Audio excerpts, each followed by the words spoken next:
distributing via digital and satellite channels across the world to 5+ crore homes to promote positive media through innovative content. I think this needs a huge round of applause.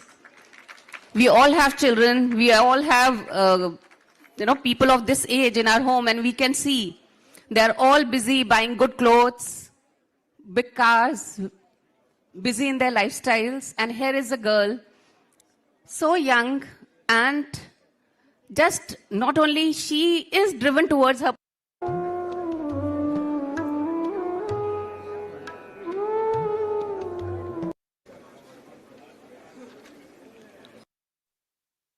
schools, university students. So anyone wanting to take meditation to their constituents, you can please listen to the wisdom there. Thank you.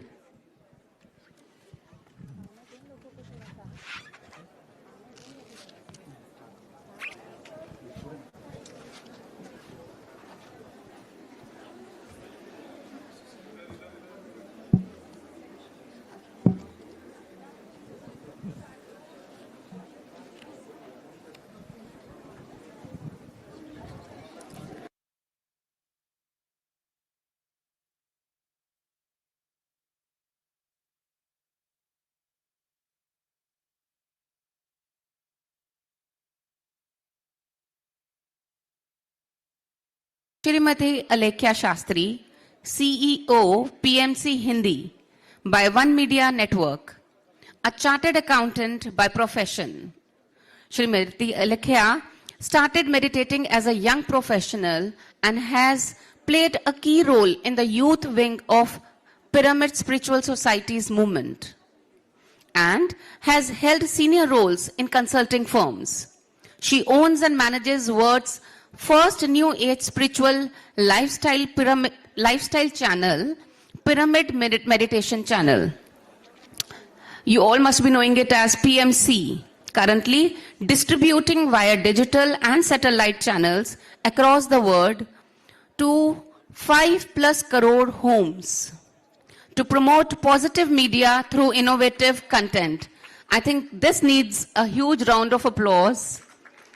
We all have children, we all have people of this age in our home, and we can see they're all busy buying good clothes, big cars, busy in their lifestyles. And here is a girl, so young, and just not only she is driven towards her purpose, but her purpose has become to create purpose in others' life also, that they can also embrace their right purpose in their life. So again, I would like you to welcome. Seats are empty and we have to fill up that, we have to compensate that sound. Yeah, thank you so much. Ma'am, I'd request if the AV team can put up the slide. Great. I'll be in the middle. We have about 25 minutes. I want to ask you guys, would you prefer to do a meditation first, to come back into the present moment and be fully here? Or should I start with the talk? Meditation first? Okay. Talk? Okay, great. Everyone's saying talk. So you want me to keep you active. Great. All right. I'll request. Hands are equal. First of all, thank you so much, everyone, for being patient through the morning sessions. Did we all enjoy our lunch? We should give our gratitude to the ones who fed us today. So let's give a round of applause and give our gratitude. I want to thank Buddha CEO Quantum Foundation, Dr. Karthikeyan sir, Chandra sir, Vani ma'am, and the entire Buddha CEO family for giving me this opportunity. What I'll be sharing with you today is my understanding. I am not a scientist. I will present to you their research findings, but I'm going to share with you how I too understand this very, very, very deep ancient science. Historians have spoken about it from different perspectives. How many of you all know the ancient Giza pyramid? This is also for me to see if you guys are awake. Yeah, so everyone knows about it. What do we call it? It's called the wonders of the world, 7 wonders of the world, but we call it an architectural marvel, correct? How did they actually do it?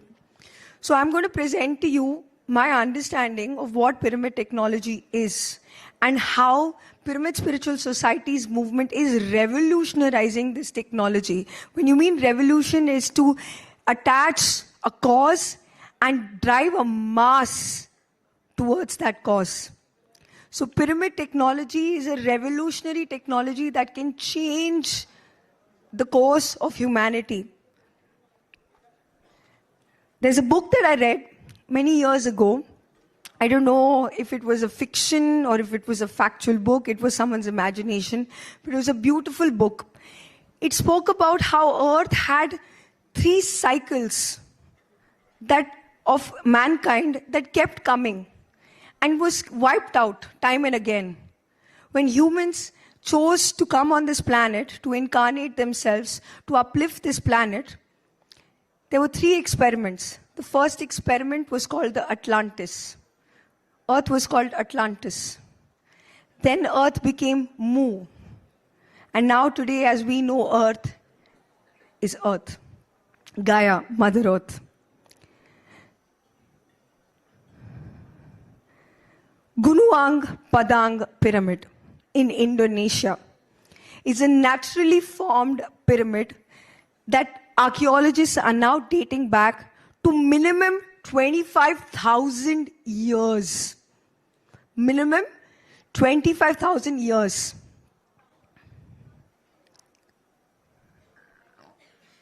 The Bosnian pyramid, naturally formed pyramids. In fact, Dr. Sam Osmonovich, a dear friend of PSSM and Patriji, discovered these pyramids. He's a historian. And during his excavation, he discovered that there were a lot of crystal caves inside. When he zoomed out and he saw a 360-degree view, an aerial view, he realized this was a naturally formed pyramid. Today, anyone can go to Bosnia, and he thanks to the Bosnian government, there's a huge research facility that has been set up on the benefits and how these pyramids actually got formed. They have intense healing powers, but we'll get to that later. So if you see, the technology that we're talking about, it's not absolutely new. It's not attached to a belief system. It has been done since time immemorial. The next pyramid, we all know this. 4,500 years ago. The pyramids of Meru in Sudan, 2,500 years ago. I'm going to use this. The Great Pyramid of Cholula in Mexico, 2,000 years old. So tell me this. We understand now that this is an ancient technology. It's been there since time immemorial. In the 1900s, there wasn't presentations like this. In the 1900s, the Giza pyramid, which is the most famous pyramid, as we all are aware of. Whenever we say pyramids, the first thing that comes to your mind is the Giza pyramid, right? So there was this one gentleman, Nikola Tesla. Do we all know about him? We credit our electric transmission technology thanks to him. He looked at these pyramids and he was super fascinated. He kept thinking, how is it that these megalithic structures were actually constructed? And just as an experiment, Nikola Tesla is a highly spiritual person. Here in this conference, we're talking about a spiritual scientific mindset. It's very important to keep an experimentative mindset. Explore. So Nikola Tesla modeled the big pyramid, the Giza pyramid, into a really small miniature paper pyramid. And when he did this, the first thing that he noticed on the pyramid was the pyramid started to attract more light than the surrounding areas. He took to a lot of research to understand that there is something mystical about this. He's a scientist, but he wanted to know something deeper. He wanted to know what is so special about pyramids. So there are 3 things that he discovered. Pyramids collect and transmit energy. So they collect and transmit energy. Because he saw that there was light that was falling, surrounding, attracting more than the light it was around it. He also saw, when he saw the pyramid, that within his environment, the shape allowed for an energy flow to happen.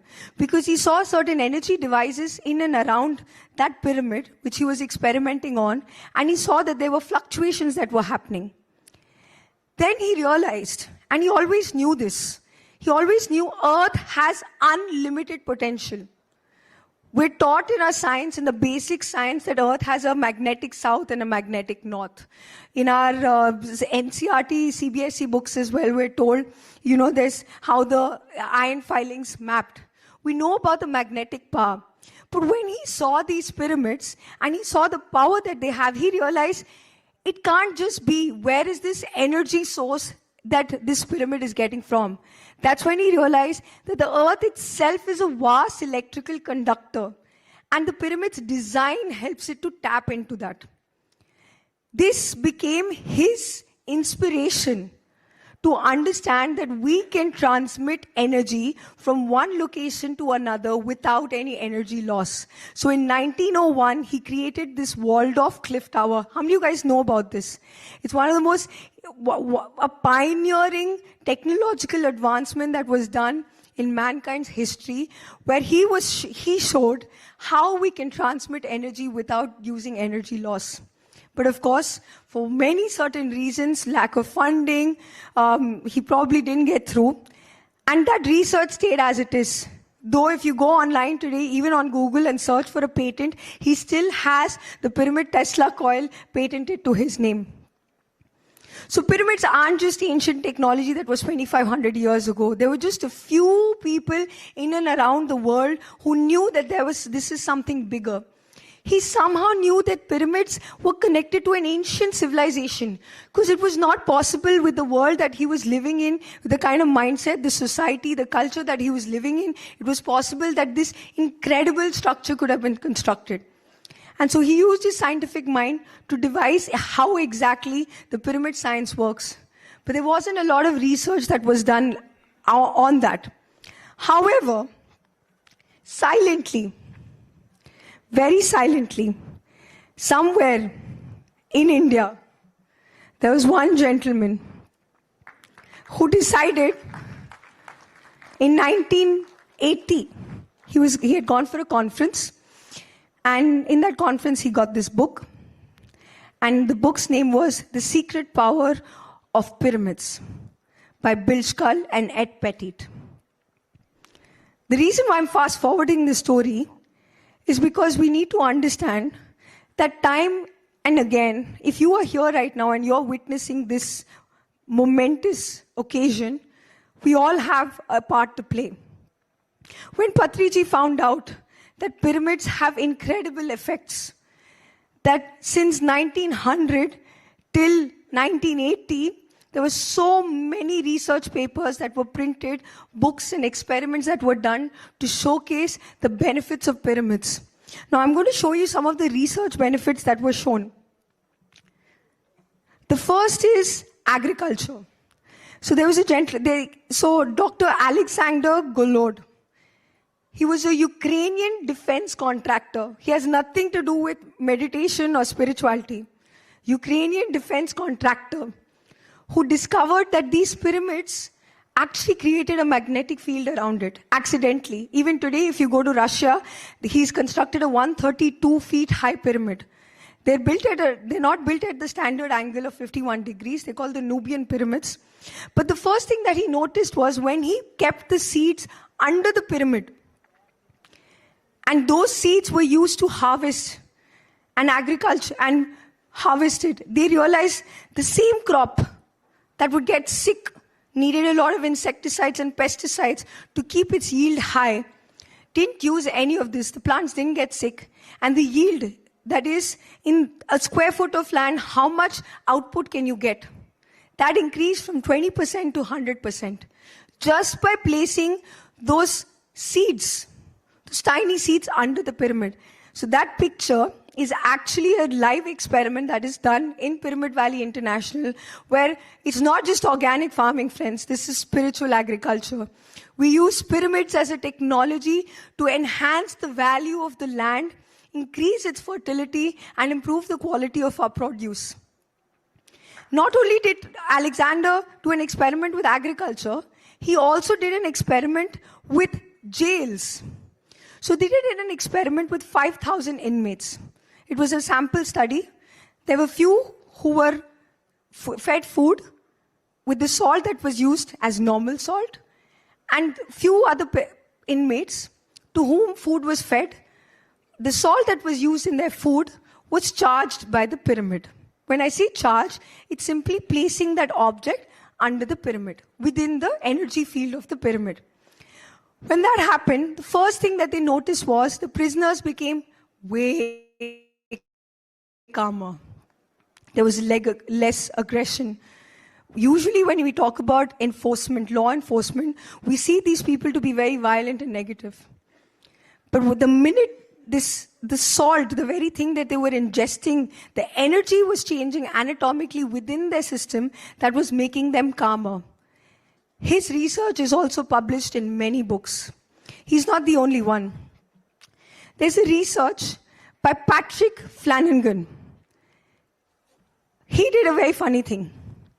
And any of y'all who want to experiment the pyramids can actually go down to MR13. It's a pyramid meditation. MR14.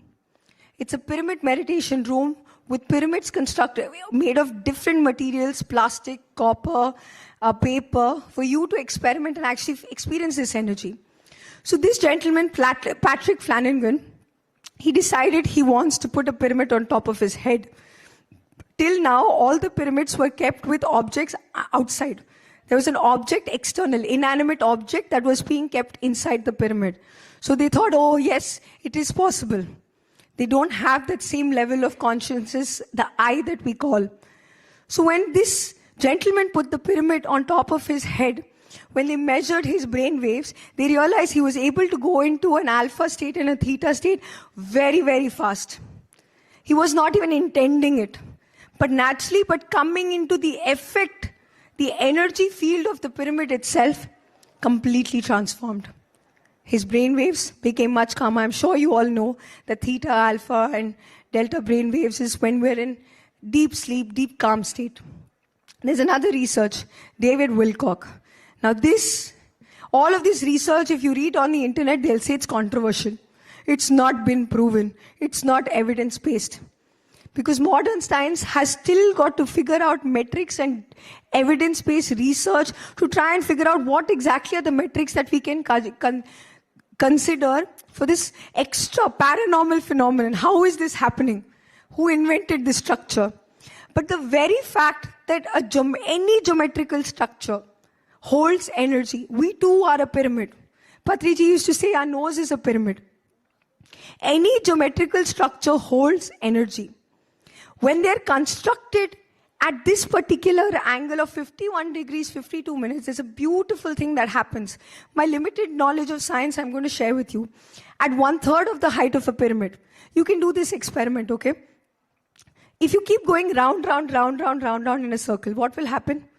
Apart from the fact that you're feeling dizzy, you'll sense that there is a friction.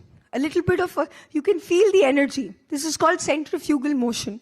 Any object which spins creates a centrifugal motion of its own, just like Earth has its own centrifugal motion.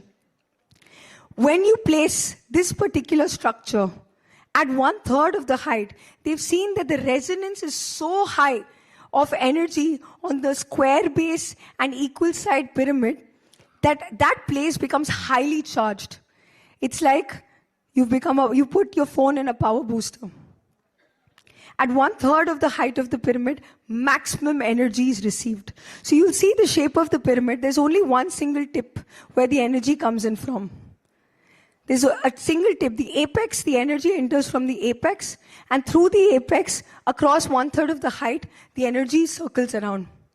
By circling around at 1/3 of the height, these beautiful experiences were experienced by Brahmarshi Patriji. When he got the first pyramid built, man-made pyramid built in India 40 years ago, called the Buddha Pyramid Dhyana Kendra in Kurnool. So you see, you have to take a step further. Science says many things. History has told us many things. But PSSM is bringing this technology back onto the planet. We invite everyone to start experimenting the process of meditation under a pyramid, and you will know the benefits. So the first pyramid was built 40 years ago, and I'd like to share an experience of Patri sir's wife, Swarnamala Patri ma'am, which I find very dear. Because I can give you sliders and say, oh, it has healing benefits, preservation benefits. She was bitten by a poisonous scorpion one day in the night. Bichu bolte hai use. She was bitten by a scorpion. So usually they say you have to isolate that because the poison is almost deadly. When she went and told Patri sir, the poison has bitten me, sir said, sit under the pyramid and meditate. Strange man, she thought. But she did it nonetheless. Whole night she sat under the pyramid. Next day in the morning, she was absolutely healed. Not even an evidence of that bite.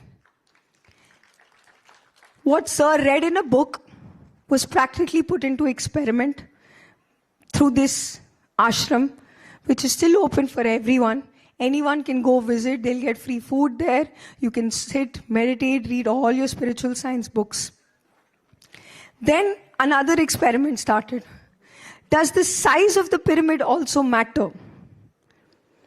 That's when Pyramid Valley International, now almost 25 years old and much more, came into existence. The pyramid, if you see, not only every facet of the pyramid, every angle of the pyramid, every face has one element attached. So yes, the material does matter when you're looking at this scale. The environment in and around Pyramid Valley International has transformed completely. I can say that even for the next pyramid project that was taken up. So this pyramid is 160 feet by 160 feet. 5,000 people can sit inside it and meditate. The next one, the Pride Maheshwara Mahapyramid. Almost 10 years old. This pyramid is a magnificent structure because it looks like a spaceship. Every year for 10 days, Dhyanama Chakram from December 21st to December 31st, when we go to this beautiful place, you will experience all the paranormal experiences that are only written in someone's imagination or in science fiction books.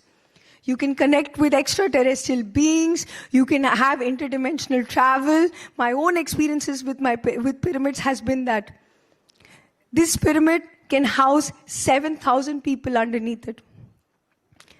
What does a pyramid actually do? I'm going to quickly summarize this. So this snapshot is just to tell you that PSSM is not just doing big pyramids.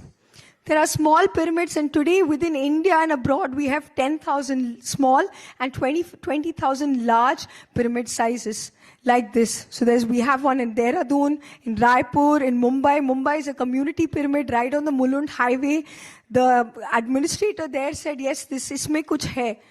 When he built that pyramid, from that day onwards, he's seen that the traffic, the accidents, because it's on the main highway, it's on the Mulund highway, everything has reduced drastically. And he credits all of that to the construction of this pyramid. Then we have the Ludhiana pyramid, Swami Vivekananda pyramid, the Achalpet pyramid. We have a pyramid in Delhi as well. In fact, in Delhi, we have 10 small size pyramids, which are open for anyone today who wants to go and visit and learn. So I want to quickly bring to you what are the benefits of a pyramid. What are the most important things that we have to understand? We covered ionization. I'm going to talk about the angle, because sometimes people forget the angle. When you're experimenting, angle is very important. You can fill bottle from one bottle to another bottle, correct? You can transfer the bottle, water. But in that, there is a loss that can happen. There's an optimal angle where there's no loss. The water does not fall. and maximum amount of water is also flowing. In that case, when a pyramid is constructed at an angle of 51 degrees 50 minutes, that's when there's optimal angle. It's called the golden ratio. There's another science and theory behind it for another time. So 51 degrees 52 minutes is very important. Next, the resonance and energy amplification. So when the pyramid is aligned to the true north and true south of Earth, and if it is constructed, and if you're thinking of a large-scale pyramid, if it is constructed on the ley lines of Earth, the energy point, if it is already energetic, gets amplified 100 times more. This is just arbitrary number. I'm sure research is needed around that number. The other thing that happens is, pyramids actually interact with the 0-point field where quantum energy permeates. So you'll see downstairs there's a hall called Urja 5. There's something called the Wish Pyramid. A lot of people will say, what is Wish Pyramid? This again, you're going into belief system. But when you intend something in your mind, when you realize everything is energy, and you just have to amplify that thought, that desire, that emotion constantly, pyramids are your tools. When you meditate under a pyramid, and under the pyramid you intend something, you place that wish underneath it. And you keep on energizing that pyramid, the manifestation process happens way faster. So if you're looking really to transform your life with this pyramid technology, I'd invite you first to experiment it yourself. In my family today, in fact, the Delhi pyramid that I was telling you about is right on our terrace. We've been living under a rooftop pyramid for almost 10 years now. And I can tell you this, in my house, even though my voice sounds like this, we don't take any medicines. My father had severe neurological disorder. He was taking more than 17 steroids. But just by sitting underneath the pyramid and doing meditation regularly, 6 months, he stopped all medication. Completely. I'll tell you my story. I'm a CA student. How does a pyramid help a student? I would study only under the pyramid. I would meditate 10 minutes right before my studies under the pyramid. I would continue my studies under the pyramid, and I would conclude my studies and sit again for meditation under that pyramid. By the end of my 40 days of not only my study practice but meditation, I started to see even my exam papers in my meditation. I'm not saying that that's enough reason for everyone to start, but as a student, pyramids are great focus tools. We have to learn to use this ancient technology. Contrary to what other people might say as dependency, yes, meditation is absolutely crucial. With your meditation practice, coupled with these pyramids, we can amplify that technology. I dream of a world truly where we're free of using plastic, these wireless devices that are sending out these radiations which are very harmful for us. And for that to happen, we have to create a meditative world, a happy world, and a vegetarian world. I won't take too much of your time. Let us all visualize a pyramid on top of our head now and sit in meditation and just see what the experience is. Yes? So those of y'all who are new to meditation, we are going to be practicing Anapanasati Meditation to be with the natural breath. So those who are wearing glasses can take off their glasses.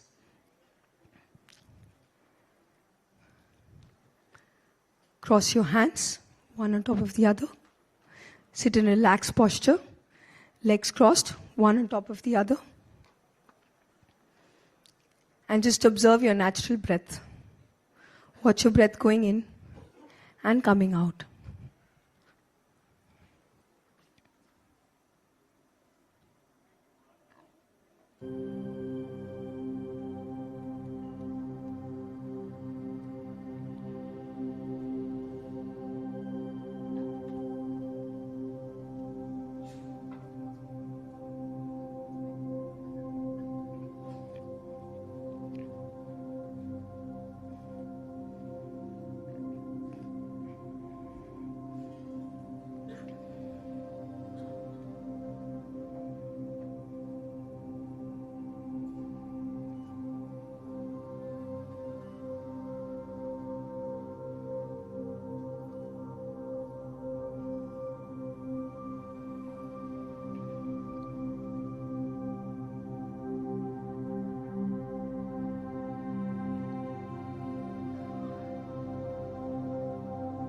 Whenever your thoughts take you away from this moment, come back to your breath.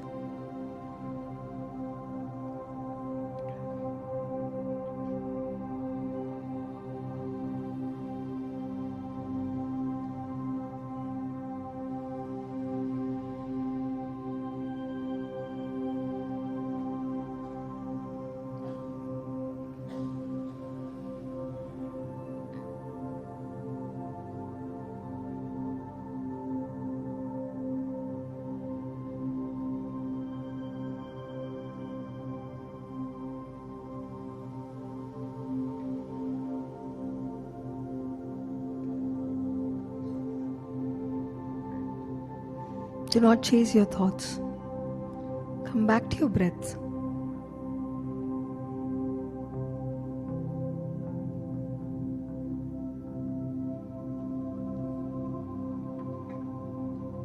You are an incredible, powerful being.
Allow yourself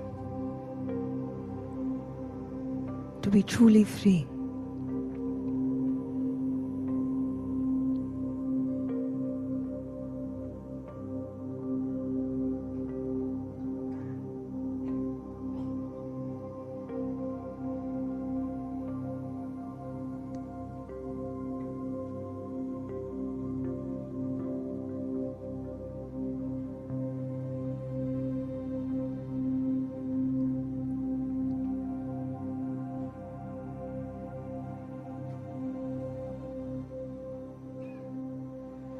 Okay, friends, slowly place the palms of your hands on your eyes. There's no need to rub. 5, 4, 3, 2, 1, 0. Welcome back. Throughout the day in MR 14, we have a room dedicated for pyramids. So those who would like to really experiment and experience these pyramids and the power of the pyramids, you're welcome to do so. There's also a stall where you can purchase pyramids in case you want something for your home. Experiment. Put vegetables underneath the pyramid and see how long they'd last versus the pyramids that were kept inside the fridge. Experiment. There's a lot of research that is being done. We'll definitely share more material with you in the coming days on the importance of pyramids and how we can use this technology in our everyday. Thank you.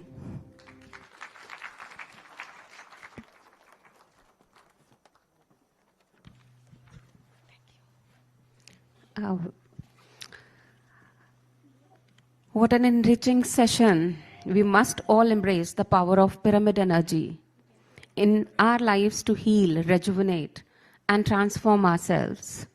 Thank you, Alekhya ma'am. And I would call Dr. Bini Sareen, the Peace Ambassador of Awakening Spirituality, Global Initiative for Peace and Well-Being, to felicitate Shrimati Alekhya Shastri. A huge round of applause is needed. We would like to have a few words from you also. Om Shanti. First of all, I would like to give special congratulations to all the organizers for organizing such a powerful theme, which is the need of the hour, meditation, and the way all of you have presented. For that, I would like to give my special gratitude because I have come from Mount Abu, Brahma Kumari's headquarters. So special thanks to all of you from the Chief of Brahma Kumaris, from all our more than 8,000 Raj Yoga meditation centers, and also from 140 countries centers. Special congratulations to you. I will not be going to forget my interaction and meeting with most revered Brahmarishi Patreji. I had a meeting with him at Leh Ladakh, but also conversation with him also. So I really felt what you are describing. I had a very special experience with him, and today I am feeling his blessings and the power of words in the whole auditorium. It is there. And I would like to give my special gratitude to our respected Brother Karthikeyanji, Dr. H.R. Nagendraji, and all the organizers for keeping such a wonderful theme. And I started meditation when I was 6 years old. And every day, now it is a lifestyle. And of course, when I was one line I am adding, when I was doing my PhD in subject of spirituality and universal values, which was inspired by our respected Dr. APJ Abdul Kalam, he told me, document your experiences. I can say that my experience is meditation is a wonderful, every day is a wonderful. Meditation is a smile, meditation is a bliss, meditation is a love, meditation is a life. Each and every moment is meditation. And when we connect with the divine, so see here inspired me right now. See means connect with yourself, with your soul. So first is the connection, and the second, C is correction. Very important. Only meditation can introspect and correct us. And third, C is collection. How the pyramid energy is giving us the same, is the highest supreme energy is giving us so much in our life, and collect each and every moment and do meditation. Thank you very much. Wishing you all the best. Thank you, ma'am. Just wait. I'll call upon Sonal Doshi to please felicitate. Now, I would like we have another enriching session by Dr. N.K. Manjunath, the Vice Chancellor of S. Vyasa University. He is an expert in yoga, therapy, integrative health sciences, and mind-body interventions. He has played a key role in advancing scientific research on yoga's benefit, promoting holistic health, and integrating traditional Indian wellness practices with modern medical science. We all welcome you, sir, and we are waiting for your wisdom words. Thank you. Thank you very much. It's a privilege to be here. So many enlightened souls sitting here. We always say, Omkaram bindu samyuktam nityam dhyayanti yoginaha kamadam mokshadam chaiva omkaraya namo namaha. The energy comes from many sources. Such a beautiful presentation we had just before this, talking about pyramid energy. From when you started meditation, can I have the present?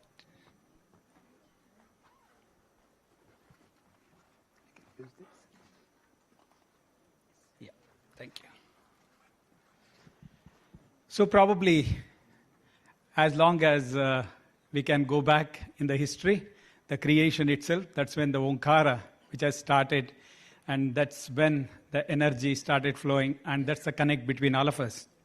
Today, I'm going to talk little technical and little general, all stuff related to meditation, and pick the topic neural correlates of meditation, because that's what I have worked last 30 years with on understanding the influence of meditation on various neural generators and neural aspects of our brain, which actually can make us more efficient and do multiple things which we are listening to.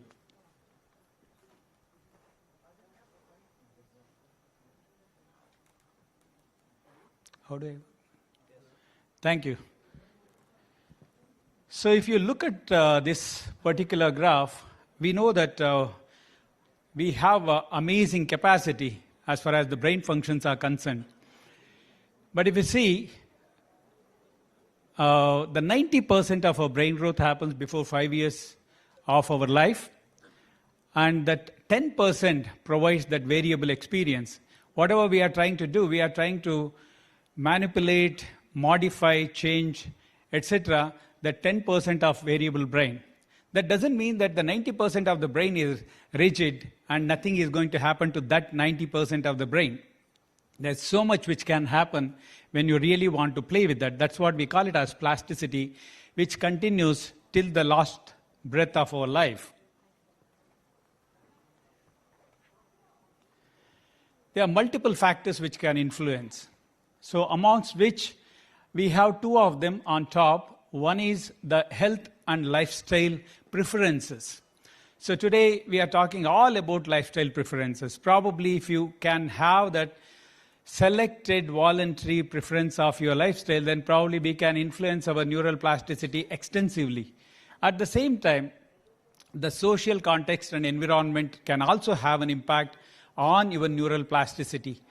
Whereas other things like neurogenesis as well as neurocognitive modifications, these can probably be modified or influenced through various other mechanisms, which one of which is meditation, which we are talking about. So hence we call these either as an intrinsic mechanism or an extrinsic mechanism. I have some difficulty in this. Can somebody help me with this? Okay, I can use it here, no problem.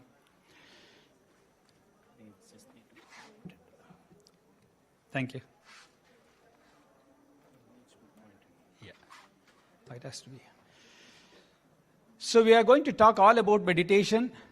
I'm not going to give the details of how meditation has initiated. 5,000 plus years is what we relate in as yoga practitioners, because that's where you have some proper references for the use of yoga and meditation, bringing it back to Patanjali's time. But you also have some references which we can take from the Western perspective of meditation. And when you look at that, it is once again minimum of around 2,000 years of such experience of people using meditation, which can be traced up. Present day, there is one terminology which is used extensively, which is mindfulness. Okay, so mindfulness has its origin. Thank you.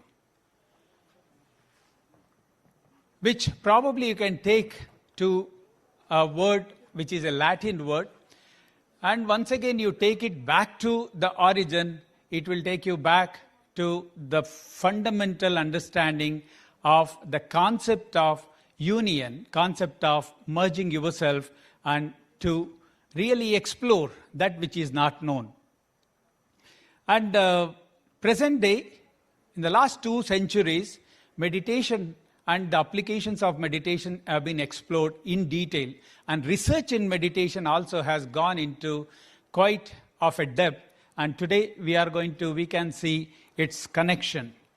I'm going to bring the reference of Patanjali's Ashtanga Yoga as one of the part of understanding meditation. So we have in Ashtanga Yoga, meditation forming the 7th limb called dhyana. But it is not an isolated limb. It's always a progression of yamas and niyamas followed by asana, pranayama, pratyahara and dharana, which leads to dhyana and of course culminates in samadhi, and it's not in isolation. Today meditation is also picked in isolation and meditation is also practiced in isolation. But however you take, there are principles of do's and don'ts and principles which you need to follow as part of lifestyle, which is part of your meditation technique. I want to bring your attention to one of the slokas in the lower part, which says that meditative transformation is the simultaneous reduction of distractions on one side an enhanced focus of awareness on the other side. As many applications of meditation you talk about, this is what we are aiming at. We want to achieve a state which is inducing alert full rest on one side. We are alert yet relaxed. We are avoiding distractions yet we are enhancing our focused state of being. When we really want to do research, we will come across some issues like this. Somebody wants to do meditation like that or under a pyramid. Now I want to bring that person, a great meditator, into my laboratory and I want to test him. So many people ask the question that can you produce the same effect of meditation as that of an individual sitting in a pyramid or sitting under a tree and versus bringing the same person to a laboratory? Answer is certainly yes and no. No, when you have a novice, somebody who is very new to meditation and the surroundings can impact and the kind of the sensors and other things what you are going to put on an individual can influence his attention. Whereas if you bring an accomplished meditator, it doesn't matter where you are putting that individual, he will get into meditation. Okay, whether eyes closed or eyes open doesn't matter. You just need to be somebody who can tune yourself to meditation. There are 3 reasons why people took up meditation research. Number 1, certainly curiosity. Many great yoga and meditators started explaining or started reporting some exceptional feats being possible by the practice of meditation. And of course, many people started quoting the health benefits of meditation while its application including in disease management. Earliest recorded research can be taken back to 19th century. This is one old image of Swami Kuvalyananda of Kaivalyadam doing this study with a great yoga master who is also a meditator, putting him in an underground pit and studying his brain functions. What exactly happens when you put an individual deprived of all other inputs, including oxygen, and study what happens to his brain. Similar studies were done not just with 1 or 2 or 3 such masters. Many of them have demonstrated some exceptional feats. This is Krishnamacharya, many of you might have heard. He could demonstrate his ability to control autonomic functions with his practice. Ramananda Yogi is another one, once again demonstrated an exceptional feat of reducing the metabolic function to almost nil with the practice of meditation. While Paramahamsa Yogananda is a known personality, so we always look at the great yoga practices what these great yoga masters have given. But at the same time, as researchers, we always have looked at to research what their contribution is. Each one of them have given those amazing contributions. The terminology physiological hibernation is what we picked from several studies of Paramahamsa Yogananda. This study is amazing of Swami Rama, where he could demonstrate the phenomenon of bringing electrical activity of the heart to a straight line. So this is autonomic regulation. Once again, whatever I am going to take in my last slide to its influence on brainstem. So Swami Rama also demonstrated another study where he could selectively regulate his temperature in his palm as per his selection. This is one very well-known study published in American Heart Journal, which suggested that a meditator could stay in an underground pit for 7 long days, and his ECG remained as a straight line. So the third C, what you see here, is what people have observed as his ECG for 7 long days. So these are some exceptional studies. This was followed by studies conducted on transcendental meditation of Maharishi Mahesh Yogi in the West.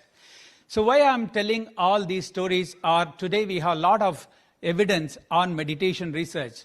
If you look at yoga research, 60% of publications come from meditation research alone, while small amount of publications come from pranayama, asana and other studies. As on today, probably you will find around 10,000 plus publications available, and that's what gives us an indication that what we are looking at is this special ability. When you look at the brain as something extraordinary, there is a special ability, as I started telling, that 2 aspects. One is functional plasticity. Plasticity basically talks about changeability, ability to change. So there is functional plasticity. The functioning of the brain can be changed. And second one is structural plasticity. The structural plasticity can probably happen in two ways. One is simply by increasing the dendritic branching of the neurons. The second one is probably you can generate new neurons themselves, neurogenesis, which is also possible. So I'm going to just rush you through some of the studies what we have conducted looking at these two aspects, both the plasticity at a functional level as well as structural level. We have multiple things. Some of these may be a bit technical. I am going to run it a bit fast so that you don't need to give any importance to too much of details of that. You can understand brain functions in a simpler way using electroencephalogram. Electroencephalogram looks at the electrical activity of the brain. Okay, so you can also look at giving a stimulus to the brain and its response to the stimulus, what we call it as evoke potentials. We can also look at how the vegetative functions are maintained through autonomic functions, autonomic nervous system, and also look at imaging. So you want more details, precision, like which part of the brain is active, which part of the brain is inhibited, its activity, you can look at functional MRI. So this is one study. I mean, I put it in particular because morning Daji's amazing talk also led us few years back where we had, in collaboration with the Heartfulness Meditation Center, this study looking at EEG changes and particularly in heartfulness meditators. So this, in brief, gives you a kind of an idea what probably can happen when you do heartfulness meditation. This is looking at heartfulness meditators on top and non-meditators, and of course the comparison where individuals just stayed with breath awareness. Breath awareness is not the breath awareness what we are talking, meditative breath awareness. This is just at random breathing. So similarly, when you really want to look at, compare them at baseline and during meditation, what this suggests is very interesting. So heartfulness meditation probably is something which makes your brain more relaxed at one stage, takes your brain function to much deeper level of relaxation. Okay, as you can see, going closer to your state of deep sleep, and at the same time you can maintain your activity very well. So as I said, apart from EEG, you can also give a stimulus and look at the brain's response, what we do it in evoke potentials. So we have done lots of studies. This is one of that study which looked at auditory evoke potential. I give a click to the ear and I see the response in the brain. What is the difference between a meditator versus a non-meditator? There are two factors which emerge in this. When you are giving a click, some amount of nerve cells, neurons, have to receive the information and respond to it. When you are a meditator, the number of neurons recruited to do this activity increases. Okay? And the time taken, information processing in the brain becomes much quicker. More neurons recruited it's something like, okay, there are two groups of neurons sitting here in this hall. One group is actively participating while the other group is not participating, and then this last row of this group simply pull the next row on the other side and say that, why are you sitting quiet? Why can't you join me so that we can do something together? More number of neurons are pulled like that to do this activity of meditation. So that's how you establish coherence over a period of time. Similarly, when you look at multiple other activities, okay, you seriously want to say different mental states. As we always say, you cannot just jump into meditation directly. From a state of chanchalata, you go to ekagrata, dharana and dhyana. So what exactly happens to your brain when you go through these is what we have studied in this series of studies. We looked at the brainstem auditory evoke potential, which is something which acts as a the basic filter for the information getting into your brain.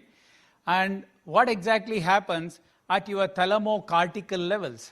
The thalamus is an area which acts as a relay center. Any information gets into that part, it decides where to send it or not to send it. So what exactly happens when you do these kind of tasks? And it is very clear that probably you can influence these relay centers significantly through the practice of meditation. We have also looked at the higher its influence on the association cortices. Like, okay, the relay center is there, now the job has to be done by another part of the brain.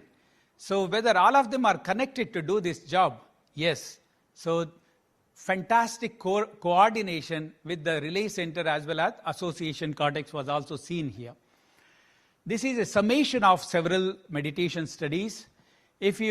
I also have in particular Brahma Kumari Raja Yoga meditation. We have worked with Brahma Kumaris for the last around 25-30 years. Thanks to the Mount Abu Center and all others, Bengaluru Center, to everyone. Whenever we have approached them, they were always there to support us for research. Thank you very much, sister. So this study also demonstrates that there are few meditation techniques which predominantly work at the brainstem level, while others can work at different other parts of the brain. This is the summation of some of the meditation techniques put over here.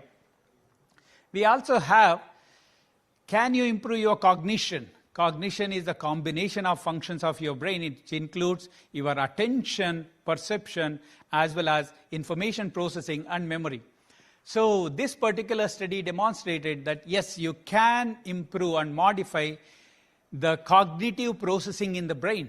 Particularly, there are generators of cognitive evoked potentials which can be connected well, networking can be done well, and you can actually efficiently perform your cognitive task, is what this study shows. And this is a graph from the same study. Beyond electrical activity, you can also look at the blood flow changes within the brain, cortical blood flow changes using functional near-infrared spectroscopy. So we have done a couple of studies. One of it suggests that the prefrontal cortex, just behind your forehead, it acts as a boss of your whole brain. So that is also called as a character cortex, which regulates all of the functions. So probably meditation is one such technique which can directly have an impact on your prefrontal cortex, the areas which regulate your attentional processes like dorsolateral prefrontal cortex, anterior cingulate, etc. Time and again we have seen these kind of results. These are the blood flow changes. Particularly the orange one suggests the oxyhemoglobin levels in the prefrontal cortex, while the blue one suggests the deoxyhemoglobin levels. What is the importance of it? Withdrawal of activity produces deoxyhemoglobin levels. Activity increases oxyhemoglobin levels. So probably this suggests that increased activity in this part of the brain, like there is, at the same time there was also a decreased activity in the right prefrontal cortex seen, and there was more of an inhibition shown during that phase of the study, but followed by the total hemoglobin. See, what happens is when you add both of them, then you get the total hemoglobin level, which significantly goes up in this part of the brain. That's what has been shown in this. So I talked about the brainstem. So all these functions are regulated by your brainstem. And meditation has time and again shown that it can bring in amazing control on your autonomic function. The stress response comes from your particularly from your autonomic nervous system. You can regulate them, you can reduce your heart rate, respiration, etc., etc. And the different phases of meditation have their own signature effect on this. And this is the imaging what demonstrating the same. Like when you move from Chanchalata, Ekagrata to Dharana, the middle one, what you see here, this is the functional MRI study, which shows that there is highly significant activation in the frontal lobe and the areas connected with memory. While when you look at dhyana, apart from the stimulation, there are lots of areas which maintain deactivation or inhibition. That's what is beautiful here. Okay, we are not doing any task. I am just sitting quiet. What is happening to my brain? What we call it as a resting stage of the brain, default mode network. That also suggests that the connectivity in the brain is highly regulated if you are a meditator. That's the beauty of meditative practices. Having said that, you can look at these are some of the studies done at NIMHANS, etc. One particular study on Om suggesting that this can be as equal to that of a vagal stimulation, okay, which produces the deactivation of the whole system. And similarly, this can also trigger the long-term benefits, including the ability to reduce reactivity. We are all interested to know, can meditation reduce the reactivity? This study has demonstrated this. And the last part of my talk is just there are very few studies, but to add to neural plasticity, is it only functional? No, it is also structural. Structure of the brain can change. This is very famous study conducted by Sarah Lazer in US, which talks about particular areas of the brain becoming thick when you practice meditation.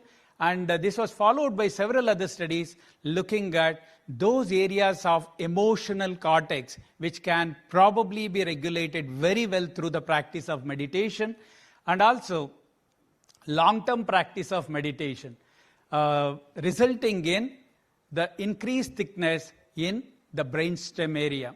Why I came back to the first part and last part to the same brainstem area is all those great yoga masters who demonstrated that autonomic regulation is possible. ECG can become a straight line, but this study also demonstrated that the cortical thickness at the brainstem increases significantly when meditators for a duration of 14 to 35 years could demonstrate this increased thickness. Finally, the whole purpose of meditation can be picked according to your objectives. But what we look at in a simpler way for any normal individual is, can we reverse that stress response? What you see on to your left is what happens to your brain during stress and what meditation can do. Simply, the downward up stimulation can be reversed through the practice of meditation. What you can see, frontal lobe can detect, and direct all the activities in these individuals, and that's the beauty of meditation. So, meditation should be considered as one of the areas where you can use it as a fantastic tool. Don't stop at the level of meditation. Meditation should always culminate in that pure state of being, which is Samadhi. Each one of us get into this phase each time when you do meditation, and that's the goal of each one of us. And we use meditation as a stepping stone to reach there and establish ourselves in that spiritual absorption called Samadhi. So thank you very much for the opportunity. And I thought just bring these very hardcore components of research and look at how we can demonstrate scientifically that there is a possibility of neural plasticity. You don't need to do anything. You do meditation. It all happens. Thank you very much. Thank you, sir. We all can see, might be it was somehow, it can be tough for somebody. As sir said, we only have to focus on the meditation, the practice of meditation. The rest will be taken care of. And I believe we all are meditators here, and we do have experienced the reaction or the response to our reactions and the changes. And we are reading, and I'm surprised to see, sir, that so much is happening in your university, so much research, and we are really, really very happy to see that. Thank you so much. I would call upon Mr. Rakesh, time to listen to Padam Shri Dr. H.R. Nagendra ji, Founder Chancellor, S. Vyasa University. Dr. H.R. Nagendra, a PhD in Mechanical Engineering from IISE, Bangalore, pursued postdoctoral research at the University of British Columbia, NASA, and Imperial College London. In 1975, he joined Vivekananda Kendra. Later, serving as vice president and leading yoga research initiatives. Since 2000, he has been president of Vivekananda Yoga Anusthana Sansthana and its chancellor since 2013. He has published 30 engineering research papers, 150 on yoga, co-authored 35 books, and guided 30 PhD students. Sir is honored with Padam Shri in 2016. He continues to shape yoga research and policy through various government committees. We are proud to have you here, sir. Thank you so much. Thank you. Thank you very much. Good.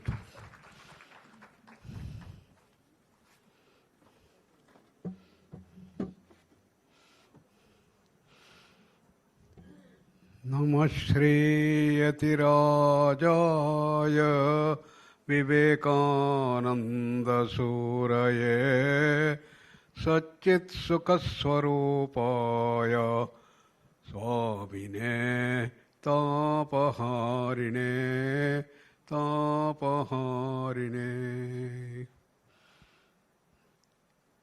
My dear brothers and sisters, once again, I bring greetings from Swami Vivekananda Yoga Anusandhana Samsthana Yoga University to all of you. My association with Patriji was almost 4 decades, and we lost him, a great loss to all of us. I wish he had stayed another 2 decades to expand this wonderful Anapana meditation techniques and development of this wonderful pyramid dimensions. What is the purpose of meditation? In the morning I was just mentioning,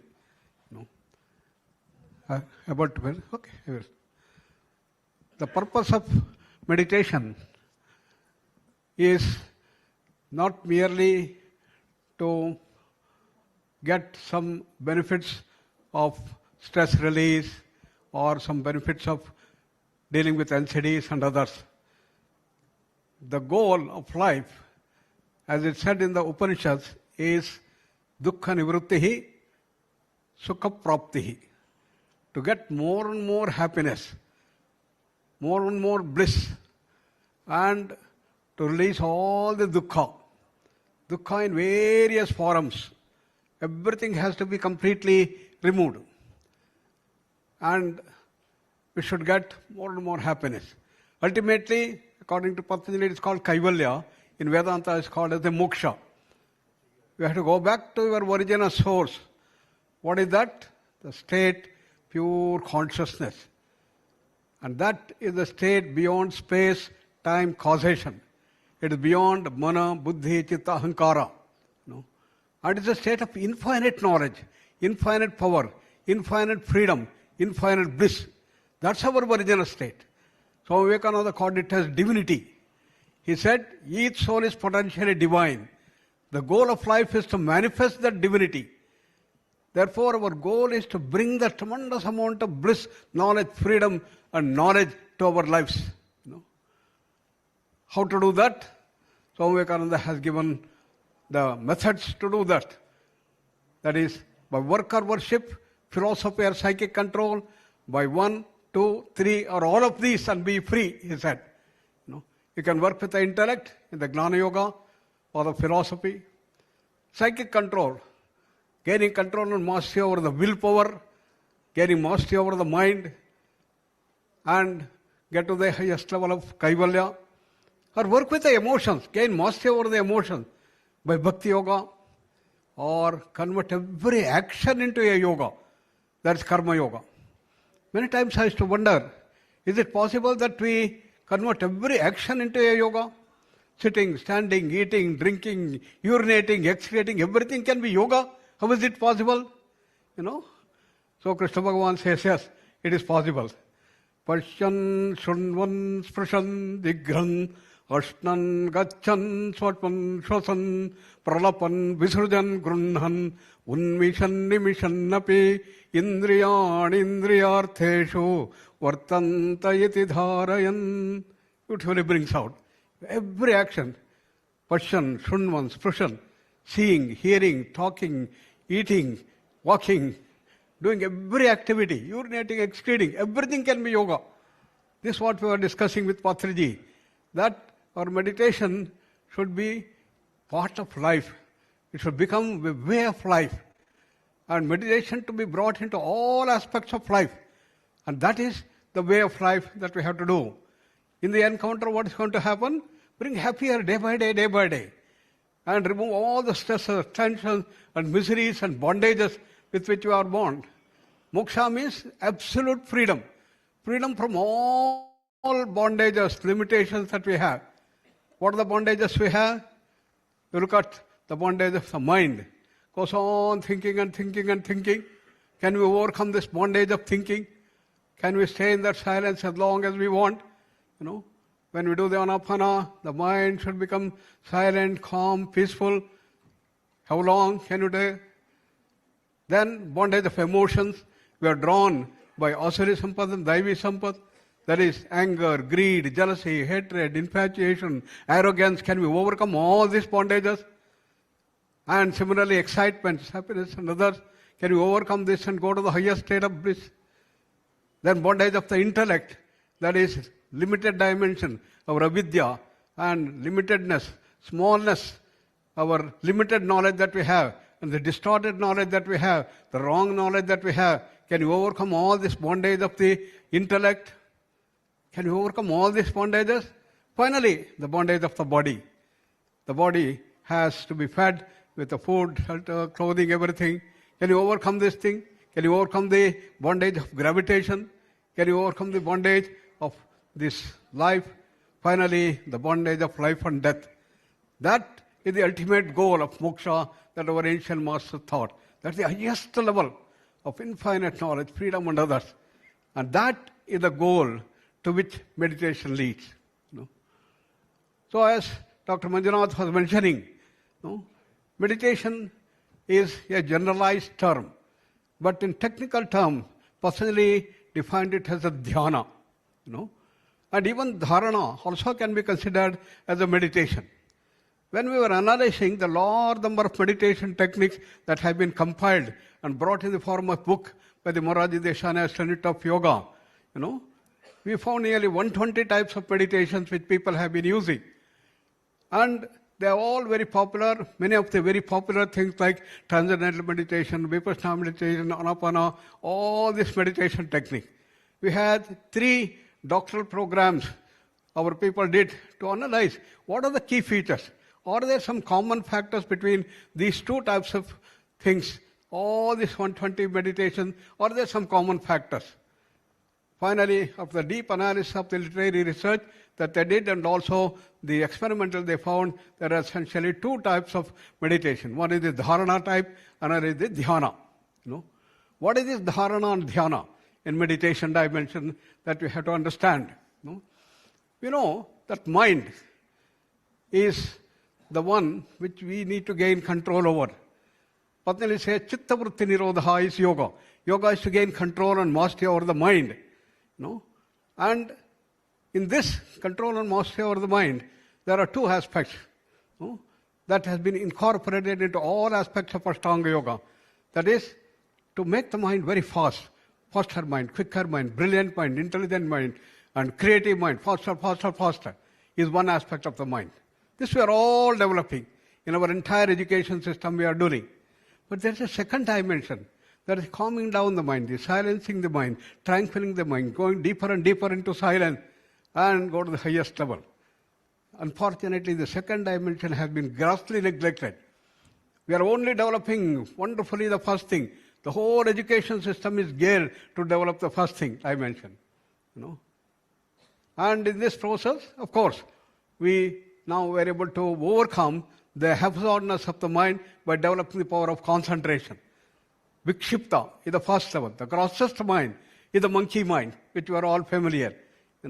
So Patanjali says the first thing you have to overcome this haphazardness, the vikshiptata has to be removed, and we develop the ekagrata. What is the difference between this random mind and the concentration mind? In the monkey mind, we jump from one subject to another. There are multiple thoughts, but no thoughts are connected with one another.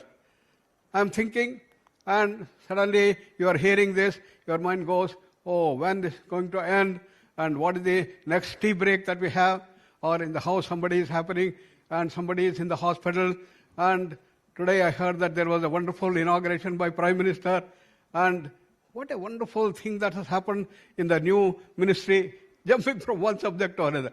This is the monkey mind. This is the vikshipta, Patanjali calls. From there, you bring the mind to a single subject.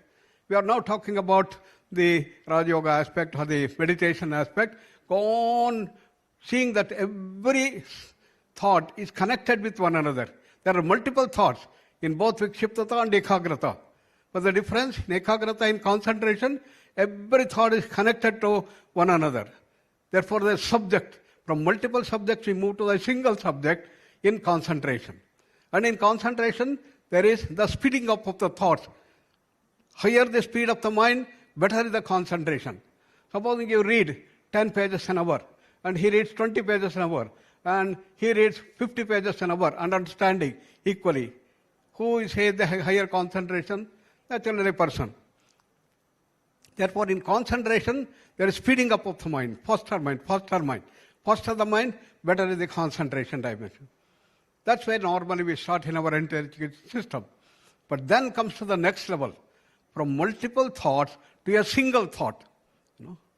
And that is what Patanjali says as dharana, focusing up the mind. That is the dimension that comes up from concentration to the next level. Normally in our normal education it is not there. But it has been there in our education system in Gurukula, in the Dhanurvidya.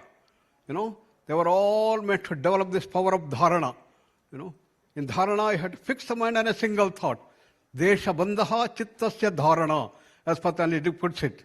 You fix all the thoughts, all this into a single thought, from multiple thought to a single thought. So the classic example that we hear in Mahabharata, Dronacharya was the great teacher, and he had been teaching this Dhanurvidya to all the people. And he used to have normal tests. In one of the tests, he calls all the people, okay, let me see how much you have developed. What is the test? Very, very tall tree. He had put a parrot, and he says what you have to do, you have to stand 300 meters away, and you have to hit. What you have to hit? Not just the parrot, not just the eyeball of the parrot, the pupil, the center point of the pupil of the eyeball of the eye of the parrot you have to hit. Okay, understood? Everybody said, okay, come on, let's go. So one by one they come, and there comes the Dushasana, and okay, he's ready to hit. What are you seeing? Why, Acharya ji, I'm not blind, I'm seeing everything. I'm seeing the tree, I'm seeing the parrot, I'm seeing the eye, everything I'm seeing. Go back, you can't do that. Then comes Duryodhana. What are you seeing? I'm not seeing the tree, but I'm seeing the parrot. But I see the eye and everything I'm seeing. No. Then comes Bhima. What are you seeing? I'm seeing just the eye of the parrot, and the eyeball of the parrot, and the pupil, and the center point. Shall I hit? No, go. Then comes Yudhishthira, the Dharmaraja. What are you seeing? Sir, I still see the pupil and the center point. I need some more training, isn't it? Yes, go. Finally, when Arjuna comes, what are you seeing?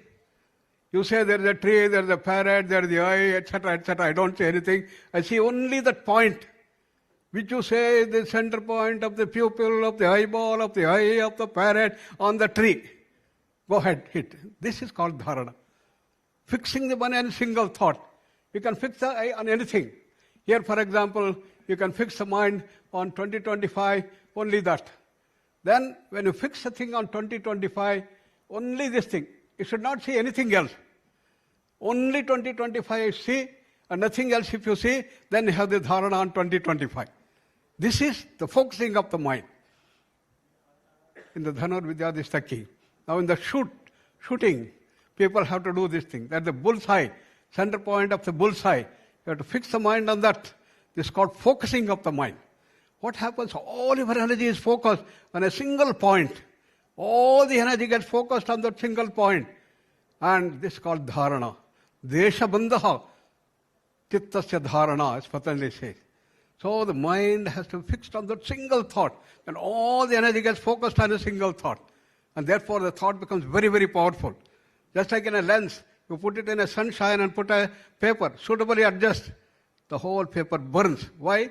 The whole incident energy on the lens comes and gets focused onto the single point. Then it burns, temperature increases. This is the principle of laser. Light amplification by stimulated electron radiation. What happens? It gets distributed and the energy goes on getting to the smaller point, goes into such small microscopic area, and the energy becomes very long, very, very strong. Therefore, it can burn up the laser. That's the dimension that occurs in dharana. Then comes the next level. Why next level? You cannot do dharana for long. If you start doing dharana, even for 1 minute, you start getting the pain here. Many people come and say that I have been doing dharana, started getting pain here and there, here, there. They are not doing dharana. They are doing dharana, they are not doing dhyana. Dhyana is next step to dharana, in which effortless dharana is dhyana. There is the dharana that is done with ease, with effortlessness. And the mind slows down further. Slowing down. The speed involved in the dharana is continuing. That is bringing the intensity. In dhyana, that is withdrawn. There is a process of what is called defocusing. Therefore, there is the effortlessness. The mind slows down further. Metabolic rate starts coming down in dhyana. And when you start doing that, normally what happens? Go to sleep. No sleep, sir. You must keep awake. Awareness. That is wakefulness. And when you go to deeper thing, the mind expands. And as Patanjali says, the whole mind should expand. Tatra pratyaya ekatanata dhyanam. Dhyana is defined by Patanjali as effortless ease in fixing the mind on a single thought for longer and longer duration. You do that. So what characterizes dhyana is a single thought, effortlessness, slowness, wakefulness, and expansiveness. If these 4 dimensions are there, it is called dhyana according to Patanjali. You can do it sitting, you can do standing, you can do in walking, you can do in anything, you can have the dhyana done. You are doing all your actions, you can have the dhyana dimension. Then becomes a life of dhyana that comes up there. Then is at the end, that the 7th thing of Patanjali. That leads us to what we call Samadhi. The goal of dhyana, according to Patanjali, is the Samadhi. Samyak adhiyate iti Samadhi. What is that Samadhi? In all our transactions, there are trifold process. Seer, seen, and the process of seeing. You are eating, you are there, you are taking the food, and the process of eating. Even in meditation, there is a trifold process. The meditator, meditated, and the process of meditation. 3 things are there. This is a trifold process. When all the 3 things merge together, it becomes Samadhi. Samyak adhiyate iti Samadhi. Tadeva arthamatra nirbhasa swarupa shunyamiva Samadhi. As if you lost yourself. You become one of the things, the whole thing. That's called Samadhi. In Samadhi, there is a quantum jump to a higher level of consciousness. The mind goes from the grosser level to a higher level. We all work with a particular thing, area of our work, and when you expand it to the next level, there is a jump. A similar thing is in the physical world. In the physical world, the electrons are filling down the nucleus continuously. You apply certain amount of energy. When it absorbs certain amount of energy, it jumps into the next orbit. That's called a quantum jump. It moves from one orbit to the higher orbit. The amount of energy that you have to give is measured by what you call h nu. It jumps from one to another. Similar things happen here. When the mind is given certain amount of energy, then it jumps to the higher level. So when you do the dhyana for longer and longer duration, then a stage will come, your mind jumps into the higher level. What is the result of that higher jump? Higher bliss, higher knowledge, higher power, higher freedom. You are moving towards the ultimate goal of kaivalya or the moksha. That tremendous amount of happiness comes up and the bliss jumps up. And Upanishad talk about how much of thing bliss comes to, how much of happiness that comes can be measured. And it said, if you have the maximum happiness through the sense pleasure, let's say that's 1 unit of happiness. The Upanishad in the Ananda Mimamsa, they measure. How can you measure anything? What is the way of measuring? If I want to know what is the length of this thing, I must first define 1 meter. This particular length is called 1 meter. All of us accepted this 1 meter. Then you can do that. This is about 20 meters long. You can measure. Similarly, time, 1 second, 1 movement. Similarly, you can move into time. To measure anything, you must define 1 unit. Oh, if you want to measure happiness, then you have to define 1 unit of happiness. So interestingly, I was very fascinated to know how beautifully the unit of happiness is meant. What it says, yuva syat sadhu yuva dhyayakaha ashishto dradishto balishtaha tasya iyam prithvi vittasya purna syat sayeko manusha anandaha. Said, imagine a wonderfully youthful person. He's full of energy, full of vitality, and he has great zeal to enjoy the life to the maximum. And he is not a weakling, and he can maybe eat any amount of this thing. I had one of my friends, he's very fond of gulab jamun. His capacity was 40 gulab jamun, and such capacity. So he has all the things, all sense pleasures is available. What? Iyam prithvi sarvavityasya purnasyat. This entire world is full of all things that he wants. He is not a billionaire, he is a millionaire. Everything, he has everything he wants, trillionaire. Everything is available. All comfort levels he has. And you can imagine how much is the happiness that he can get. That is called 1 unit of Manusha Ananda. Then he says, Teye shatam Manusha Anandaha Sayeko Manushya Gandharvana Anandaha. The first jump of Samadhi is from the Manusha thing to the Manushya Gandharva level. That moving from Annamaya Kosha to the Pranamaya Kosha, first level. Then 100 folds of this Manusha Ananda is got by first jump into the Samadhi 100 times more. Is it the end? Many people think that Samadhi prescribed by Patanjali is the end. No. He defines 8 types of Samadhi there. And the end is Kaivalya. Kaivalya is infinity. Infinite bliss, infinite knowledge, infinite freedom, infinite bliss. So 8 types of Samadhi. Similarly, in Upanishads, we have the Pranamaya Kosha, Manomaya Kosha, Vijnanamaya Kosha, Anandamaya Kosha. From the Manushya Gandharva, we have the Deva Gandharva, then Pitranam, Chiraloka Lokanam Anandaha, all these things start going. Devanam Anandaha, then Bruhaspati Anandaha, finally Brahmana Ananda. Sayeko Brahmana Ananda. What is it? It becomes 10 to the power of 20 times. That is the Brahmana Ananda. And correspondingly, all the powers have increased. The age has increased. The power has increased. And that is the goal that has been put on Anandamaya Kosha. And even Anandamaya Kosha is limited. Though very, very large, infinite almost, 10 to the power of 20. But beyond that is pure consciousness that's infinite. So that ultimate reality is pure consciousness. And that's a state of infinite bliss, infinite knowledge, infinite freedom, infinite bliss. So that is our original state. Shankara says it's our original state. Original state of all of us. Swami Vivekananda called it as divinity. You may call it as pure consciousness. You may call it as the moksha, kaivalya. Different terms are here. Probably Buddha called it as nirvana.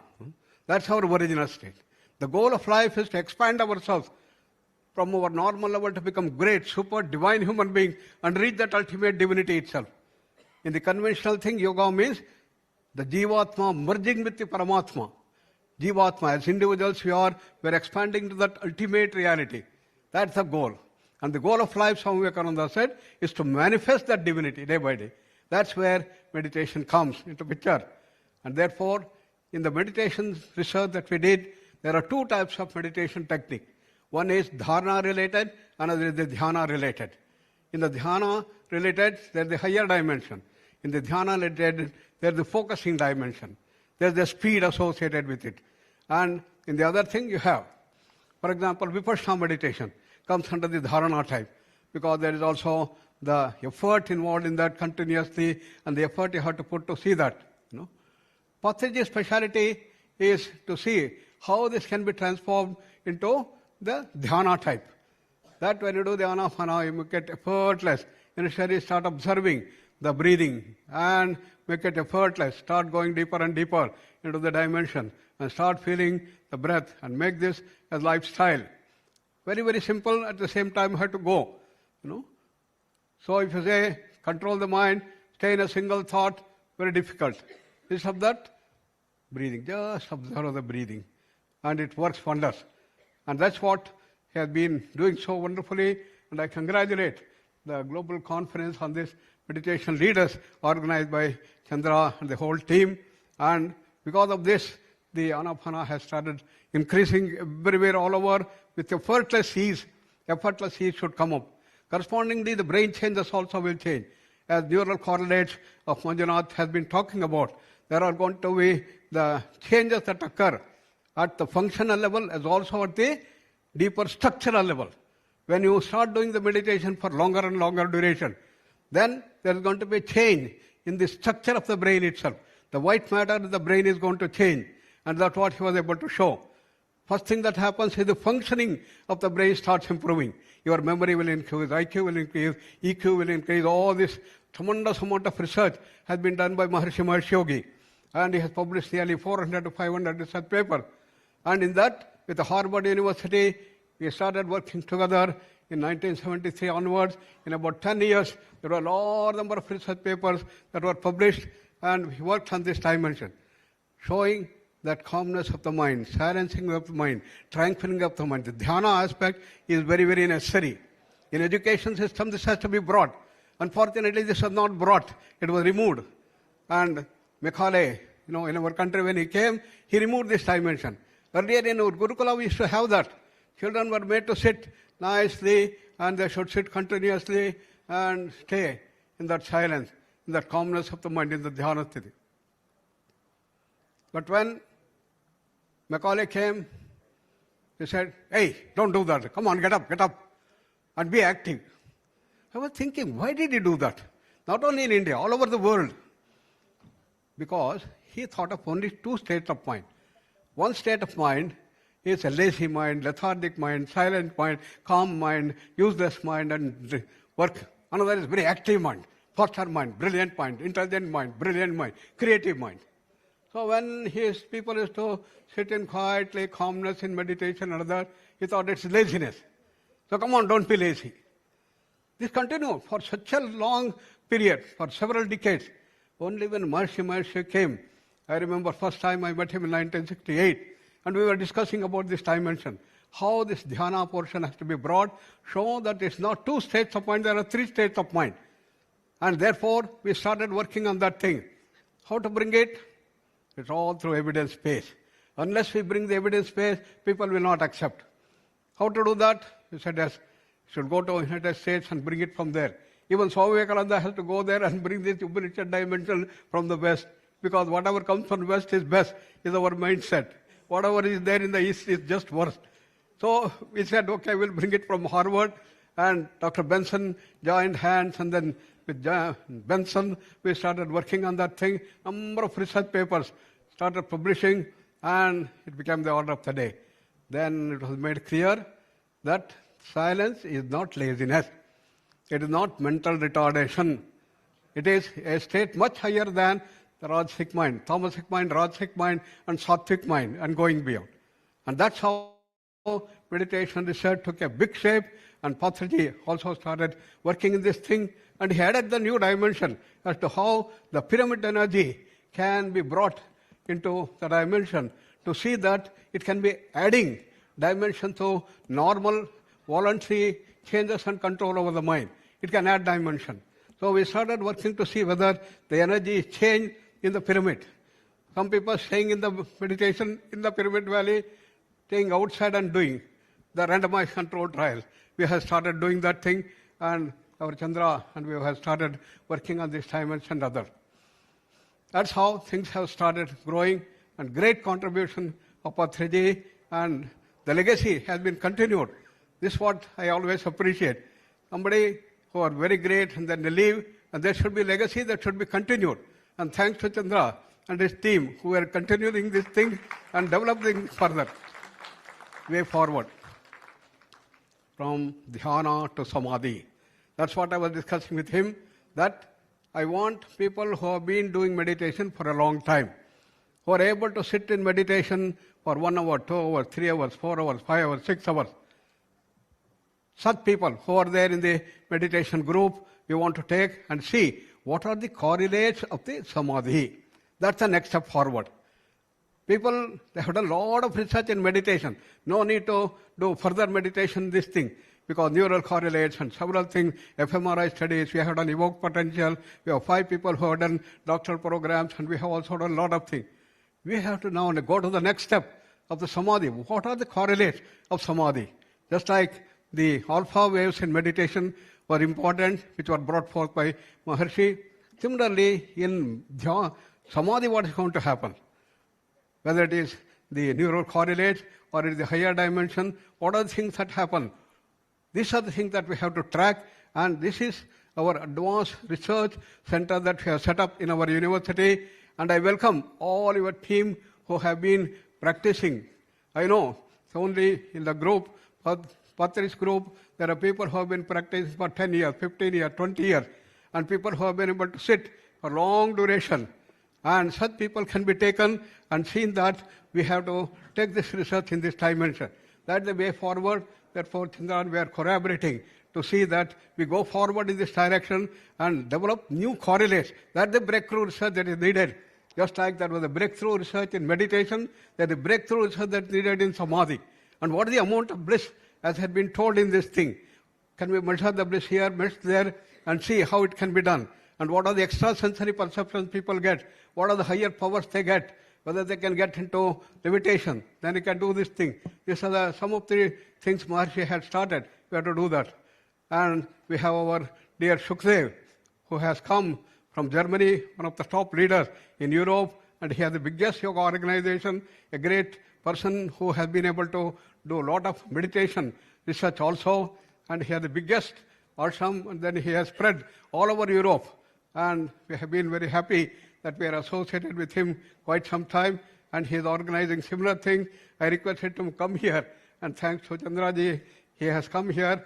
I want to introduce him as one of the great personalities, a celebrity, almost I would say, and his organization in Germany is doing a phenomenal work. And we have such many other people who have come also. They are going to be introduced. Over to you for introduction, next steps. Thank you, sir.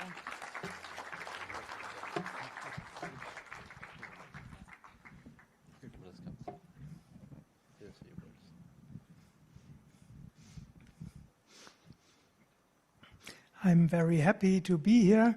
I'm very grateful that I've been invited to be here on this day. And meditation is so important. Meditation can bring us all together. Meditation helps that human values become stronger, and also that something divine can come more in this earth. So I'm very grateful for these great beings here, that they initiate research on meditation, spread meditation, and in some way or the other, it's good that so many initiatives propagate meditation and similar practices. So I want to encourage you all, meditate, teach meditation, teach teachers of meditation, teach teacher of teachers of meditation, so we can transform this world into a deeper dimension and more happiness and peace. Thank you. Thank you, sir.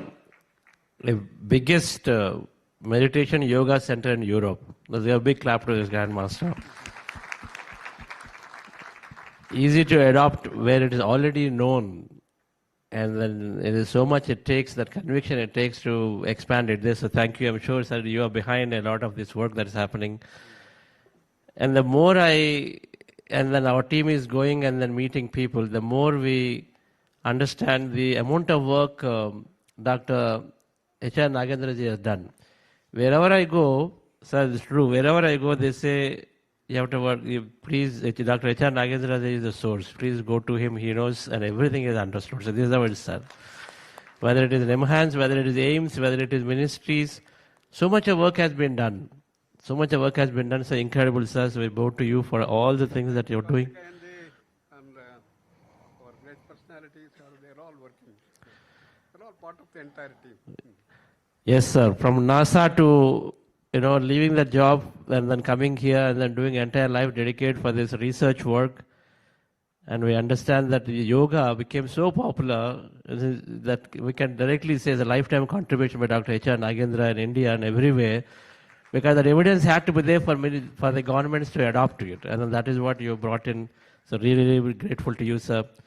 And since meditation is much easier to practice, or easier at least to get initiated for people, and so then we hope that at the same level of support and then enthusiasm will be carried by our team, so that we can together get this adopted worldwide. As rightly you say, it has to come into education system. That's right. Otherwise, thousands of people have been practicing. But right from childhood, if it can be brought into education system, then it can work. So what you suggested is bring this thing into our education system. We'll for it. Similarly, I was requesting him also in Europe, we should bring this into education system. Otherwise, he had done, millions of people he has been able to train. But unless it comes into our education system, things will not happen. So Karthikeyan also has been promoting this thing. Just like it should come into education system in our regular thing, it should go into health system also. It should come up, and then integrative medicine should come up. Therefore, I have been requesting our Karthikeyan ji also to see that integrative medicine, meditation should come into the health scenario to bring all the benefits into the corporate world. One of the benefits of this global conference is Chandra and Dr. Nagendra coming together. I introduced him, I said, go there. And I have known this great organization for more than 20 years. One more thing, our Honorable Prime Minister Narendra Modi ji had his basic training in yoga with him. The man looks so simple. Your inspiration. The man looks so simple and humble with so much of knowledge. Even when the yoga day started, the basics were all planned by him. He gave them what is this we order and all that thing. That's a great thing. Just like our Karthikeyan ji has been promoting this with all the yoga organizations, we brought Indian Yoga Association to synergize the efforts of all the yoga institutions in the country. And this is your inspiration to see that we tie up everything. This should happen. This is what Patriji also wanted to do. That's how Daji came in, Vice President came in, and many of the brilliant people here, quietly sitting, they all came into this organization because we started this global conference. A very humble, simple organization, not long, only 5 years of existence. And just, when Chandra and his team wanted, many enthusiastic people said, yes, we should do it. For us to do a global conference, and people from all over the world here, and eminent personality like him, Dr. Isaac Mehta, earlier he came here, whose patient is the King of England. King of England. And the King and the Queen came all the way to Bengaluru. They stayed in this healing center. No protocol, nothing. Such eminent people have come. Many others, everyone, equally, one better than the other. So there is a guarantee this is going to be taken at a global level. When we mention names like yours and all these things, people will respect. Take it seriously. Thank you. And so, a lot of things that you said, we have Dr. Newton and Dr. Lakshmi, they dedicated their life for many of the advanced concepts that you said, whether can meditation lead to levitation, meditation lead to all the ESPs and extrasensory powers. That is their life. And so they have designed so many deep courses and advanced courses, and then students go through and they experience all kinds of things. And so they're setting up this Quantum Life University. We'll take your guidance in doing this. Their model is to build this university in the Takshila University concept, to bring back all that wisdom. And so next, of course, is Dr. Newton and Lakshmi. We're going to take their messages. Please come over. Yes, sir. So thank you so much. Can we? So we invite all those people who have been advanced meditators to come, and then we take up this thing to do the next level. Yes, also from. Thank you so much, sir. We are honored, really honored by your presence.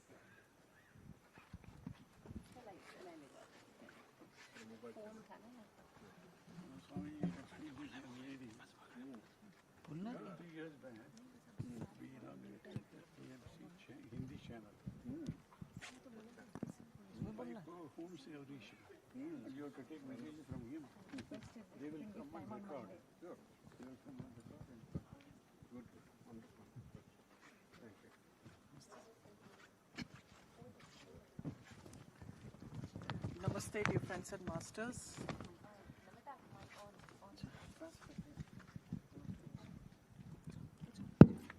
Namaste, dear friends and masters. Having desires is not bad at all, but attachment to desires is bad. We must learn the art of letting go. Now is the power talk by our distinguished masters, Dr. Newton Kondavati and Dr. Lakshmi Kondavati. I cordially invite them, and it's a privilege to me, to introduce them. Dr. Newton and Dr. Lakshmi are medical doctors by qualification and spiritual scientists by choice.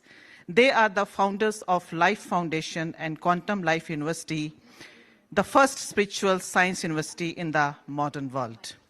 Pioneers in past life regression research, they have explored its therapeutic applications extensively.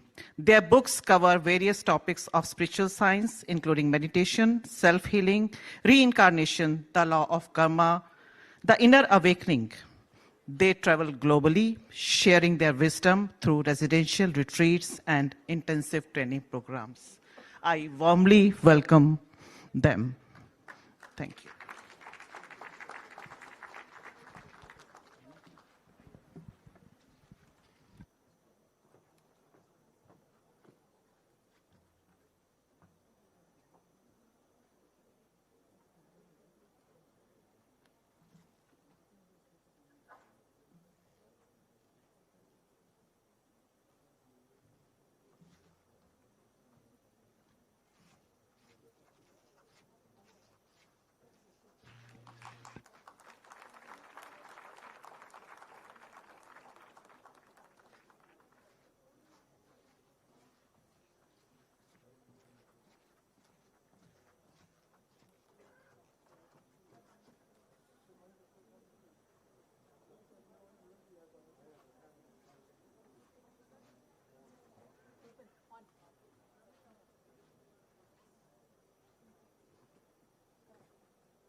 Hello, 1, 2, 3, 1, 2, 3. Hello.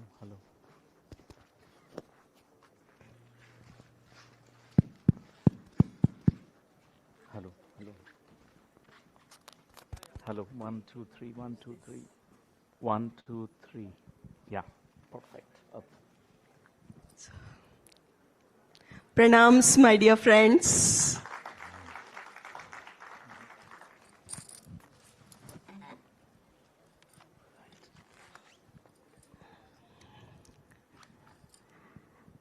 We want to thank the Buddha CEO Foundation Karthikeyanji, Chandra and Vani Garu for inviting us here on this platform. So many masters, so many stalwarts coming onto one platform. This was Patriji's dream. This was Patriji's vision. So the great force behind this manifestation, let us give a big round of applause to that great force, Brahmarshi Pitamaha Patriji. A big round of applause, my dear friends.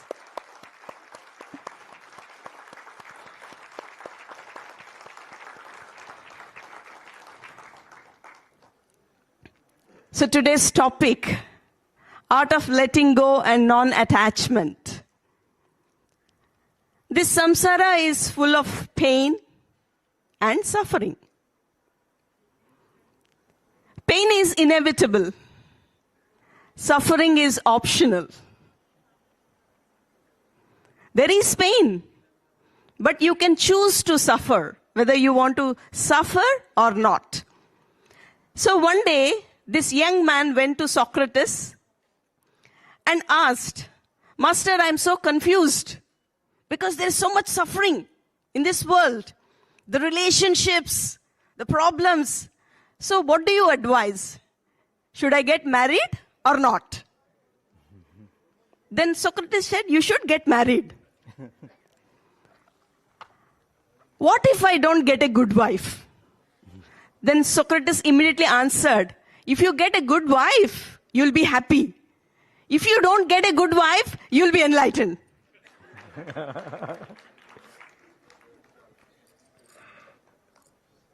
So you can choose whether you want to suffer or you want to get enlightened.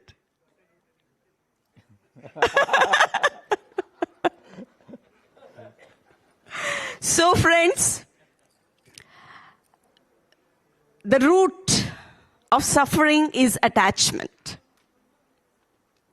So attachment is a state of emotional clinging caused by the belief that by not having something or someone, you will not be happy. So this state of emotional clinging has two components. One is a positive component and one is the negative component. The positive component is the flash of pleasure, the excitement you experience when you get something that you want. And the negative component is a sense of terror, a sense of tension, fear that accompanies this attachment.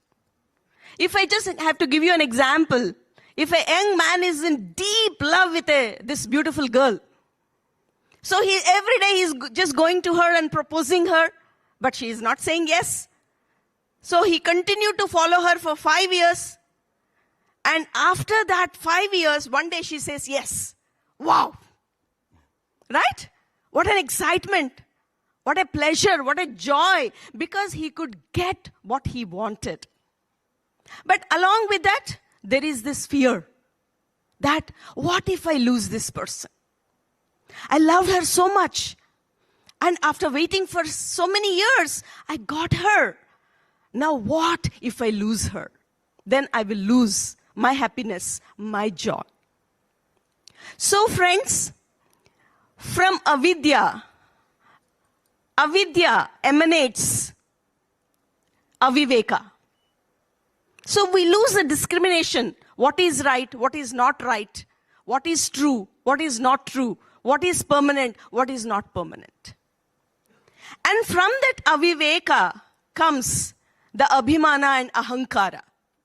And from that abhimana, raga dvesha. So what is raga? The attachment you have for things, for people in your life. So for example, if you have this habit of eating jalebi after having dinner every day, that jalebi gives you so much pleasure. You're so happy eating that jalebi. But one day you went to a different place, and in that place, jalebi is not available. You have so much money. You have people. So you have sent all your people in search of jalebi, but they couldn't find that jalebi. So, not able to have that jalebi will create so much pain for you. Oh, today, what will I do? I can't sleep without having jalebi. And even anger also comes, How come you are not able to find jalebi for me? So friends, this is how this raga dvesha. And raga is as dangerous as dvesha. So, there are actually 4 sthitis. And we all have this raga and dvesha. So, all those who are on the spiritual path, you have to look into yourself. What attachments you have. And in which sthiti you are in. So friends, there are 4 sthitis. One is called dhagda. That means this raga and dvesha, they are burnt. And the second is tanu, where they have thinned out. And the third is vichina, where it is in a concealed form. And then the 4th state is called udara, where it is in a fully expanded state. So we have these elements of raga and dvesha within us. So, for a yogi, for an enlightened one, he or she, that yogi, is in this state of 1 and 2, where the raga and dvesha are completely burnt out. Like for example, if you meet an enlightened master, if you're doing something wrong, that master might get angry at you, shout at you, but it is for only 1 second. He is expressing that anger just to correct you. So most of the time we don't understand why these enlightened people, they get angry. Just for that moment, for that second, he is expressing his anger. And then no raga, no dvesha towards anybody. And the narrowed state also. Sometimes we are all in this path, in this spiritual path. So we have little bit of that. But we can balance ourselves. We are in that balanced state. And for ordinary people, they are in these 3rd and 4th state. The concealed, the vichina sthiti. Like for example, the wife, when that raga is active in herself, she's so good towards the husband. She's very loving towards the husband. But the minute she asks the husband something, my dear husband, tomorrow is our anniversary, please buy me a diamond necklace. And he said no. What happens then?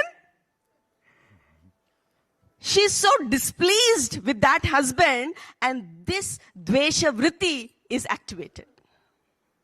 So that means that the dvesha vritti was concealed for a while. And then the 4th sthiti is called, my dear friends, udara, fully expanded state. You're extremely attached to somebody, or you hate somebody extremely. What Kamsa was experiencing towards Krishna. He had that extreme hatred towards Krishna. At any cost, he wanted to kill Krishna. So my dear friends, let us look at ourselves. Have we ever thought about this? In which sthiti we are all in? Connected to our attachments, the raga and dvesha. Sometimes this raga and dvesha, it's not only about your own people. Sometimes it's about your ideas. The path you have chosen. Sometimes we are so much attached to our own ideas and we are not at all open to others' ideas. We say, my way is the only way. What I say is right. What I practice is right. What others practice is wrong. I hate them. Because they are not practicing what I am practicing. So friends, So that's why an extreme, fully expanded form of raga and dvesha. So that's why it is so important for us, whenever we do our practice or sadhana or meditation, to reach to that state of nirvikalpa samadhi, to gain that Brahma Gnana, so that you are neutral. There is no raga, there is no dvesha. You are open to learn. You are willing to accept others' ideas. And that's how we continue to learn. So now what to do with this? First, we need to understand two truths. The first truth is, whatever we have believed till this point of time, it is false.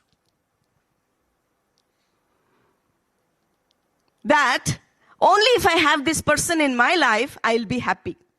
Only if I have this money, only if I have this property, I'll be happy. I'll be safe. I'll be secure. That's false. And the second truth is, not holding on to this belief will make you happy. I'm not asking you to renounce everything. I'm not asking you to run away. No, you can have everything. You can have all the positions. You can have all the money. But not getting attached to it, being in a non-attached state, you'll be so peaceful. You'll be so relaxed. You enjoy whatever you have, my dear friends, in that state of non-attachment. So now what to do with these attachments? Very simple. Drop them. But it is not as simple as that.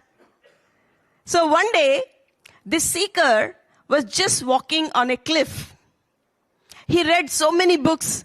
He has done a lot of sadhana. And he was just walking on that cliff and he was just thinking about something. And suddenly, by mistake, he fell from that cliff. There was a deep valley. So as he was falling, he could hold on to one branch. And he was hanging from there. And he started shouting, "Hey, is there anybody there? Please help me. I need help." But nobody was there. So then he remembered God. And he started speaking to God. "Oh God, I have led such a pious life. I have read so many scriptures, so many books. I have done so much of practice. Please, please help me. Please help me." So suddenly he hears this voice from the sky. "My dear son, do you really want help?" He said, "Yes, I want help. Are you willing to do whatever I ask you to do?" "Yes, I'm willing to do."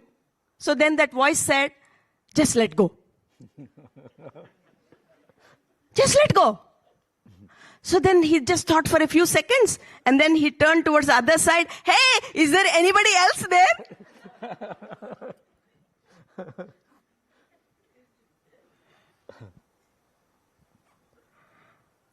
So friends, unless until we let go of these attachments, how is it possible for us to move to the higher planes? Whatever our esteemed masters were sharing in the morning session,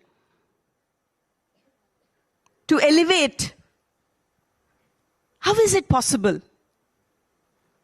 So friends, only when we can let go of these attachments, only when we can practice this non-attachment, then we can surrender to that greater power. We can surrender to the universe. Today, I just want to share my personal experience of what can happen when you surrender to that greater power. Recently, we were in Kumbh Mela. So we planned to visit Kumbh Mela on Mauni Amavasya day.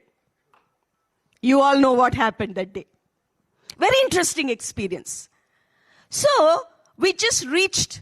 We started early in the morning, 4 o'clock, and we reached in the evening. Our flight landed in Prayagraj. And both of us, Dr. Newton and myself, we wanted to experience this Kumbh Mela like any other ordinary person. So we didn't contact anybody. We didn't wanted to have that VIP, all that. We just wanted to experience that. So, few hours before we reached there, we received this call from the tent city, and they said, we can't arrange any taxi for you. All the roads are closed. You make your own arrangements. And we land in Prayagraj, and we go to this taxi service. Please, we need a taxi to reach the tent city. And they say, no, it's not possible. No taxis. All roads are closed because we are expecting around 15 crores of people. So we have to take all the precautions. So, but how to reach? We landed there with two big suitcases. And now they are telling us, it's not possible. Taxis are 20 kilometers. How to reach that place? So I was a little upset. What is this? We came here to have this experience. And what is this? The minute we landed, something like this is happening. So then Dr. Newton told me, just relax. Because I'm not as evolved as Dr. Newton. He's always in that surrender mode. So he told me, let us just sit in silence for a few minutes. Let us surrender. So we just sat in silence for 15 to 20 minutes. And then this fellow comes from the taxi service and says, we could arrange one taxi. We could arrange one taxi. And Dr. Newton said, let us visualize. Let us visualize that we are reaching that tent city in the taxi. So we just visualize. So then what happened? They told us in the beginning itself, see, all the roads are closed now. So we will drop you to that extent wherever we can reach. So maybe, you have to walk for 10 kilometers or 15 kilometers, we don't know. So we said, okay, that's fine. Then I said, universe, we are surrendering now. Whatever experience you're going to give us, we'll enjoy that. So then what happened? We got into that cab and the gates were open. And we reached our destination, the tent city. How is it possible? It is not possible otherwise, but it was possible. And we reached at 8 o'clock and we went to the reception and we asked the reception people, tomorrow is Mauni Amavasya. We want to go to Triveni Sangam and we want to take a dip because they had all these packages, special packages taking in the boat and all that. They said, we are sorry. We are sorry, it's not possible. There's no permission for the boats. Everything is cancelled. All the roads are closed. It is not possible to take a dip in the Triveni Sangam. If you want, you can just go to the nearby ghat and you can take bath. That's it. After 2-3 days, it is possible, but not tomorrow. So then, what to do? We just went back. And there was this boy who was helping us in the tent. And casually I asked him, is it possible to go to Triveni Sangam? And that boy said, yes, ma'am, it is possible. I will take you tomorrow morning at 4 o'clock to the Triveni Sangam in the boat.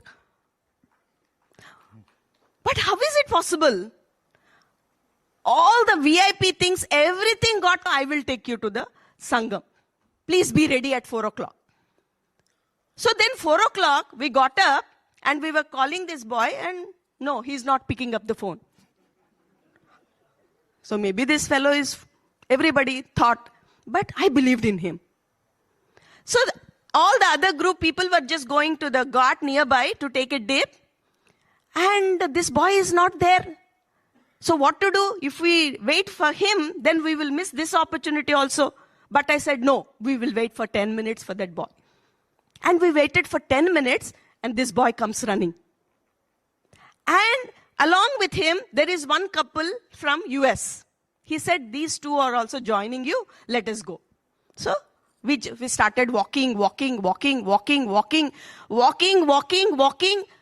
o'clock till 7 o'clock we were walking. Because there is no other way. You can't stop, you can't go back, you can't go right, you can't go left. You have to just move forward. That's it. And we were just going. And once after 1 hour, he is asking us to stop somewhere. And we are waiting for 20 minutes, and he disappears. He comes back after again half an hour. So he was just doing like this. So the couple who came with us, they said, I think he's lying. They waited till last minute, and just before 10 minutes, they said, no, we are going and we are taking bath in this Arail Ghat. And they left. After 10 minutes, this boy comes. And he takes us to the boat. With so much difficulty, we reached the boat, and 200 boats were waiting there. Already people on board. And they were waiting for the permission. And the minute we got onto the boat, they said, they have given permission. We are going to the Triveni Sangam. And we went to the Triveni Sangam. We spent good amount of time. What an amazing experience. Pure water, pure energy, everything clean. And we returned from there, and they said, now the boats are not allowed.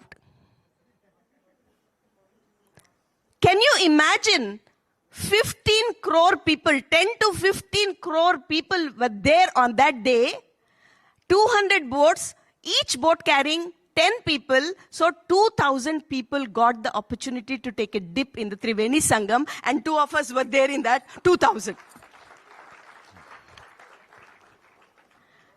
What an amazing experience. How is it possible? And then we also got this opportunity to meet some Nag Sadhus, Nag Babas, and we had some amazing experience. We were just walking, and 5 Nag Sadhus just come and surround us, and he asked me to open my hand, and he puts a flower in my hand and asks me to open. When I open, it has transformed into a silver talisman.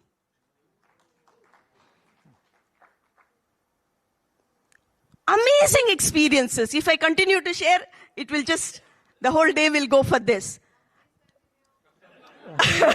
Some other time. And then comes the last day. After having this wonderful, wonderful experience, now tomorrow we have to go back to Hyderabad. We have to catch our flight. We just go to the reception and say how much time it will take to reach the airport. They said all the roads are blocked. It will take 5 hours to reach to the airport. Then we said, please arrange a cab for us. At least now you please arrange a cab. They said, okay, we are noting down your name. By 9 o'clock tomorrow, you should start. Otherwise, you will miss your flight. Okay. That day morning, we just go there with the luggage and we ask, where is our cab? They say, we are so sorry. All the data we lost. So we couldn't arrange a cab for you. What? So now, there was this couple from Malaysia who were going to the airport, and they have booked a big vehicle. And they just heard us, and they just came to us and say, we are very happy to take you to the airport. We are very happy. Please join us. So while traveling, we just reached the airport in 1 hour. 1 hour, and they were spiritual seekers. They had so many doubts. They were just asking questions. We enjoyed the conversations. And the minute we reached the airport, we wanted to offer them money because, we need to pay for the taxi. They said, no, we are so happy to offer this ride to you. We are so thankful. We'll come and visit your Quantum Life University very soon. So, my dear friends, how is it possible? Please tell me. It's not because we are special, something like this happened to us. No, we are all special. Just because we surrendered. We surrendered.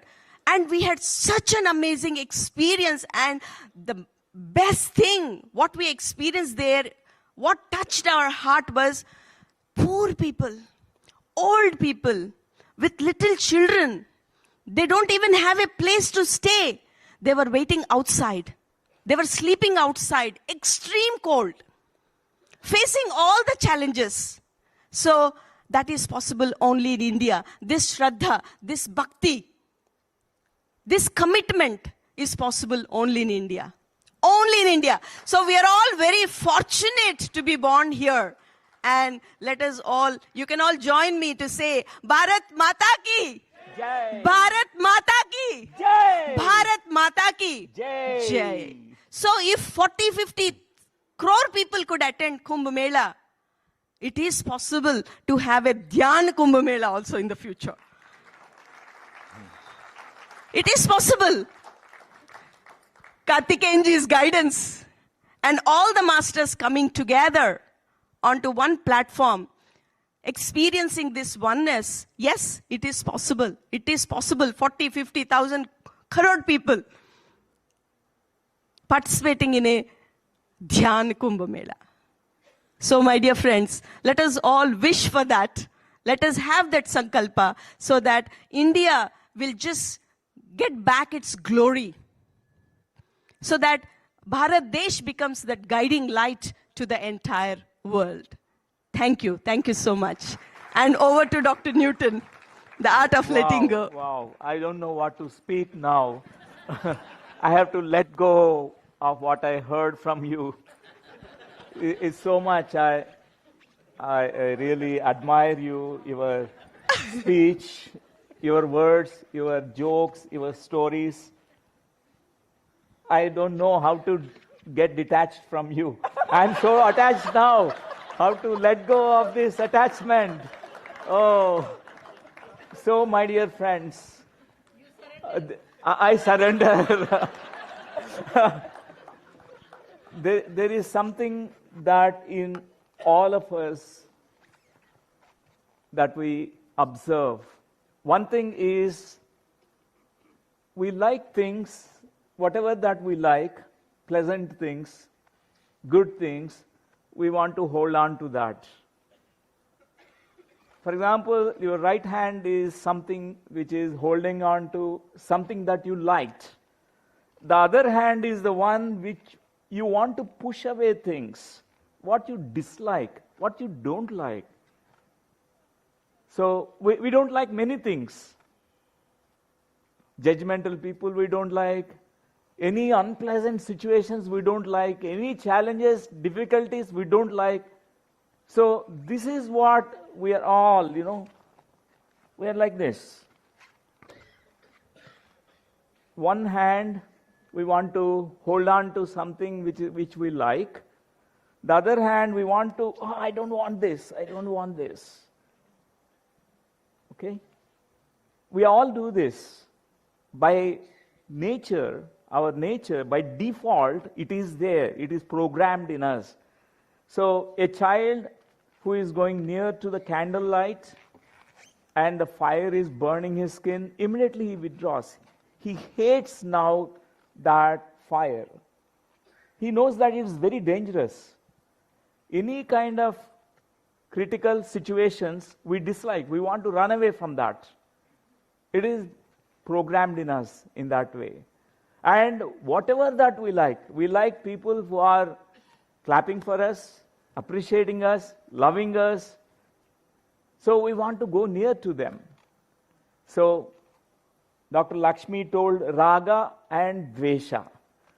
This is raga. You want to always hold on to raga, attachment. Dvesha, you hate something what you don't like. You push it away.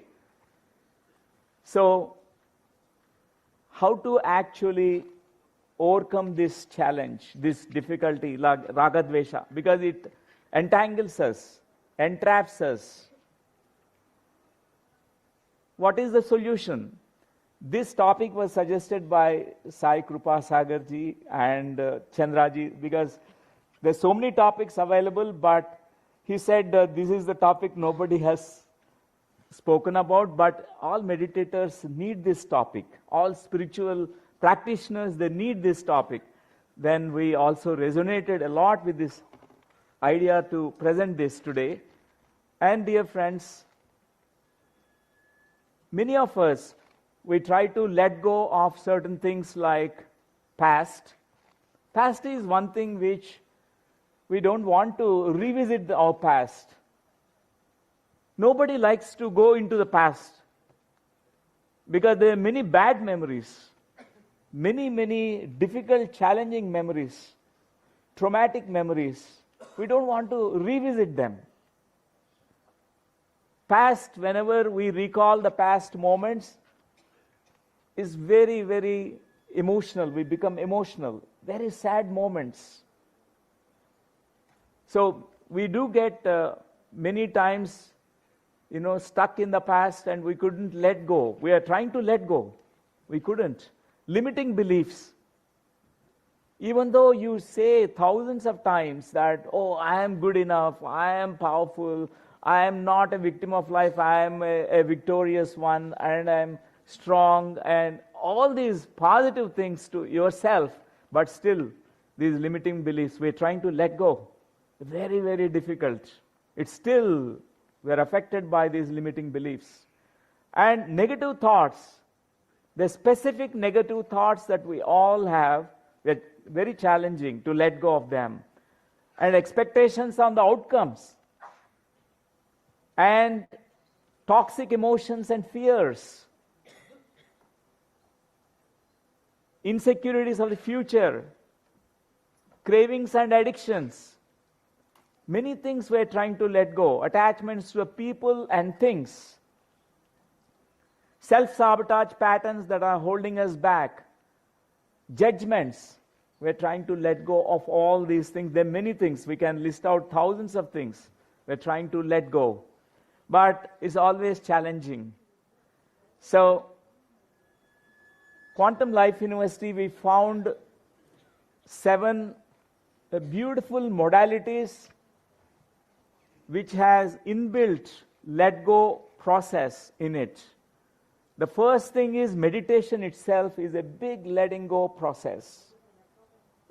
A big, very big way people let go of many things when they are very sincere and diligent in their practice of meditation.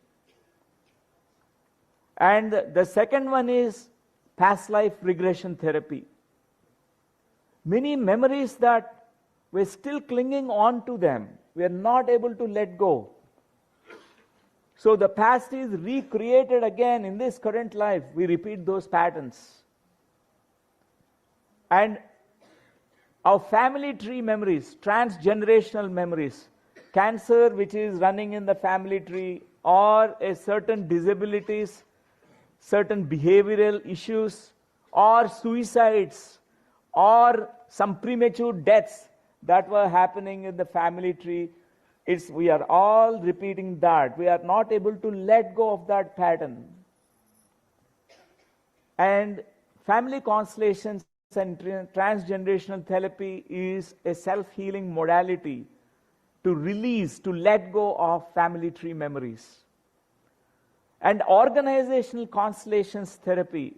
Even organizations have memories. All organizations, they have a history, they have memories, they have emotions, they have a culture, they have values, they have belief systems. This modality is also a letting go process. And inner child therapy, which is based on our childhood developmental stages, and all that what we are programmed, what we go through, what we have gone through in the childhood, which programs us. So this also is based on letting go process. And fetal rebirthing and re-imprinting process. In the womb, we are programmed again.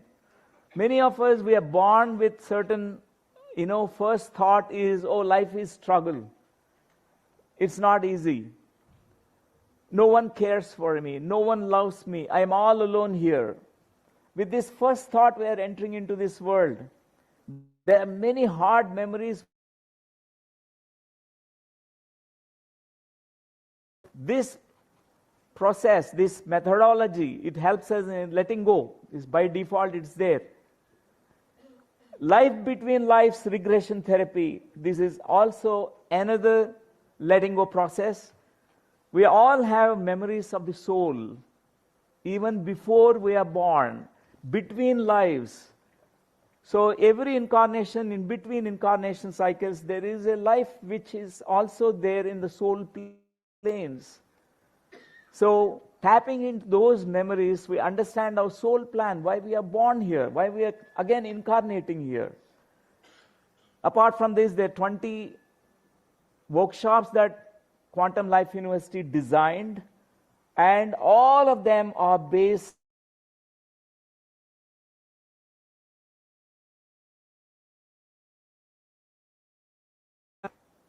known about letting go process. It's not really difficult to understand this concept. In your body, in our body, from childhood to so far, we know it. The first thing that we do when we wake up in the morning is the letting go process.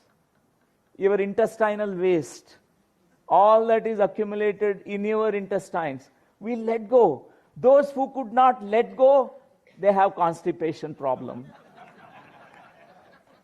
And our urinary bladder is full. It is such a divine experience to go to the urinals. If you are not able to do that, it is such a suffering.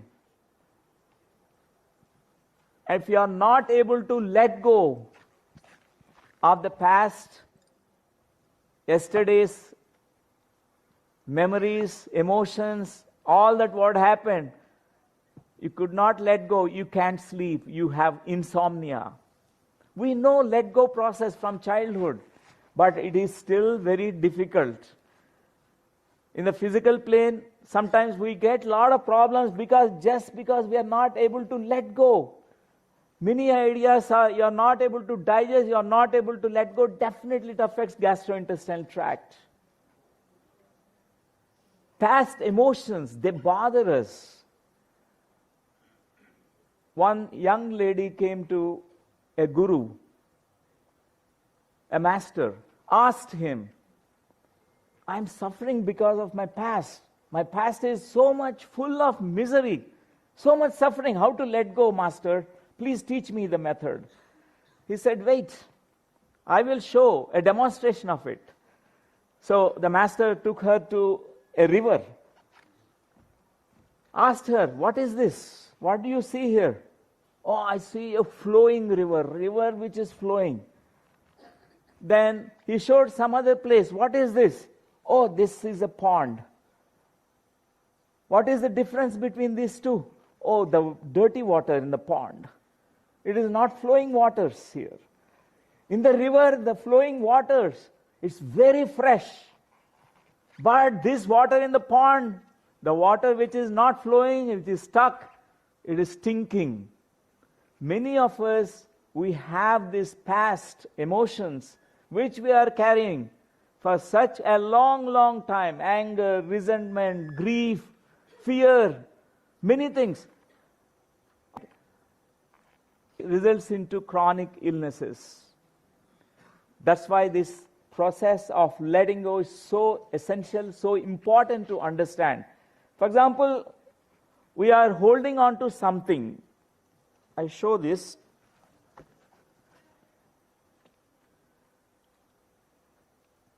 Okay.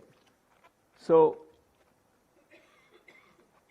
symbolically, this is an emotion that I'm carrying. Maybe anger, okay? This is anger I'm carrying. I'm holding like this. How long can I hold? 1 hour? 24 hours? Oh, it becomes very stiff. Now 1 month, if I hold on to this anger, it becomes very rigid, very painful. 20 years of this anger I'm carrying, 20 years. Inside, you are, this fiery anger, is burning you inside. What happens? And people carry it many lifetimes of emotions.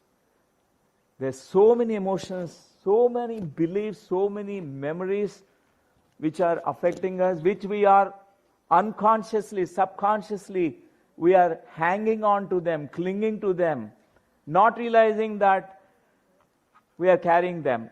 But we feel a certain burden because of that. So letting go is so essential, very important to understand this key concept. Relinquishing one's grip on someone or something that we are holding on to. For example, I just need to drop it. It doesn't need any kind of effort. Even 20 years you are holding on to one emotion, a negative emotion, it needs just this moment to drop it. Just like this, it falls. It just falls. We need to just release the grip on it. It's as easy, as simple as that. So today we are going to have a process also. Many people think that letting go is quitting. No. There are two different words. Quitting is someone who is, has given up. There is a sense of guilt and a shame or a sense of failure when we quit something because nothing is happening. You quit now. Anyway, I'm going to the dead end. I don't know there's no progress. Then we quit sometimes. But letting go is a surrender. It's complete, uncomplicated, ideally. It's a deep surrender. It's a positive thing. It is not weakness. Letting go is not a weakness. It is a strength. It is such a strength, a great quality for every spiritual practitioner. For example, I am not promoting that you renounce the world now, let go of your possessions, let go of your money, let go of everything. No, I am not saying that. Many people, even after renouncing everything, they're still hanging on. The mind did not let go. They might do sannyas, they leave everything. They may wear kashaya robes, but still, inside their mind, they're clinging on to certain things. Janaka Maharaj is a great example. Who has such treasure, money, gold, everything with him, and name and fame, but non-attached. The money is there, but he is not attached to it. And he is such an emperor, greatest king, abundant king, physically abundant, spiritually also abundant, greatest spiritual champion, Janaka Maharaj. So, a mother who has given birth to a child, she needs to be attached to the child. A child also needs to be attached to the mother. There, if we go and say detach, non-attachment, no, it won't work. It's very important at that stage. When the child is now grown up, adult, that time non-attachment is important. Now this boy is getting married. He's a man now. He's getting married. He is no more. He's saying tata bye-bye to mother because he is inviting a new family.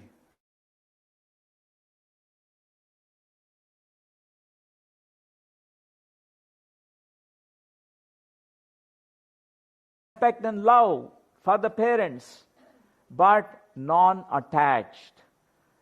That slight distinction is important. Buddha, he had a great kingdom. He's a prince. But he dropped it just like that. Why he could drop it is not quitting. It is letting go. He found something more valuable than this physical kingdom and all that, whatever that kingdom can give to him. He can be the greatest emperor of the world. But he preferred, he has chosen to be the emperor in his inner world. Buddha, that is Buddha. So, that is the letting go. It's not quitting. So, dear friends, to move forward physically or spiritually, you must let go of where you are now. Because we are going to be going to unknown territory.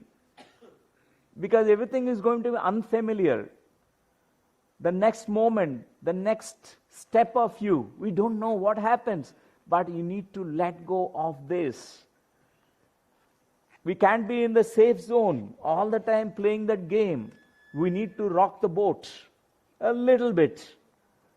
Be dare enough to rock the boat. And take one more step, one more step. Meditation is such an adventure. We do not know what happens. We do not know. We are going into the unknown. It's the greatest adventure, meditation is. So, dear friends, letting go, surrendering opens up the space for the unknown possibilities to flood in and fill up with creative potential. How can you build a new home if you don't demolish your old home?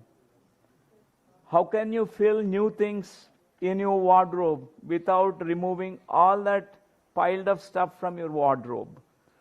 How can you bring new fruits, vegetables into your refrigerator unless all the garbage is cleaned from the old refrigerator? All the old stuff need to be cleaned. The same thing, the letting go process, we are carrying so much unconsciously, subconsciously, dear friends. We are not aware of that. Many of us, we have a tendency to believe that a cat, when he is drinking, the cat is drinking milk, it closes its eyes and drinks milk, thinking it's safe.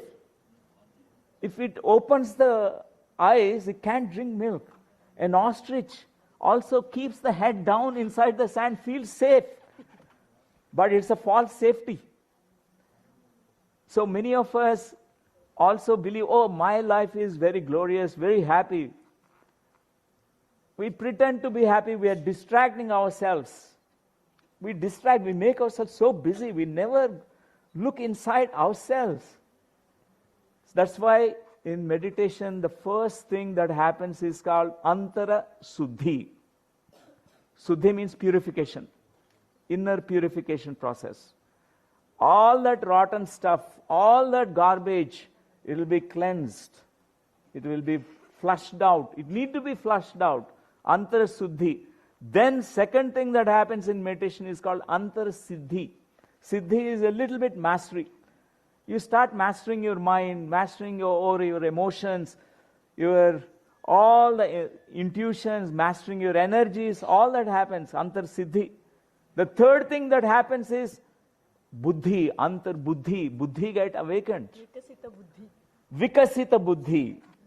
Your buddhi is like a flower, which is like in a bud form.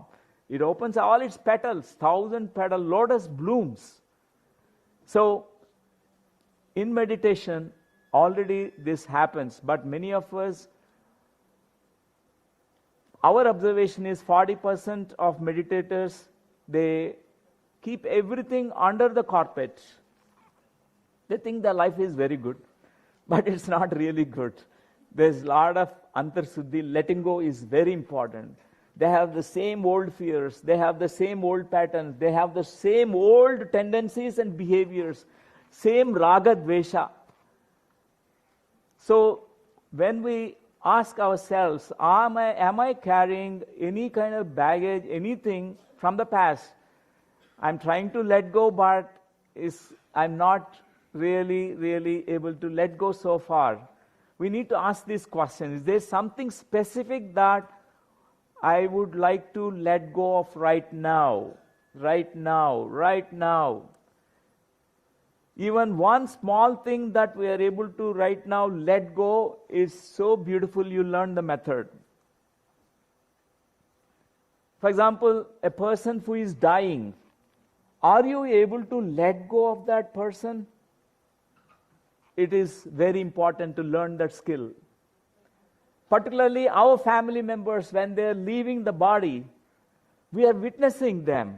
They are leaving the body. No, mother, don't go. Please stay. Please stay. We need to respect the process. We need to respect. Death is such a beautiful experience, just like birth. That's what meditation prepares us for our own death. One day we need to let go of this body. We can't stay in this body forever. This is only a temporary vehicle. One need to learn to let go. One day we let go of this body. Simply drop this body here. Graciously leave the body one day. So, but right now we need to learn the practice. What is that even smallest thing that you would like to let go of right now? Even small fear, anger, anything, could be anything. Or you are working in a company, you couldn't let go of that job. You're hanging on to it because out of fear, I couldn't let go. Because there are many golden opportunities, many other things. For example, when I completed my MD, I was on the fork road. I have to decide whether I have to serve as a medical professional or I have to serve spiritual service, be of spiritual service. I'm in the, middle of the road. I have to decide. I have to let go all that whatever I get from the medical, as a medical professional, as a doctor. I have to let go. I don't know what happens. My father asked me one question. So you don't want to practice medicine, so what do you want to do? I want to meditate, I want to teach meditation, I said to my father. Can meditation give you breakfast, lunch, dinner? I said, I don't know, but I know I will be very happy, my father, I said to my father. But my father respected my decision in that moment. We walked. Dr. Lakshmi also said she is also about to complete her post-graduation. She given up. She could let go, just drop it. If you are going into this path, I can't go in a different path. She said, I will walk with you. She came. She dropped the medical profession just like that. Because now I have very deep respect to all the medical community. Because that knowledge helped me a lot to understand about illness and psychosomatic nature of the illnesses and how to let go of certain things so that your illness can be cured. So we can say so many examples from our own life. Every day we find from our own lives many examples how we are holding ourselves back. So what do you believe is holding you back in not letting go? Many of us, we are struggling to let go. We are not able to let go. So, how does the idea of letting go of this make you feel? Scared? Or shocked, excited? Yeah, all meditation practitioners, spiritual people, they're excited actually. But we need to learn this method. Without this, who you will be, how will you feel? Without this burden that you're carrying, without that, how do you feel? You feel liberated. You feel free. Such energy which is locked up is accessible to you if you are able to let go of something which is really limiting you. It could be letting go of your illness, letting go of your ignorance, letting go of your fear. Smallest things. How will others see you? Many of us, we think, if I let go of this, only I can hang on to this. Others, what they think about me. We worried about others. What others think about me, we worry more about others. And if you knew the letting go of this, one of the most beautiful gifts of self-love and self-care, you could give it to yourself. Would that make it easier for you? Yes, definitely. Everyone wants to love themselves, care for themselves. And if not, why not? If we are not caring for ourselves, not loving ourselves, definitely we have difficulty in letting go. So the major requirement for the journey is willingness, friends, to let go of the attachment to your current experience of life. So the small part of ourselves is attached to the familiar. No matter how painful or inefficient it is, even though it is an impoverished life, it's full of pain and suffering, but still we don't want to let go. A small part of us still clinging on to certain things. So the mechanism of letting go, that's what we are going to have, a very short process. I know there's a time constraint, so we'll have a short process. So it's very easy. It's the art of letting go. It's already there in us. Only thing is trust. Your step towards the next movement, next step, next door that opens for you is going to be really, really great, even though we do not know that. So are you all willing to let go? Yes. Are you all willing? Ready? Wow, wonderful. So let us have this short meditation, my dear friends, and be clear.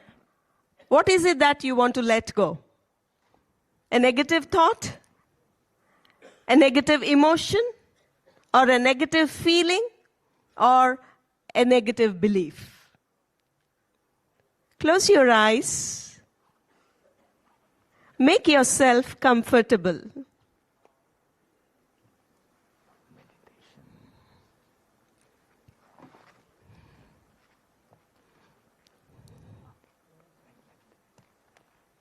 Sit in a comfortable posture, allowing yourself to breathe in and breathe out consciously. Give yourself the permission to let go, to let go of all that which is not serving you anymore.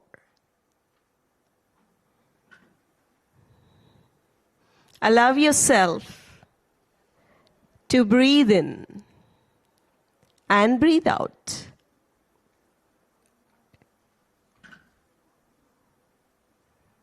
Allow yourself to relax, relax, relax.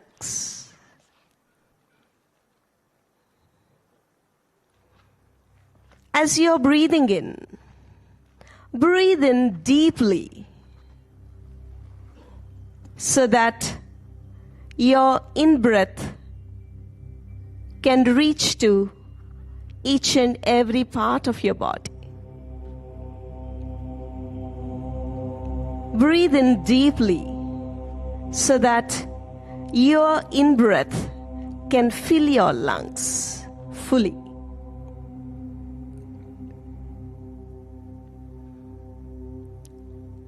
As you're breathing out, breathe out slowly.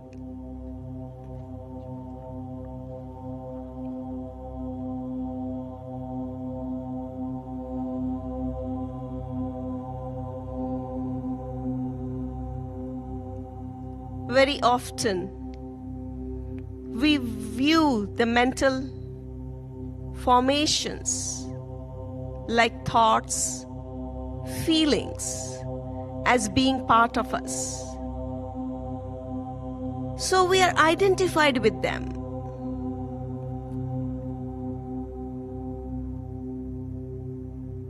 Now, in this state of awareness, be an observer. Observe that thought, that negative thought, that limiting thought that you want to let go. Label that thought.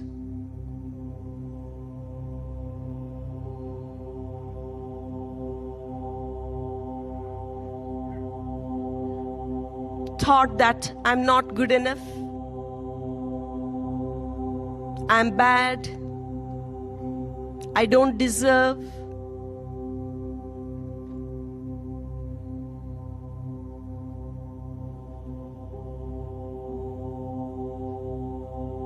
As you bring your conscious awareness onto this thought,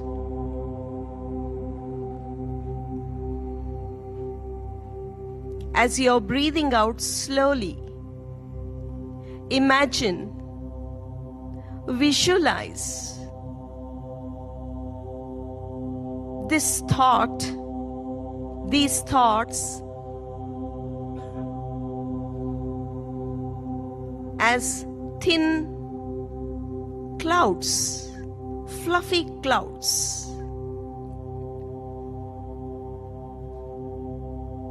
As you observe them,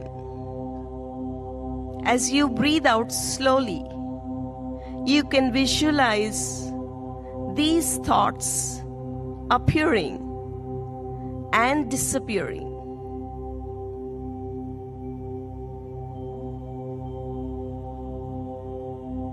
Revealing a clear, bright sky.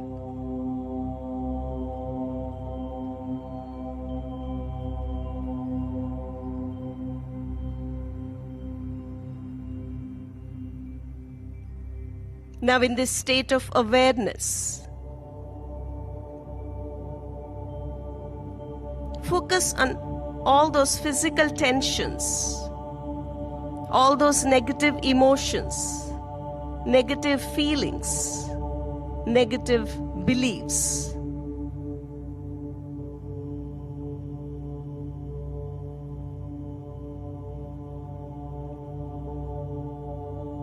The attachments which are causing you this pain, this suffering.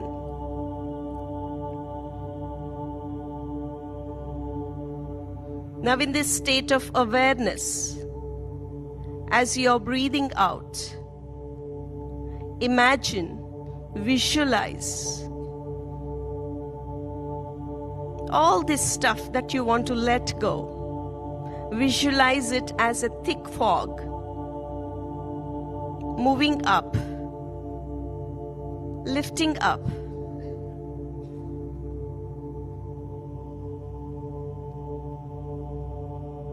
completely disappearing, dissolving, allowing the sunlight to come in, to experience that warmthness.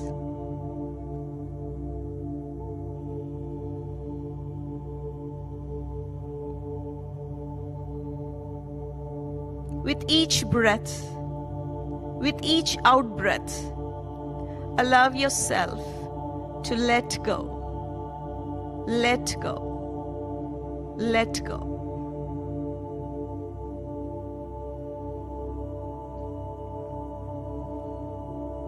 Consciously allow yourself to take a deep breath.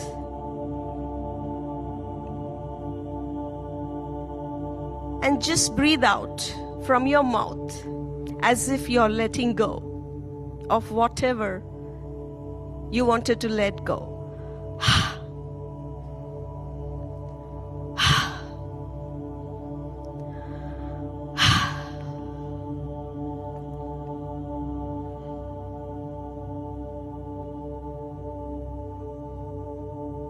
Symbolically, letting go of all that, whatever you needed to let go, through your breath.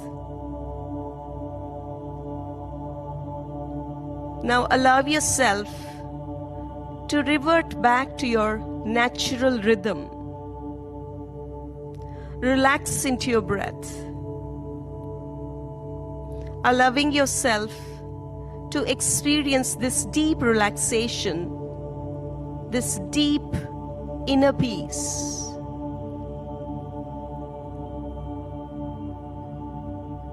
And in these higher states of awareness, allowing yourself to surrender to that greater power, to the universe, allowing the universe to work through you, opening up to new possibilities, connecting to your full potential self.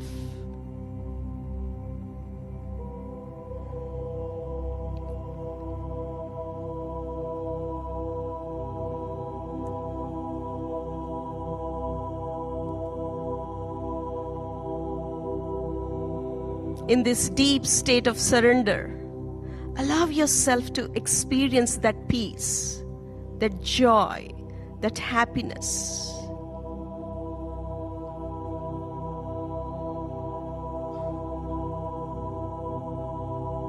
Aligning yourself to this greater power.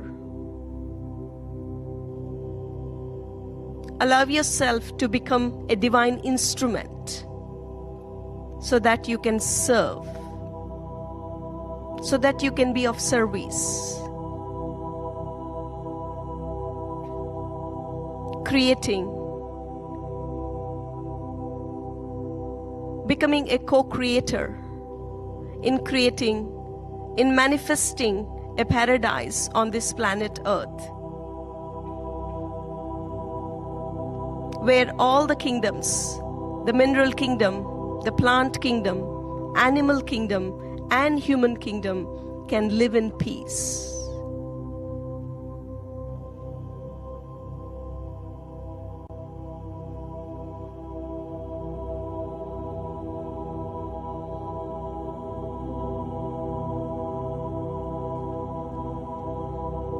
Whenever you're ready, you can slowly return back to this present moment, experiencing this freedom, experiencing this bliss, experiencing this peace.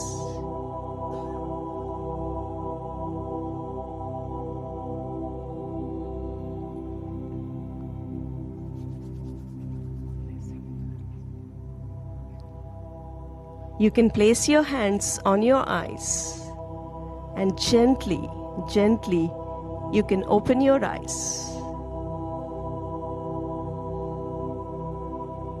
With a big smile.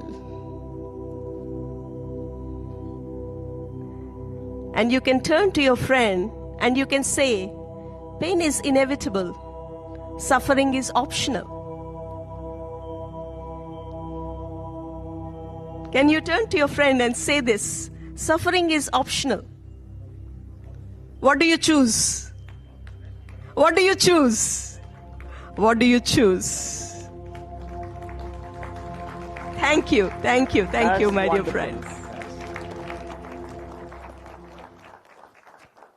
Big thank you to Patriji, Brahmashri Pitama Patriji, my guru. 35 years back, I met him, and since 34 years, I'm meditating. And it's never ending. Meditation, there's no end to meditation. My deepest gratitude to Patriji and Sri Kartikeyan ji and Chandra ji and Vani ji. Vani Garu. And friends, thank you so much. All of you. So much. And thank you.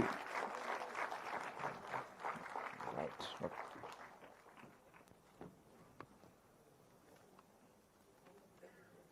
Yes. Hope you had to corporate leaders.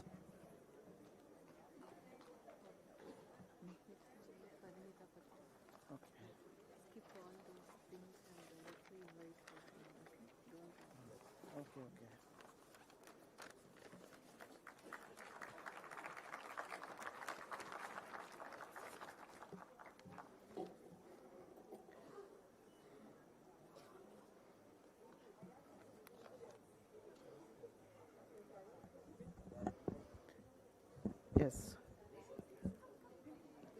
Okay. Okay. Parinta Patri. Okay. Need write, sir? 2 lines I prepared? No?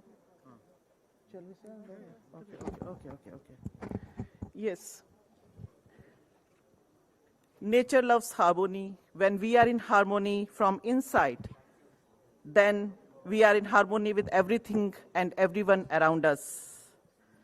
And when the harmony prevails, we can certainly make our mother planet Earth a much better place to live in.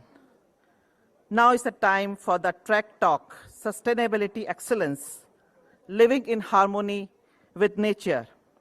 I welcome Parinita Patri, elder daughter of Brahmashri Patriji, who is a meditation coach, spiritual leader, and advocate for a plant-based lifestyle.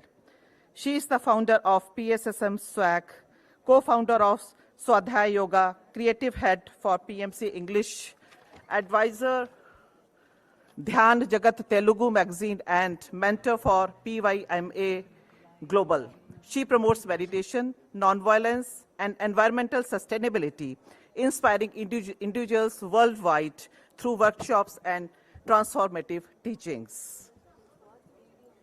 And First, we will watch a video and then on sustainability. The world stands at a critical crossroads. Climate change, resource depletion, and environmental degradation threaten our future. Governments, industries, and communities seek solutions. But true transformation begins within.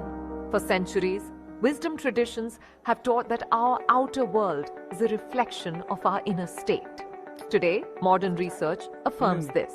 Meditation cultivates mindfulness, and mindfulness fosters sustainability. When we meditate, we awaken to a deeper truth. We are not separate from nature. We are an integral part of it. The more we cultivate stillness, the more we recognize our responsibility to live in harmony with our planet. Across the globe, architects, sustainability leaders, and mindful practitioners are integrating meditation into their work, creating eco-conscious spaces, sustainable communities, and regenerative solutions. Their journey is a testament to the power of inner awareness, driving outer change.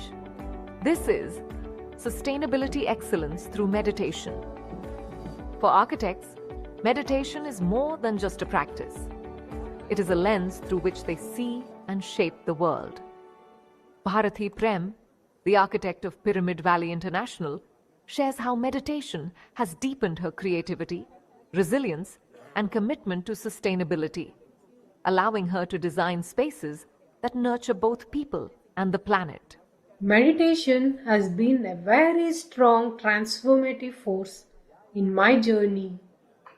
It has helped me to navigate the toughest challenges both in my personal as well as in my professional spheres. I believe architecture, meditation, and sustainability are three corners of a triangle. The intersection of these three offers a holistic community of mindful living and being in harmony with nature. Transformation through meditation transcends professions and backgrounds. Polaya, a fisherman from Andhra, once relied on the sea for his livelihood. But through meditation, he found a deeper connection with nature, gave up fishing, embraced vegetarianism, and now leads a life of mindfulness and sustainability. In the remote hills of Pettu Godalu, Araku, an entire tribal community has undergone a profound transformation through meditation. Once living off hunting and forest produce, they have embraced vegetarianism, built a pyramid meditation center, and now guide others on the path of mindfulness. అలాగ ముందుకు రావడం అన్నది జరిగింది. దాని ద్వారా మాకు బ్రతుకు తీరన్నది తెలిసింది. దాని ద్వారా మేము ఇంకా సక్రమంగా ఉండడం అనేది జరుగుతుందండి. మా గ్రామంలో వాళ్ళు ఇంతకు ముందైతే విపరీతంగా త్రాగుడు, మందు అలవాట్లు, కొట్లాటలు, దెబ్బలాటలకు భయంకరంగా ఉండిందండి. ధ్యానంలోకి వచ్చేసరికి అవంతా తగ్గిపోయి ఇంకా ప్రశాంతంగా ఉండడం అనేది జరిగింది. ప్రతి ఒక్కరికి మంచి ఆలోచనలు ఇలాంటివి వచ్చి సక్రమంగా ఇప్పుడు ఉంటున్నారండి. For Gangaram Reddy, a successful businessman, meditation became a turning point in life. He let go of his poultry business and embraced a more conscious path, starting an oil farm and fruit garden rooted in sustainability. నేను చేసేదేంపై కోళ్ళ వ్యాపారము, eggs యొక్క layer form అనేది నాకుండే, 1,00,000 కోళ్ళది నాకున్నది. అటువంటి దాంట్లోపల నేను చేస్తున్న ధ్యానము, ఏ క్లాస్కి వెళ్ళినా కానీ జీవహింస చెయ్యొద్దు అనేది పత్రిజీ యొక్క కాన్సెప్టు. మళ్ళీ నేను వీటిని చేయడం ఇవన్నీ ఎందుకు అని చెప్పేసి అనిపించి ఆ యొక్క పౌల్ట్రీ ఫామ్ ఏదైతే ఉందో ఆపివేయడం అన్నది. Mallappa Kalluli, a retired army officer, found his true calling through meditation. After deep practice under pyramids and attending a spiritual retreat at Pyramid Valley, Bengaluru, he experienced profound transformation and embraced vegetarianism. His journey led him to first build a pyramid for his village, bringing meditation to hundreds and helping many heal from illnesses. ಉಸಿರಾಟ ಮೇಲೆ ಗಮನ, ಆನಾಪಾನಸತಿ ಧ್ಯಾನ, ಈ ಉಸಿರಿನಿಂದ ಇಷ್ಟೊಂದು ರೋಗ ನಿವಾರಣೆ ಆಗ್ತದೆ ಅಂದ ಮೇಲೆ ನಮ್ಮನ್ನ ಇಷ್ಟು ಚೇಂಜ್ ಮಾಡಿದ ಅಂದಮೇಲೆ ಇನ್ನು ನಾನು ನನ್ನ ಮನೆ ಮೇಲೆ ಕಟ್ಟಿ ಲೋಕ ಕಲ್ಯಾಣಕ್ಕಾಗಿ ಸಾರ್ವಜನಿಕರ ಸಲುವಾಗಿ ಅಲ್ಲಿಯೂ ಕೂಡ ಎಷ್ಟೋ ರೋಗಗಳಿಂದ ತದಲ್ತಾ ಇದ್ದಾರೆ. ಅಲ್ಲಿ ಜನಗಳಿಗೆ ನಾನು ಒಂದು ಮಾರ್ಗಸೂಚಿಯಾಗಿ ನಡಿಬೇಕಂತ ಹೇಳಿ. The impact of meditation on sustainability is not just anecdotal. It is scientifically proven. A Harvard study found that mindfulness reduces materialistic tendencies, encouraging responsible consumption. Research published in Nature Communications shows that meditation enhances emotional resilience, leading to ethical and eco-conscious decision-making. Studies from Stanford University reveal that meditation strengthens our sense of interconnectedness, fostering pro-environmental behaviors. Sustainability is not just a policy, a trend, or a responsibility. It is a way of being. Through meditation, we cultivate awareness, intention, and action, the three pillars of a truly sustainable world.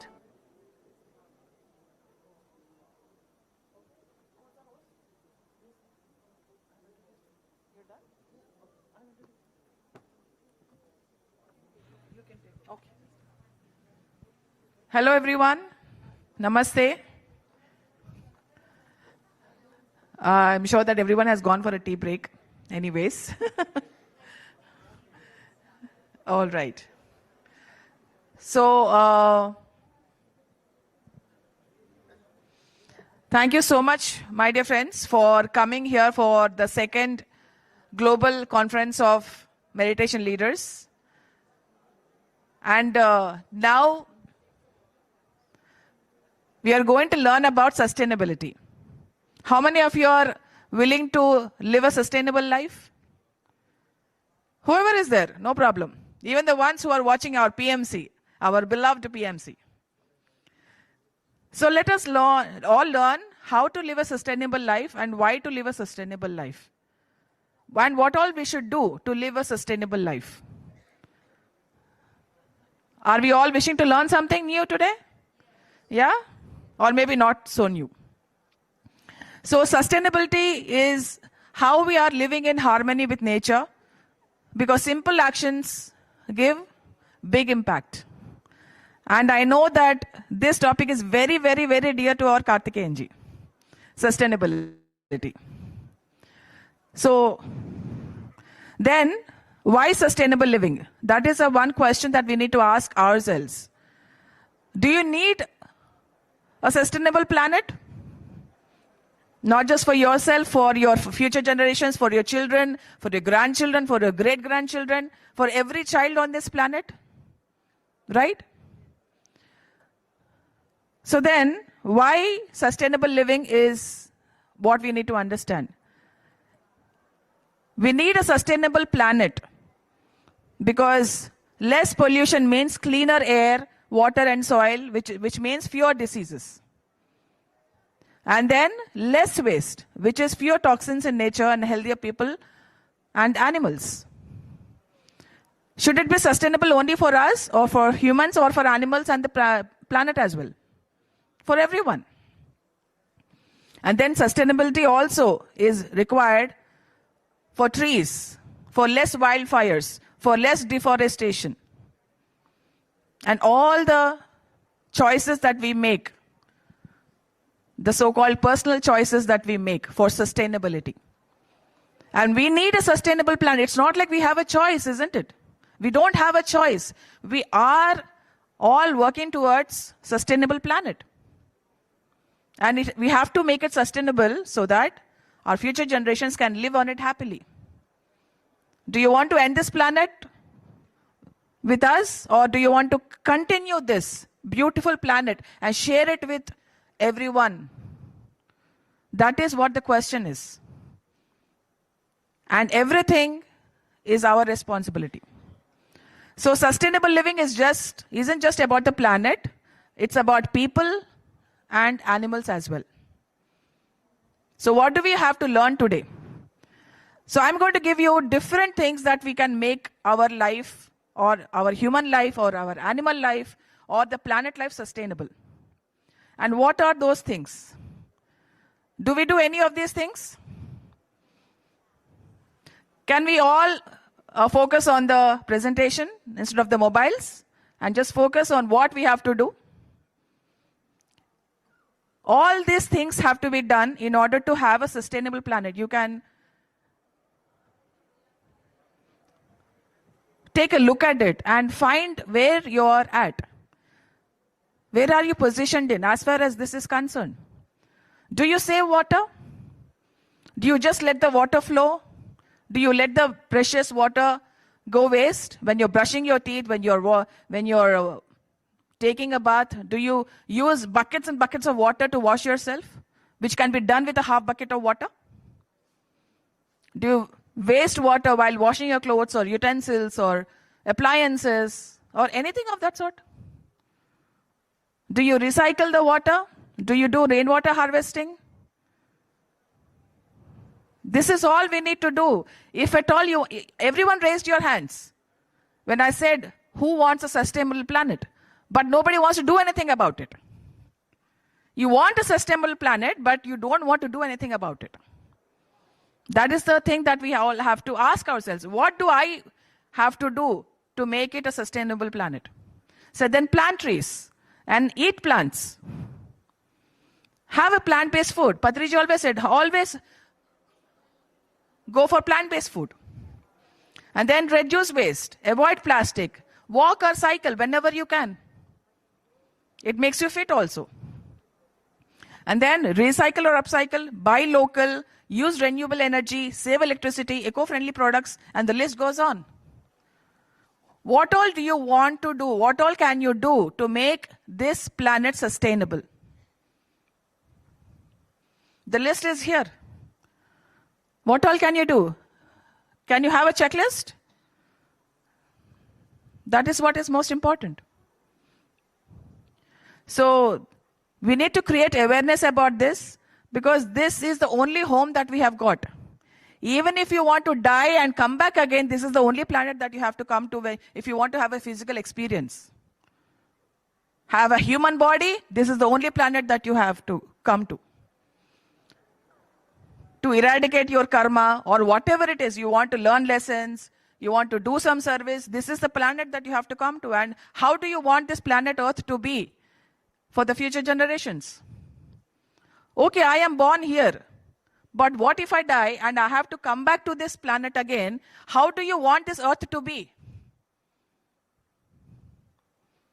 How do you want this earth to be? कैसी धरती चाहिए आपको अगर हम फिर से पैदा होना चाहे तो फिर वो सुंदर बनाने के लिए हम क्या कर रहे हैं अभी? Are we doing something for pollution? Or are we adding to it? Are we saving water or are we draining more water? Are we planting trees? How many of us plant trees? Only a few. But everyone wants a sustainable planet. That's a funny story. That's a very funny story. So, then save electricity, compost, grow your own food, reduce, and sustainable travel. All these things we need to keep in mind. Because what does meditation teach us? What does spirituality teach us is a sense of responsibility. We are all responsible world citizens. We need to take responsibility. Nobody has to tell you what to do. You should know, as a meditator, a sense of responsibility has to be ingrained in us. Our actions lead to something, right? We know the law of karma, don't we? Inaction is also action. Inaction is also action. So what are we going to do for this planet? And then as a part of this initiative, we have started something called PSSM swag, which is called Save Water and Go Green, which has 3 objectives. One is save water, one is save animals, and the another one is plant trees. So do we all save water? No wasting of water? Some are not raising hands, that's okay. But at least from now on, if you can start saving water. And how many of you are animal lovers? All animals or a few animals? All? Few? All? Are you sure? Because you will have to answer the next question that I'll ask. Loving means not harming them. Okay? Loving means not harming. Harmlessness. Right? Loving means not, kuchku puchku and all that. So, okay? That is affection that we do for our, domestic pets. So, loving means not harming. Okay? All are animal lovers. Fantastic. Ahimsa. Or non-violent organization which has started by me in November 2020. So these are the 3 objectives which I'm looking forward to. And I'll briefly tell you, just very few slides, very short slide, because Sagar ji has asked me to talk about sustainability, so I'm doing so in a very limited time. So planting trees. The first thing is planting trees. We have to restore the planet, and deforestation rates from 1990 to 2024 show very significant loss of forest cover. So what is our responsibility now?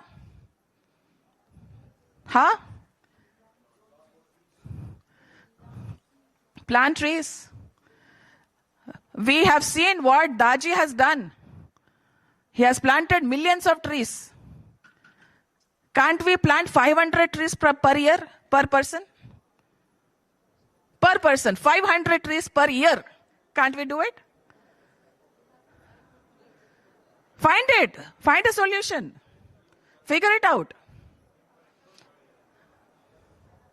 Figure it out. And not just planting those trees, you have to take care of them also. As long till the time that they can sustain by themselves, you have to do that. And what do trees do? Trees absorb CO2, prevent soil erosion, and shelter wildlife. We all know this. I have a quotation which I created by myself, which is saying that let's build homes for our animal and bird gods. We are destroying their homes and building our own homes. That is not done. That is against the law of karma. And then reforestation reduces wildfires such as those in California and Australia. Has everyone watched the news in California wildfires? Why do you think they happen? Why do you think they happen? Why do you think the earthquakes and catastrophes and the cyclones are happening? What do you think is the reason? Why is Mother Earth angry on us? Yeah? We are not taking care of her. As simple as that. We are killing her children. Animals. We are killing her children. Next is save water. And everyone knows that earth is 70% water. Even our bodies are 70% water, right? Yeah? So and fresh water on earth is only 2.5% of earth's water, and 92% goes to agriculture. And out of that, 29% goes to animal agriculture. What is animal agriculture? Yes, my dear friends, what is animal agriculture? Animal agriculture is where the animals are bred forcibly so that they can be killed.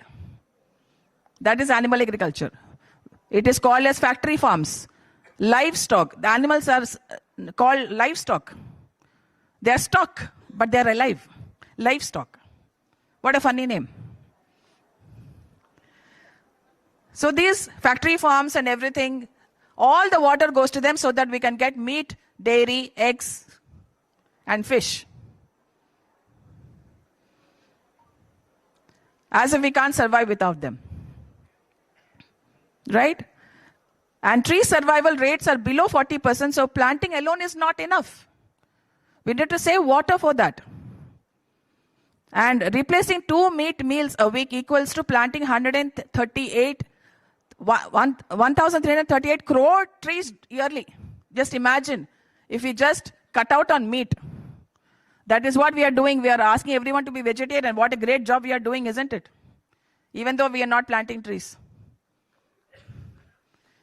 So that's, we have to clap for ourselves.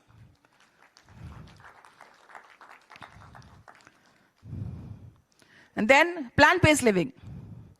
So a plant-based living is a solution for our future since 1990. It has helped fight water shortages and food crisis. All the food, most of the food is going for animal agriculture. Most of the water is going for animal agriculture.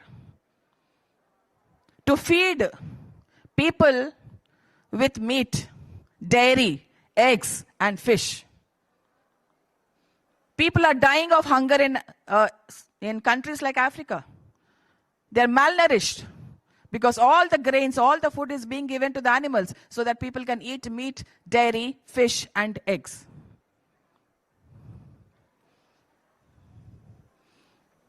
Is that right? Is that the right thing to do?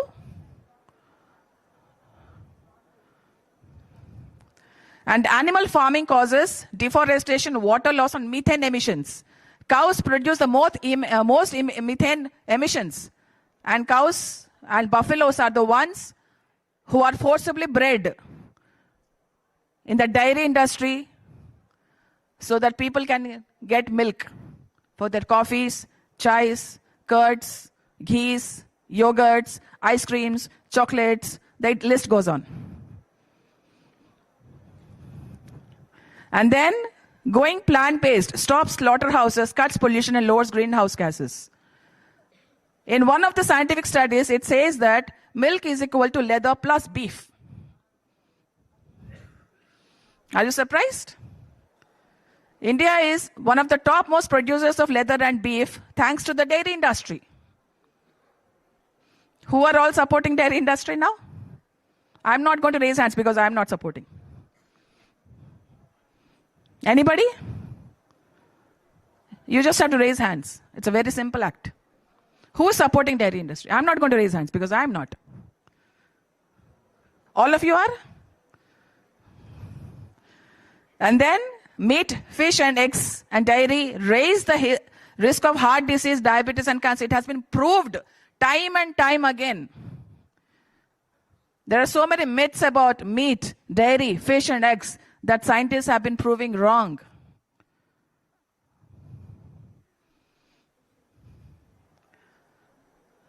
So I just want to ask everyone right now, is meat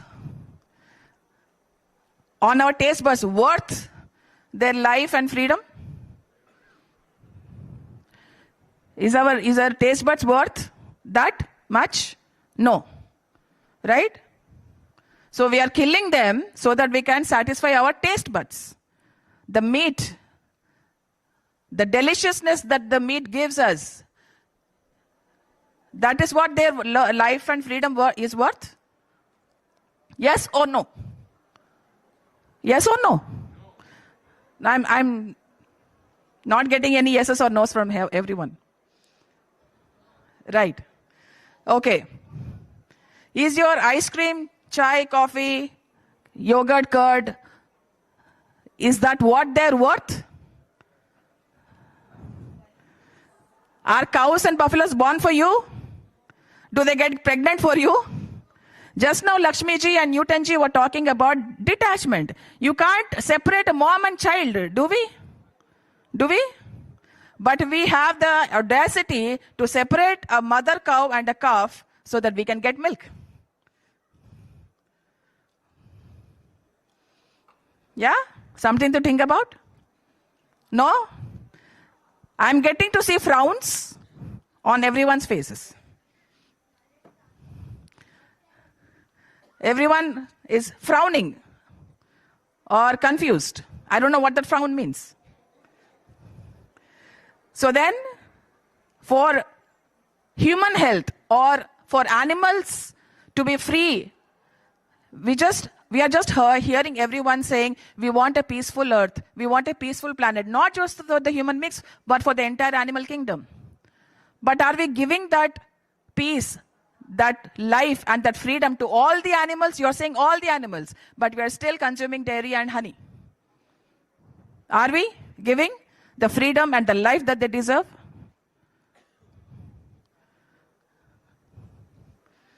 Yes or no? So, are all animal lovers here right now? Harmlessness. If you're harmless, then you will not use animals for whatever sake. No using of animals. No harm to be done to any animal whatsoever. So if you want more information, these are the movies that you can watch. These are the books that you have to read. Please make a note of these books and these movies. These are very, very highly scientific. It will satisfy your logical mind. It will satisfy your analytical mind, your scientific mind, and also your ethical heart. We need to have empathy and compassion. If we all meditators, but then we need to have empathy and compassion to each and every human, each and every animal, each and every living being. Not just compassion should not be partial towards one and not to the others. As the sun shines to everyone equally, we need to have the compassion for each and every living being. We can't say no to meat, no to fish, no to eggs, and say yes to dairy and honey. Because there's lots of exploitation, lots of torture and violence and suffering in these two industries. Similar in the leather, wool, fur, animal testing industries and the zoos and the circuses, aquariums, water parks, all these industries, whichever do not fund for animal harm. That is all I'm asking you to do. Do not fund. Don't give your 1 rupee, 2 rupees for animal harm. Okay? So please take a note of this. And my meditation makes us more compassionate, more heart-oriented. More heart-oriented, more compassionate. And let's extend this compassion to each and every animal, each and every human being. That is what compassion does.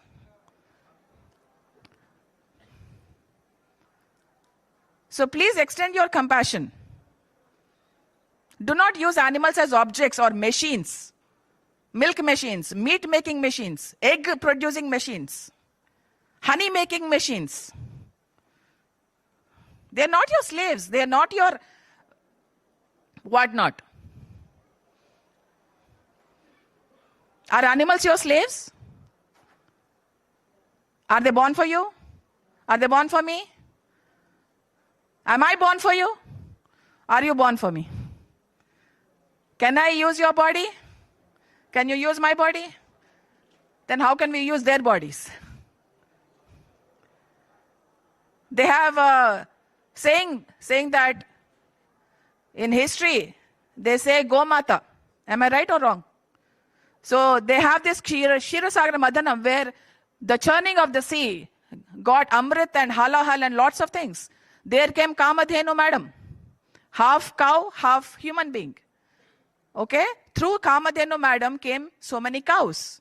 And why we call Gomata, why we call cow as Gomata is because after the cow Janma, it is human Janma. That is why we call her as a Gaumata. Okay? Now just imagine that cow is so much made to suffer that throughout her life she is made pregnant and everything that she done horrendously treating her in the name of Gomata, and finally she makes a human Janma. Just imagine how that human Janma will be, how that human person will be.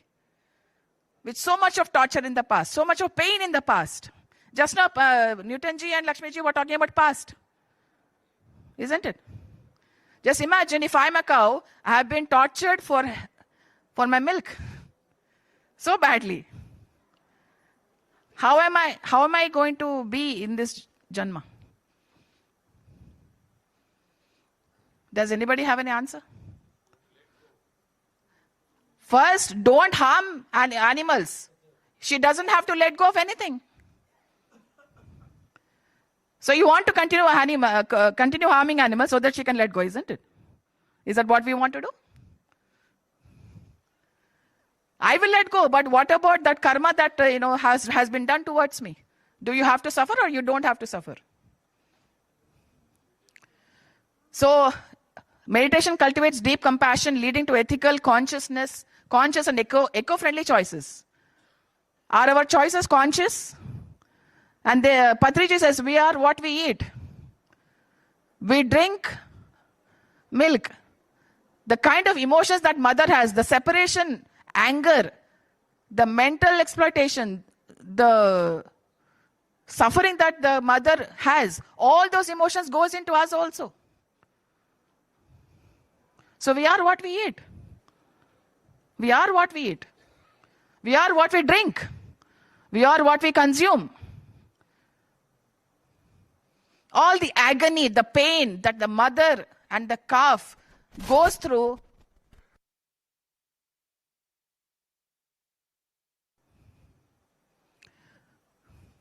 so we are what we eat.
Okay.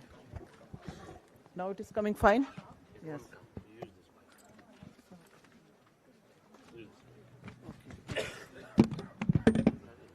Okay, sir. Thank you. Yes. After such a wonderful talk,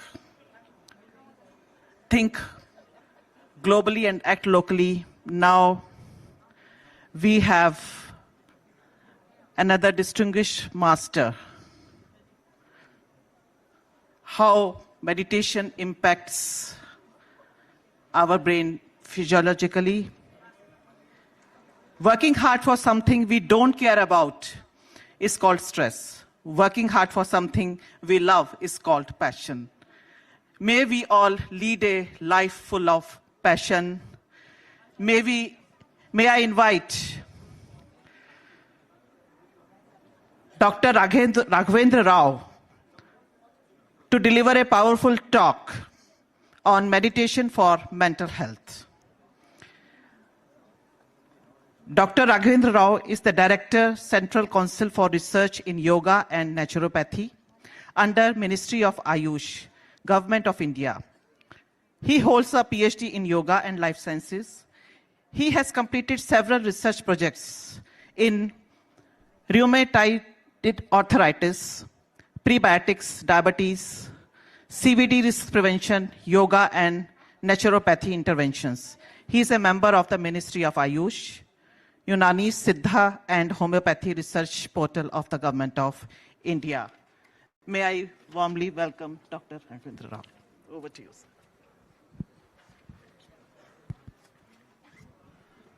sir. Very good afternoon, good evening to everybody. Good evening. Hope you all calm down. So let us sit straight before I start my talk. Let us chant Omkar 3 times. Sit straight, please. Take a deep breath.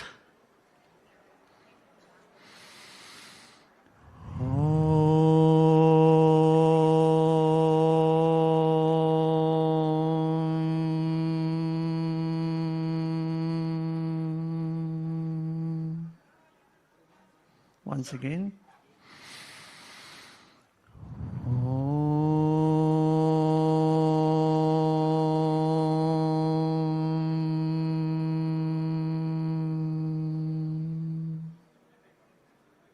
Last round.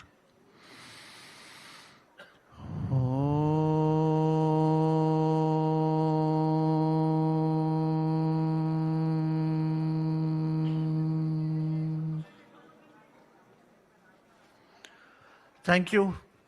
So I have got a topic to talk about meditation and mental health. I'm more into looking at the neuroscience behind meditation. And I'm gathered that you had a long day today, right from morning, bombarded with a lot of information. I'll try to make these things very simple. Okay? So if yoga goes thousands of years ago, the research in yoga also happened thousands of years ago. Why I say this is because yoga was something to do with self-experience. Meditation is a self-experience.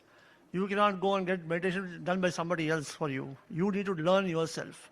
You need to experience it yourself. This is experiential knowledge. Okay? And this was the laboratory. What was the laboratory? It was their own body and their mind. They learned to manage their mind using their body. So body was used as a vehicle in this particular life, and the main attainment of Samadhi was the main goal of these sages. And how they did this? Through Hatha Yoga, through Raja Yoga, through Patanjali Yogas, various forms of yogas. Okay? So what was this? All these experiences have been documented in various sutras and various texts. Garanda Samhita, Hatha Ratnavali, okay? In Patanjali Yoga Sutras, Vyasa Bhasha of Patanjali Yoga Sutras, and so many more. Yoga Upanishads, Upapuranas, and Puranas as well. Okay? And these have been passed on to the disciples over centuries. And we know about their experiences even today through these particular texts. Okay? And how is this related to yoga research? Now, how do you understand what is really happening in your mind? It is through real experiments which can happen when you do a meditation. So the real powers of yoga comes not from your asana alone or a pranayama alone. It comes from managing your mind. You have a mind, you have a brain, you have an autonomic nervous system which doesn't listen to you. Your heart rate is not under your control. Sweating is not under your control. Okay? So many of these functions inside your body are not under your control. They are autonomic. How do you gain control over them? It's by controlling those very centers which control these functions. And this can happen only with meditation, not with any other form of yoga. So I'll come to this. So we are much interested to know what is happening in your body when you feel so wonderful when you practice yoga and as well as meditation. The kind of restfulness which we get after meditation, what is it related to? We want to understand this. The first research on yoga started off in 1883 by Swami Kolyananda. He established Kaivala Dham there, and a lot of research and experiments started happening in this Kaivala Dham during the early 1920s. And we had a journal called Yoga Mimamsa, which was coming up in the year 1924, pre-independence, the first research journal on yoga. Okay, and he did a lot of work with this. And okay, so I think I went to the last slide, other slide. So a lot of studies were done in Kaivala Dham during that period. So basically, they started using a spirometer, a kymograph to look at kumbhaka. What happens when you hold the breath? What happens to the brain blood flow? What happens to your lungs? What happens to your human physiology? Okay, and then you had scientists who were intrigued by the siddhis and siddhis of the great yogis in India. And these are two important scientists who came, Dr. Wenger from California University and Dr. Bakshi from Michigan University.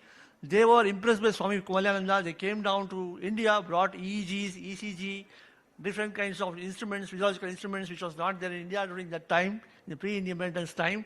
They came down to India in 1957 and all. They started doing a lot of work. They started looking at Samadhi. They had people, yogis who could do really Samadhi. They could be put in an airtight box, and for 8 days, they were in an airtight box without oxygen, without food, without water. Okay? And they documented this. And they documented this of Yogi Satyamurti. And it's also been published in a journal. I'll come to that later on. So they came to the conclusion that Samadhi can't be equated to a hypnotic condition. It is something different altogether. Okay? So what were these people, when these people started coming up, the AIMS also in Delhi also got interested in the physiology behind the yoga.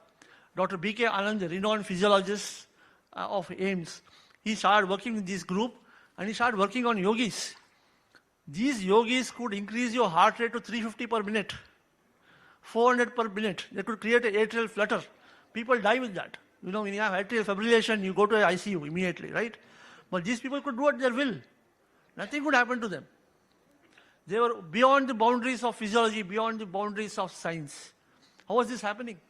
How could they control the heart rate? How could they increase it at will, decrease it at will? Increase the BP also at will, decrease it at will. This is what was happening, and this was published in a very big journal called Circulation. It's a very high impact journal, okay, during those times. So what this was, another study was there, where they were doing voluntary control of heartbeat, where, you know, they put the person in a pit, and they looked at the ECG here. You can see here, for the second day, the ECG tracing was replaced by a straight line. Okay? Suspended animation. No ECG tracing was there. They thought the person has died, second day. They thought he has died, and they were about to dig up the pit. They got the ECG again, after half an hour. After half an hour, they got back the ECG again. So what has happened to this person? Why was ECG not recordable? Did he remove the leads? No, it was not so. Leads were there on the person. Okay? And this person went up to 8th day without food, without water, without oxygen. Imagine a state of suspended animation, low metabolism. So what not? We never knew what to make out of these things. Okay? So this is a study again done on Sri Ramananda Yogi Ji. Okay? And he said that the metabolic pattern of Sri Ramananda Yogi was therefore studied by placing an airtight sealed box. He told that he has very, very low metabolism. Very low metabolism, which you cannot comprehend at all. It is beyond physiological means. Okay? So this is what was done. Again, he put the same thing was done with the same person here. Metallic glass box, undergone seepage of gases is there. Everything was blocked. Okay? And average oxygen utilization during the whole period was 13.3 liters per hour. Normally, we use 19.5 liters per hour. So he used 13.3 liters per hour. So low metabolism. Okay? Even when breathing the air present inside the box, which has reduced oxygen content, increased CO2 content, it did not show any tachycardia, no hyperapnea. When you have low carbon dioxide, you feel like distress in breathing, right? Nothing of that sort. Slow, deep, relaxed breathing.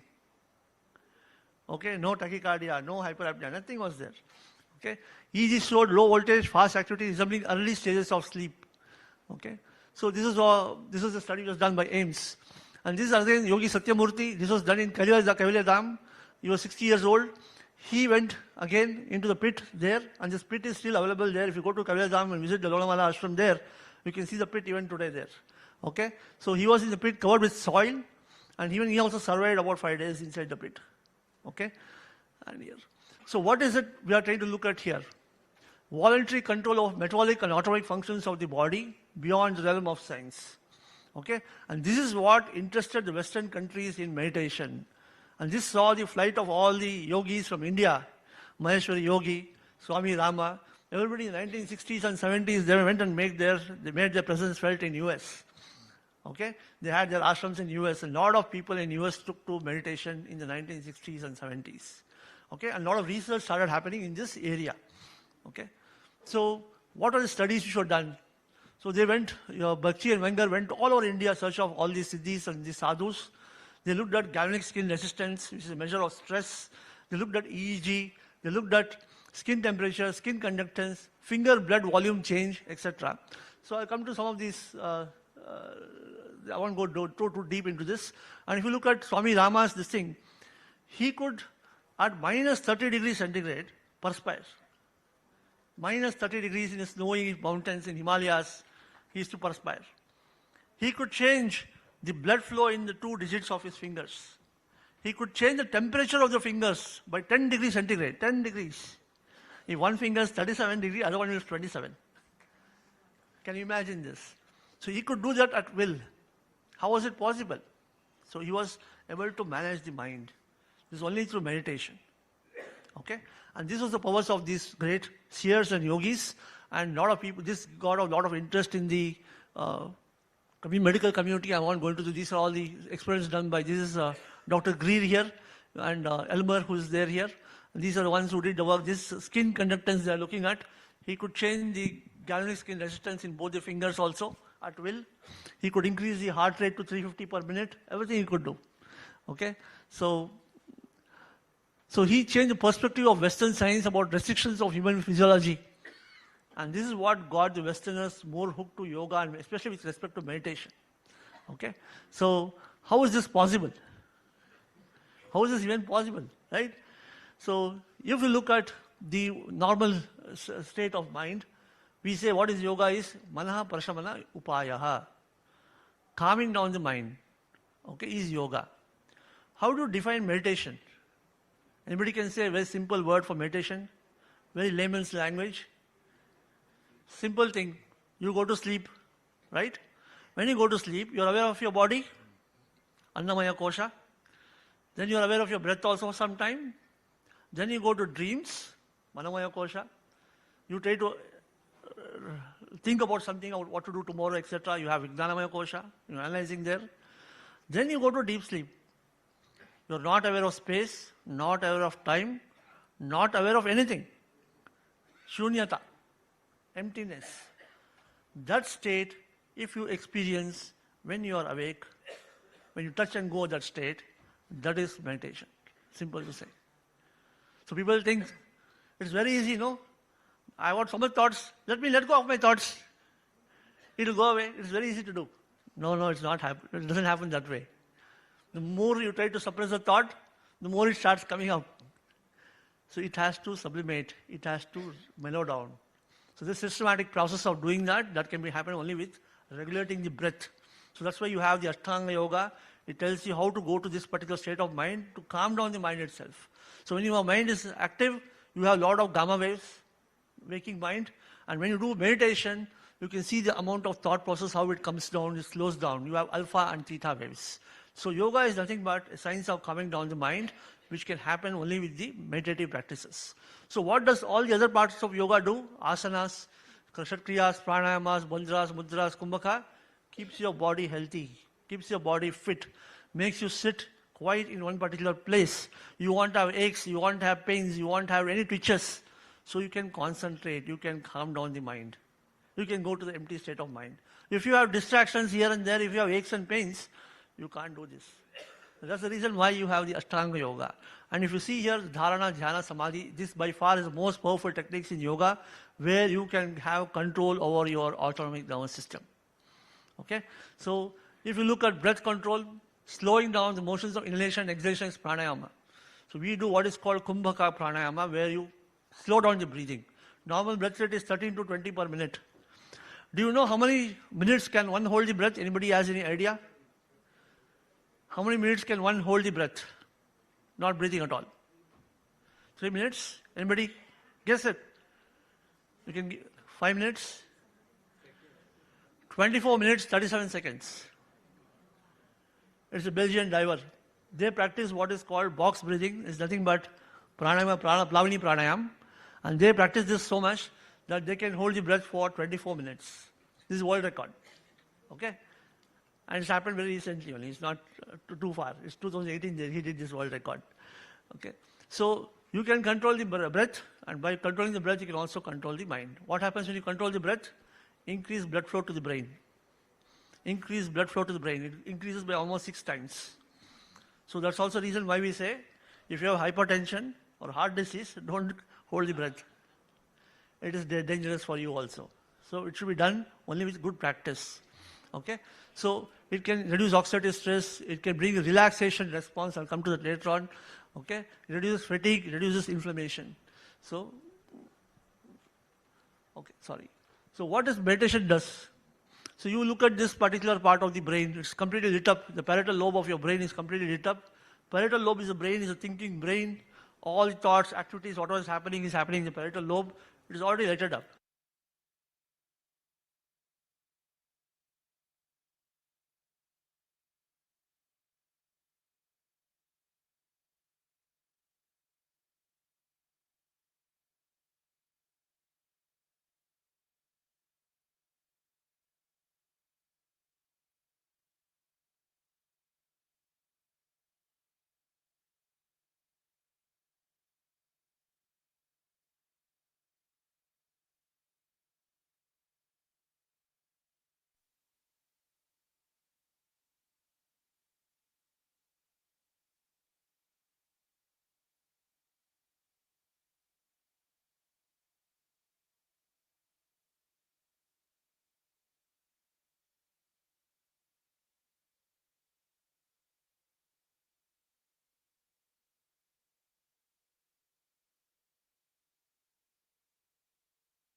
Still happening in the Western region.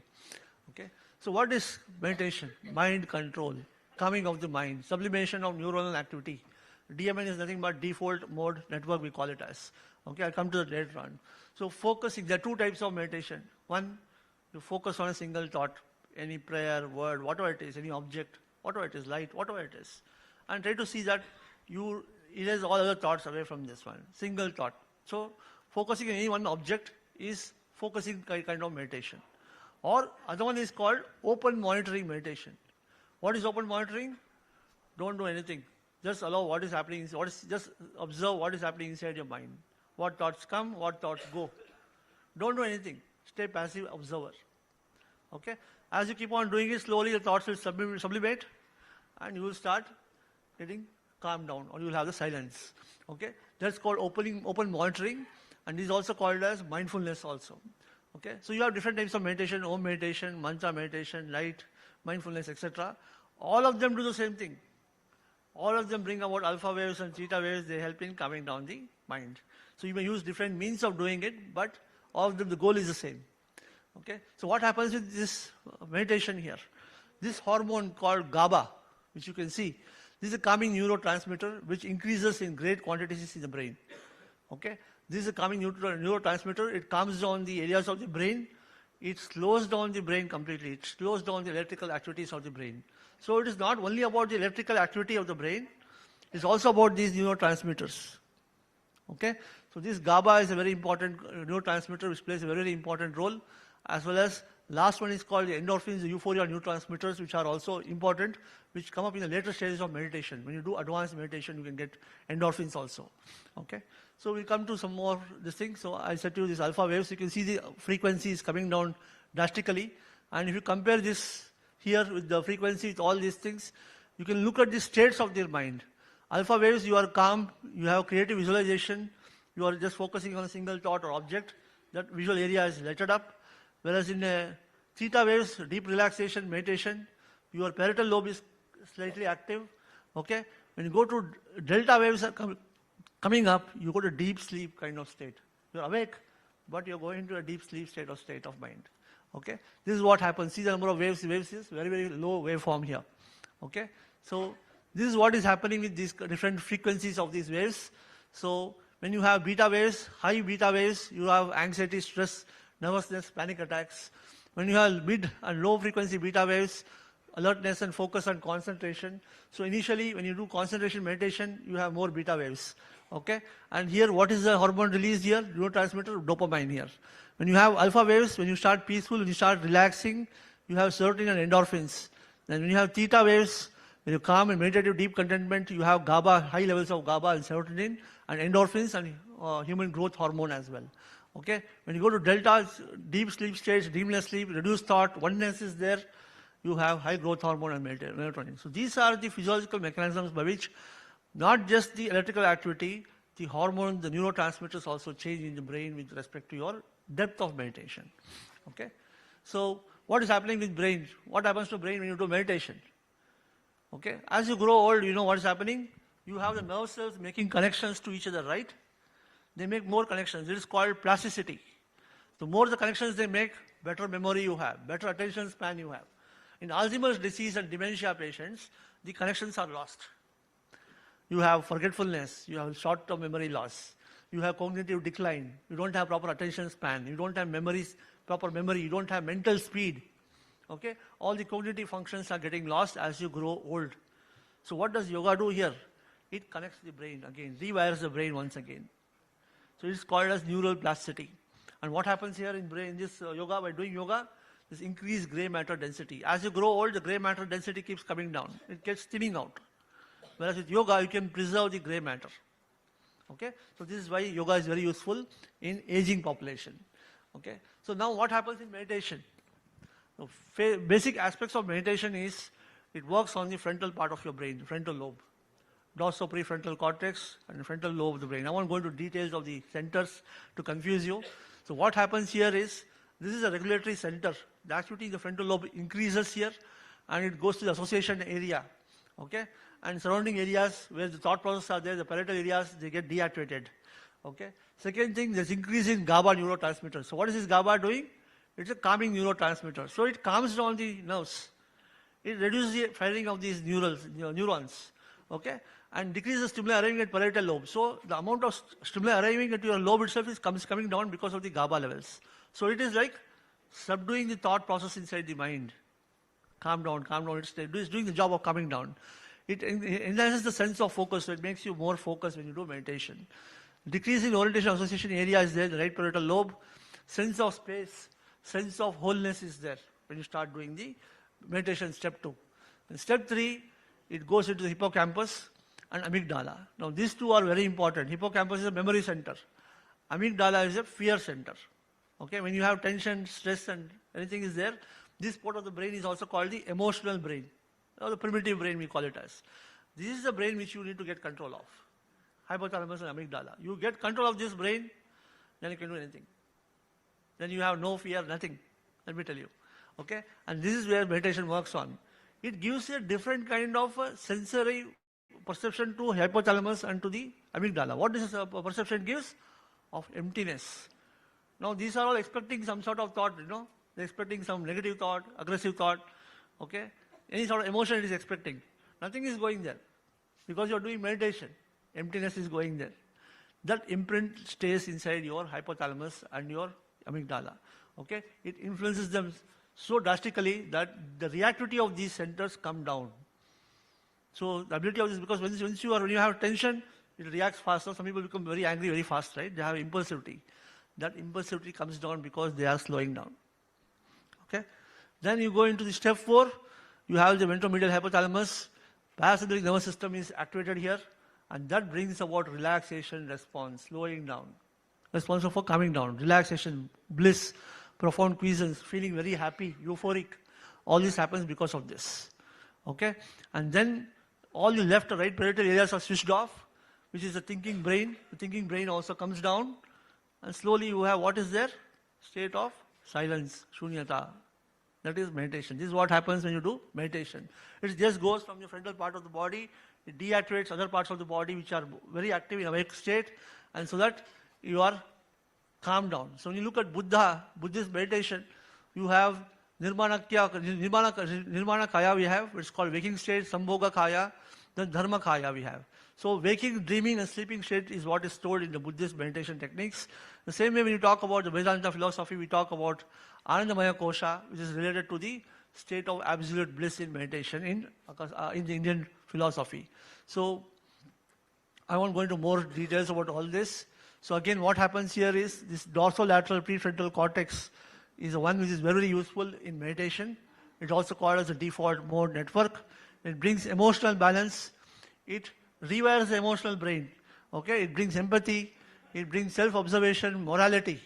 So the previous speaker was talking about how meditation can make you more empathetic, having empathy to the fellow beings around you.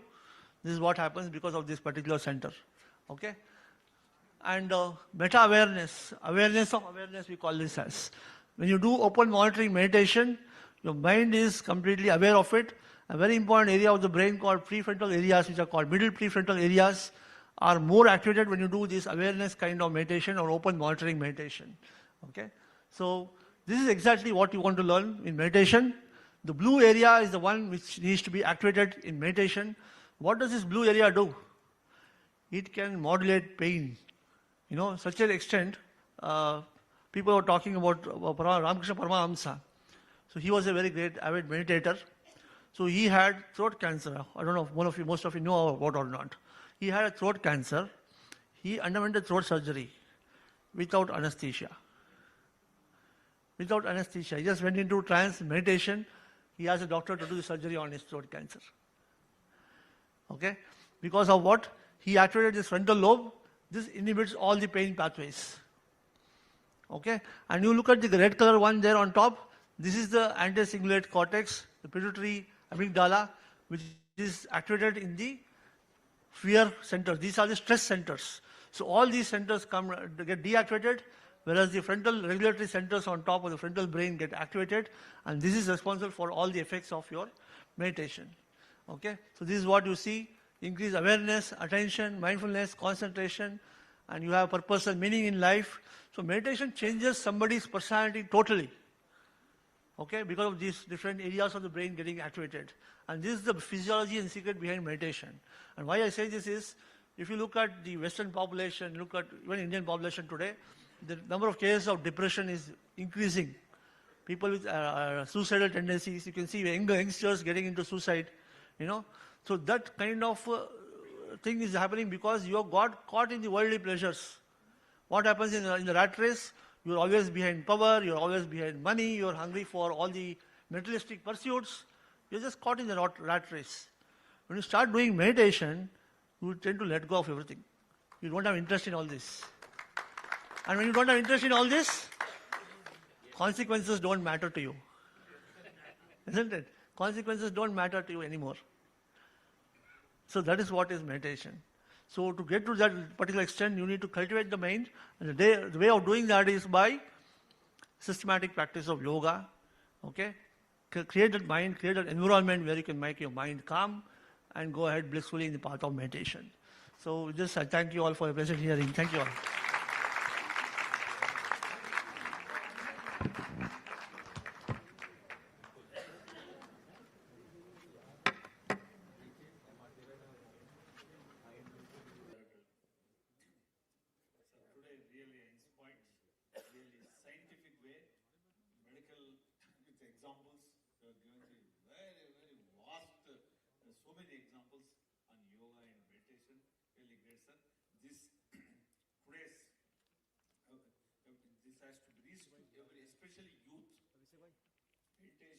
Yoga is a scientific that has to reach every person, especially you.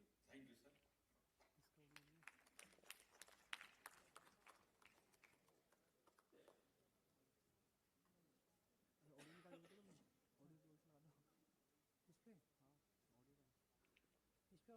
Thank you, sir, for a powerful talk. Yes, dear friends and masters, when our thoughts get better, our health gets better. There is no better way to better our thoughts than to meditate. So don't absorb thoughts, learn to observe them.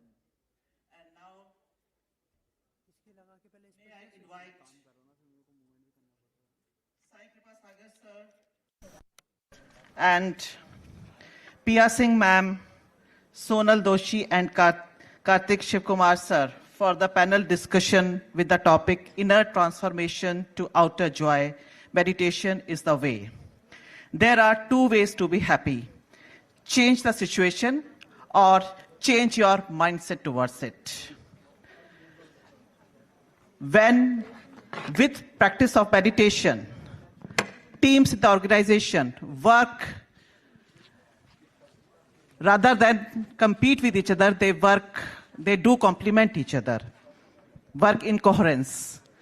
So I cordially invite all the team members and let me introduce them. Dr. Sai Kripa Sagar is the head of Quantum Coherence Technologies and director of Pyramid Valley. Pia Singh ma'am, director at DLF and chairperson of DLF Foundation, leads initiatives in education, healthcare, and social development. She pioneered luxury retail malls in India and built DT Cinemas. A trustee of Anand Sangha, she also directs Yogananda Films and Paramhansa Yoganand Trust, supporting undeserved communities.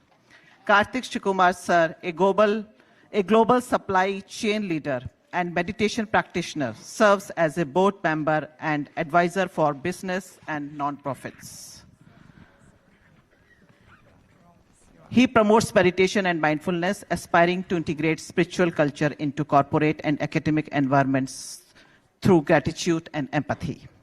Sonal Ajmera Doshi, originally from Mumbai, now residing in St. Louis, USA, holds a Bachelor's Management Information Systems and Nursing, a Master's in Acute and Critical Care. She is a certified yoga instructor and a strong propagator of meditation. She has been practicing meditation with Bhutasya Quantum Foundation and has been volunteering for several tasks. Over to you, Masters. Thank you. Wonderful. Thank you very much. Good evening. Thank you for being here till the last segment. So this is the last session of the day. I hope you're enjoying. Just now we heard a lot about GABA and adrenaline. I know we all started this morning meditation with a lot of GABA. I'm sure some of you are right now having a lot of adrenaline. When will this end? How long will this panel go? Right? So don't worry, we'll make it interesting. It's going to be, we heard a lot of science, we learned the process, we learned great masters share their wisdom, and now we will listen how do we apply all those into our everyday life. That is the most important. And the good thing is we don't have a time limit because it's the last program. We can keep on talking, but don't worry, we will give it, but we're so grateful to you, so we will be brief and will be effective. All right? So this track is about holistic excellence. How does meditation promote holistic excellence? And we have a wonderful distinguished panel across diverse fields and both non-profit as well as spiritual foundation. Ms. Pia Singh leads, and then Karthik Shukmar more from a corporate world, and Sonal ma'am more from the healthcare field, and I'm also from a corporate world and now also doing a bit of meditation related activities. So when we talk about holistic excellence, it is about excellence, all-round excellence. It's not just about health. I mean, you heard the koshas. It's about the multidimensional excellence we talk about. Physical, emotional, mental, spiritual. And that is why some of you have been attending Buddha CEO programs. You know, we talk about those PQ, emotional intelligence, spiritual quotient, and IQ. Right? So there are different parameters to it. And then personally, for me, though I come from a very bhakti-oriented family, my parents were into Satyasai organizations, and that is why probably I got the genes of doing service, and here I am doing meditation service. So most of us knew what a calm mind was whenever we do those bhajans and pujas, right? And then we get into education, we get into college, and then get into work. We have the same old problems, issues that we come in. But when I started practicing meditation, I initially started practicing meditation around 92. I was in Noida, I learned transcendental meditation. I was doing that. And then later around 2002 or 2003, that's when I got introduced to Chandra sir, and through him, Dr. GK sir. So along with them, we learned meditation. And since then, then got introduced to Patriji. So we've been with the PSS movement and Pyramid Valley, as all of you know. So what happened was, as we practiced meditation, I used to practice meditation more importantly to do multitasking. I thought when I'm doing meditation, give me the power to do multitasking. But then, after several years and after reading a lot of science, I came to know multitasking is inefficient. So then I realized, as I did my meditation, it was not really multitasking. Earlier when I was doing multitasking, the next job was always going to happen thinking about it, right? So I was not as efficient. Even now in my classes when I say multitasking is inefficient, then they say, no, how do we manage multiple things, right? But that meditation gave me that focus, allowed me to do things, what I am doing at that particular time, not worrying about what is going to come. And earlier I used to think in every meeting or every decision, what will other people think? What will other people think about the way I am communicating? What will other people think about my idea? Oh my God, this is a silly idea. Why side do you want to place it, right? So I realized in my corporate career, as I continued my practice of meditation, my communication improved. I didn't think about what others were thinking. I was becoming more spontaneous. I was able to give ideas or present ideas without fear of someone rejecting, someone ridiculing it. Right? And that allowed my path. I mean, I was so surprised in some of the meetings when I present an idea. Earlier I used to think my manager will probably rubbish it. But then a lot of times in those meetings, my seniors used to say, that's lovely, let's start it. Or let's explore it, at least. No one outright rejects it, right? So that gave me the confidence. So the communication, the courage, the confidence, all this developed because my mind stilled.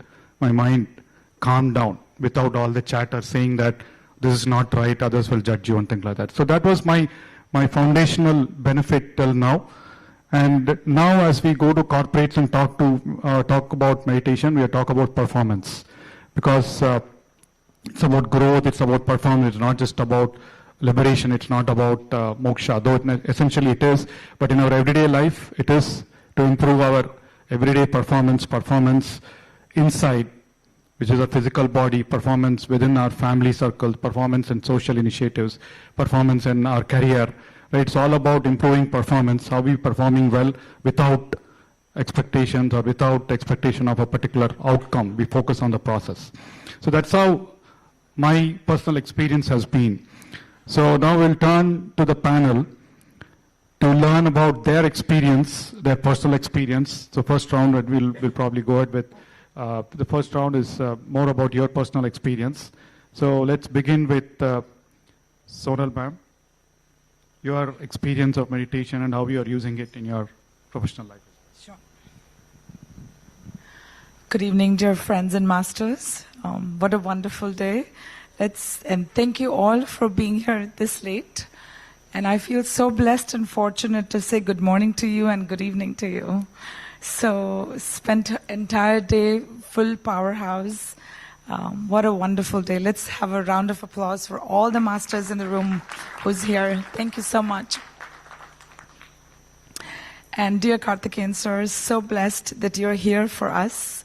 I feel really humbled and privileged to speak in front of you. From the time I knew about you through Chandra sir, was a dream that I wanted to come and meet you in person, because I did a little bit of homework, to know who really you are. So thank you. I feel so honored to be in front of you and share my little story here. Thank you. By birth, I'm a Jain, so I do knew about meditation, which we called it Kausag at that time. Did not learn any science behind meditation. Officially, my first meditation program was in 1992. I did Art of Living in Mumbai. And just like a young teenager, just enjoyed doing it. Did it for a couple of days, and fell off the wagon. But I think the seeds were there somewhere along the line, and moved to United States in 1999. And I felt that I was quite privileged that I was born and brought up in India with such strong spiritual roots, thanks to my all the masters, all the teachers, and my parents. And having the opportunity going to the West, got the platform to expand the wings, and had beautiful experiences. But the life was different before meditation. After doing 40 days program with Chandra sir, those challenges and painful experiences turned into experiences. So I can smile and talk about it today. So eternally grateful for that, sir. Moving forward, as we talked a lot today about what a yoga and meditation does, and I did get the touch to, learn about everything. Did Kriya Yoga, did Vasi Yoga from Tamil Nadu, and every place I went, it taught me something. Learned something from everyone. As it says, it's not a destination, right? It's a journey, which is eternal. However, the benefits of meditation I did not see until I joined 40 Days for Buddha CEO program. And what really touched me was when it was done, it took me a year before I could commit to it. And when it was done, I thought, oh wow, I needed to do more. I didn't feel that I had enough. It was truly where I felt my soul was rejoicing. I couldn't express it at the time. But you know how they say, dil mange more. So that's when I joined the coach program, because I wanted to know more. I wanted to have more of Chandra sir's wisdom. It was just so infectious. And every day I was in wow factor. Wow, I was writing and writing and writing. Just like I heard from some of our new coaches, they're also going through this similar journey. So I think you can resonate with me. And 40 days when it happened, you don't realize the subtle changes that it's doing, So it was, the key is doing regular meditation. That's when I started seeing benefits. Going through life, life happens, right? I was living a personality-driven consciousness. And after doing regular meditation, now it's 3 years, Thanks to Chandra sir and the platform that he created, because he knows that everybody knows a lot of things, but how do we go from knowing to doing to being? And the whole program that he has put together, where it's best of East and West. And not only just the program, there's a lot of programs out there, a lot of eminent speakers out there. So what was so different about it? That personal human touch, that compassionate heart wanting to hold your hand throughout the journey. And I heard from each of you that he guided me every step, and so is my story too. So how blessed I am and how grateful I am. So being in medical field, I knew that everything that we're experiencing was psychosomatic, and that is the only reason I was thriving, because, over the years, life happens, right? When we haven't learned to let go. We think we've forgiven people, but we're still being non-judgmental. We are being judgmental. We're still seeing things from the past lens, from the experience that we've had. So even though externally I thought I'm doing well, living this so-called successful life, all the unreal things, the tangible things that we think is, we kind of realize the unreal has become real, right? So going through his wisdom sessions, doing daily meditation, doing Sajjan Sangatya, and the most important, I started reading books. So immense benefit. Whatever I am today here, it's all credit goes to Buddha CEO and Chandra sir and Vani ma'am. I'm eternally grateful for this beautiful journey with them. And, through them, came to know all these masters here. What an inspiration, they haven't slept for days. They're all doing whatever meditation people were saying.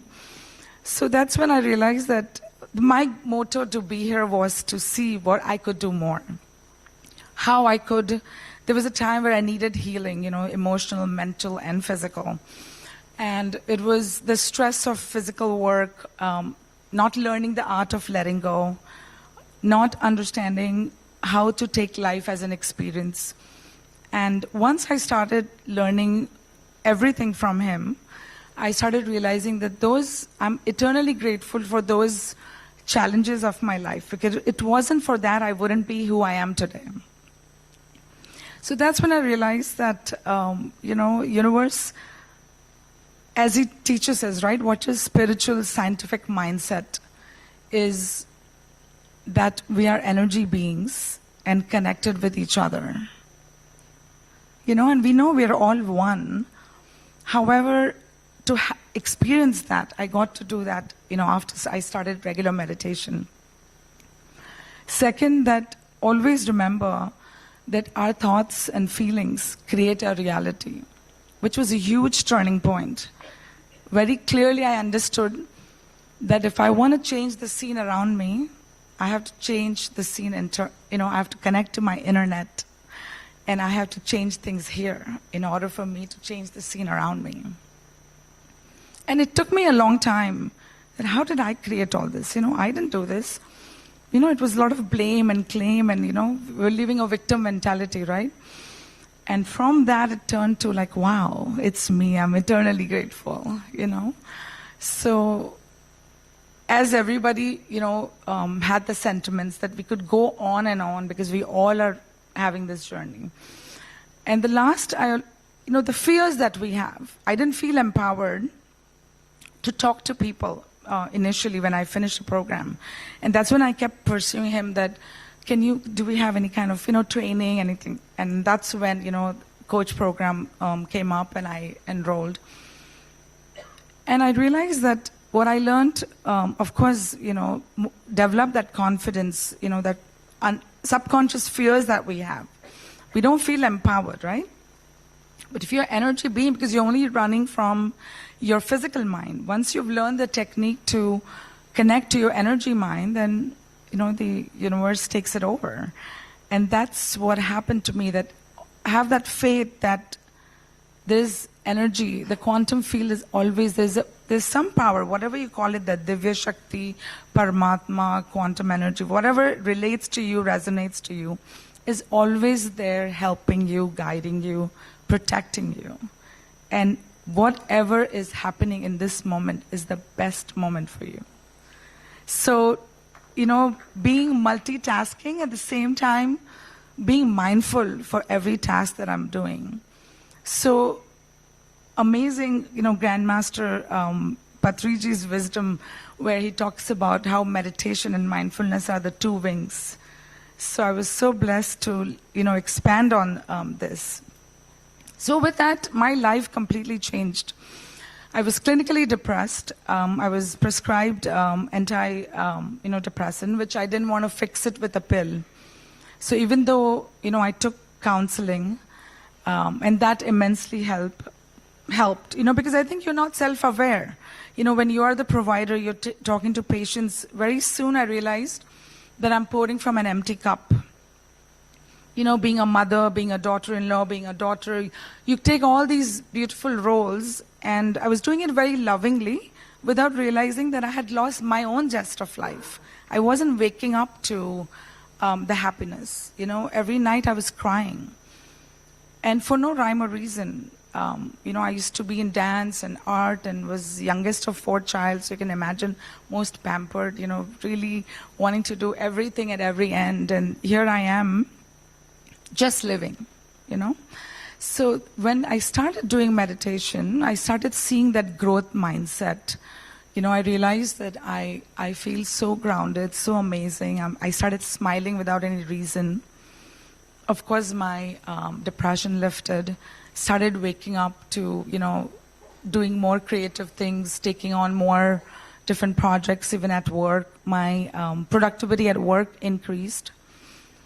And, we do a lot of things because we know we've become a smart human being, that we know what to say intelligently. But to mean it, our thoughts, words, and deeds, if we take care of our thoughts and words, actions automatically is in alignment. So understood what it is to master the mind. The 4 agreements truly changed my life.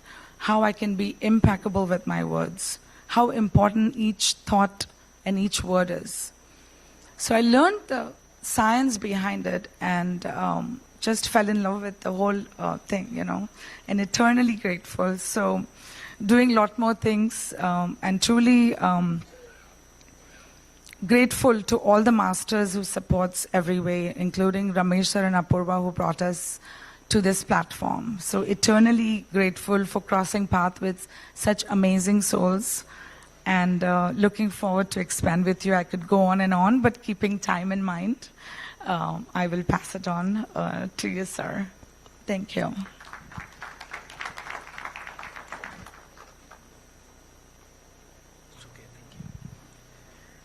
Thank you, Sonalji. Good evening, everybody. I know it's a long day already, so appreciate all your patience, enthusiasm. That's what keeps us all going. Okay.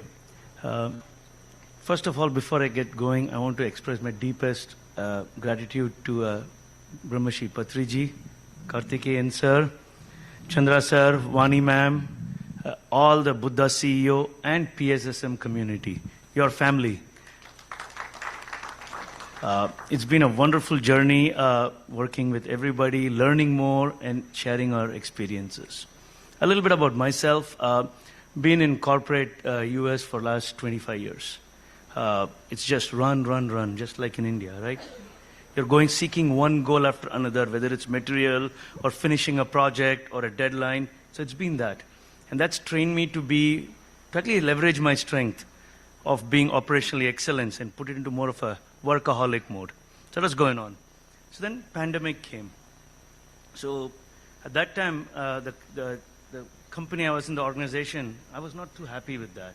And then because of the pandemic, I had this ignominious responsibility of laying off a lot of people. At that time, I was really down. I was wondering, like, what's going on here? What's going on around? Why am I have to do all of this? All of these doubts, thoughts came to me. At that time, my wife said, hey, there is this online meditation class. Why don't you just join it? It's online. And I'm like, no, I'm not into meditation. I'm not into all this spirituality. And she signed me up. So I didn't have a choice. I had to go and attend this Buddha CEO session. It's a 40-day session.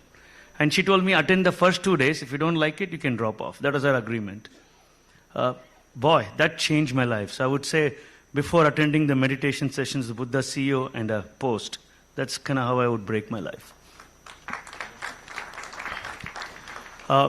Before that, I was just, like I mentioned, a goal-oriented person. But since meditation, I've become more of a purpose-driven life, leading a purpose-driven life. I'll give you some examples.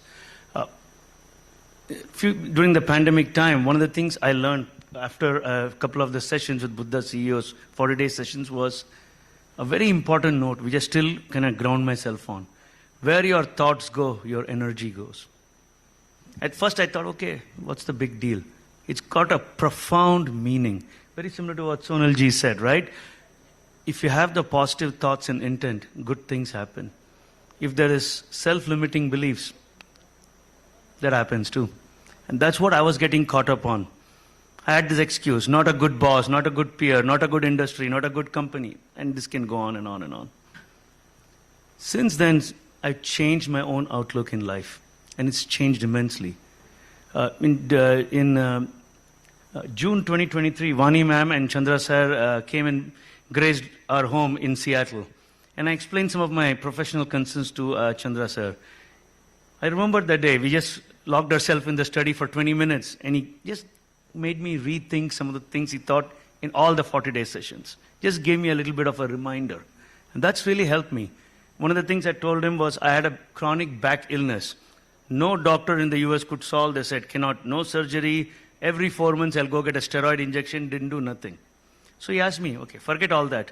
What do you want to do? I said, sir, I want to go jogging. I haven't jogged in 9 years. This was 2023. Last year, I went jogging with my kids every day in summer. No steroids, no medicines. So it's really important how we go about it. And one of the things I have learned is to practice meditations regularly. I travel a lot around the world. I make sure that either I do it in the hotel or in the flight, I do meditation. I have my headsets on, and people think I'm sleeping, but I'm doing something else, enjoying myself. So that's got me going. Another example I wanted to share. 3 months ago, my world upended. I'm in a supply chain, global supply chain. In normal world, it's chaotic. But in this current state, it's even worse. There's geopolitical situations, old order changes going on around the world, wars, if you've noticed, tariffs coming up from the Trump administration now. All this chaos has been affecting my work in the last 3 months. But I made one intent. On 21st February, I will be here in New Delhi. 3 weeks ago, there was some chaos and my boss said, hey, I need you here in Seattle. We have got some this tariff things. We may have to go to a local congress. I told him I'll be there till certain time. On 18th, I'm going to take a trip to India. It's personal then. Simple. And as luck would have it, some things changed. And actually I found I had to come here for a very critical work-related stuff. It worked out very well. Worked out really well. It's how the universe changes things. So with the tariffs and geopolitical things, one of the aspirations I had for the last 2 years is to be part of the Atmanirbhar Bharat, make in India. So the products we are making in other countries, we are going to start making in India very soon. And that comes from that intent. Where your thoughts go, energy flows. So I'm seeing this play out again and again. See, many, many times, small and big. So really happy, very, very thrilled and very, very humble to be part of this wonderful organization. My way of giving back. I'm very good in organizing things and putting things together, bringing people together. So a year and a half ago when Chandra sir and Vani ma'am had said, hey, we want to start the US chapter and register for our non-profit. Working with like-minded folks like Ramesh and Sridevi ma'am, we actually ended up creating a non-profit organization in the US. It's an amazing progress for all of us. And it allows us to actually spread meditation even more in US, both to individuals as well as corporate America. So very happy to continue that journey. And then our aim is to finally end up going to much more bigger organizations like United Nations, as well as go to the top 5 or top 10 Fortune 500 companies and be able to showcase meditation there for corporate America. Again, in conclusion, I'm just thrilled, and it's a privilege to be here among all the esteemed people. Thank you very much. Thank you for hanging in there, patient with all of us here. Look forward to a wonderful conclusion today and a wonderful start tomorrow morning. Thank you. Thank you. We are not letting you go soon, so you can hang around. So thank you very much, Sonal Madam. We heard how whatever changes in the inner also changes the outer, right? When we want to change the outer, it's through the inner, not necessarily through the outer. And then Karthik sir's manifestation in terms of how the universe helps when you're aligned, right? When you don't worry about things. You wanted to be here and magic happened. Maybe that's why Trump came. Okay. So now let's move on to Pia Singh ji. And before I move on, ma'am, I want to talk about one of the books that Brahmarshi Patriji used to recommend to all of us was Autobiography of Yogi. And if you look at, I'm sure a lot of them have read, a lot of us in the Paces movement have read the English version. It's been translated to multiple local languages, Telugu, Tamil, and pretty much everyone would have read the book. And as part of Buddha's Yoga Quantum Foundation, we have book clubs where we talk about that book as well. And for most of us, that's been an enlightening book. It's been a mind turner for a lot of us. And to all of you, Pia Singh ji is one of the key persons, the leaders of the Paramhansa Yogananda Foundation and globally and in India, amongst a lot of other things ma'am does. So now let us hear her experience and wisdom. Please go ahead, ma'am. Thank you. Well, thank you so much. It's such a pleasure to be here. And apologies for keeping everyone so late in the evening. I saw Karthikeyanji's coffee coming, and I was feeling very guilty. so very sorry about that. But really, it's. I want to first begin by congratulating everyone from Pyramid Foundation to Buddha CEO Foundation, of course, Karthikeyanji, for really putting this event together. I don't think something like this has ever happened, and I think what this will do for meditation and world consciousness is something we can't even comprehend. On this size, this scale, this carefully curated group of speakers, I think really congratulations to all involved. I'll begin by saying that just what you said, really, I have been in the corporate world for over 35 years, and that was my world. And one part of my world is still that. And in 2008, I read the autobiography of a yogi. So I do a lot of Himalayan trekking, and I was on a trek, very high altitude in Uttarakhand, and I took this book with me, more as an intellectual curiosity. I mean, I had a very different life, but I was always an avid intellectual explorer, I would say. And I stayed awake the whole night. I couldn't put the book down. And I said, I have to learn what they're talking about. And there was a phone number at the back of the book. So when I came back to Delhi, I called that number. And they said, these schedule of meditation classes, and you can come. And over a period of 8-9 months, I learned all the levels of meditation. And I took Kriya Yoga initiation, which is Paramahansa Yogananda's highest technique of meditation, in 2009. And for me, it was really, there was just a birth and a rebirth. So my life today on a physical plane, I am involved in the corporate world, I'm involved in the non-profit world and the spiritual world. And what I would like to say is that I'll begin by something that Paramahansa Yogananda said. He said, by practicing these techniques of yoga, it will give you the ability to stand unshaken amidst the clash of breaking worlds.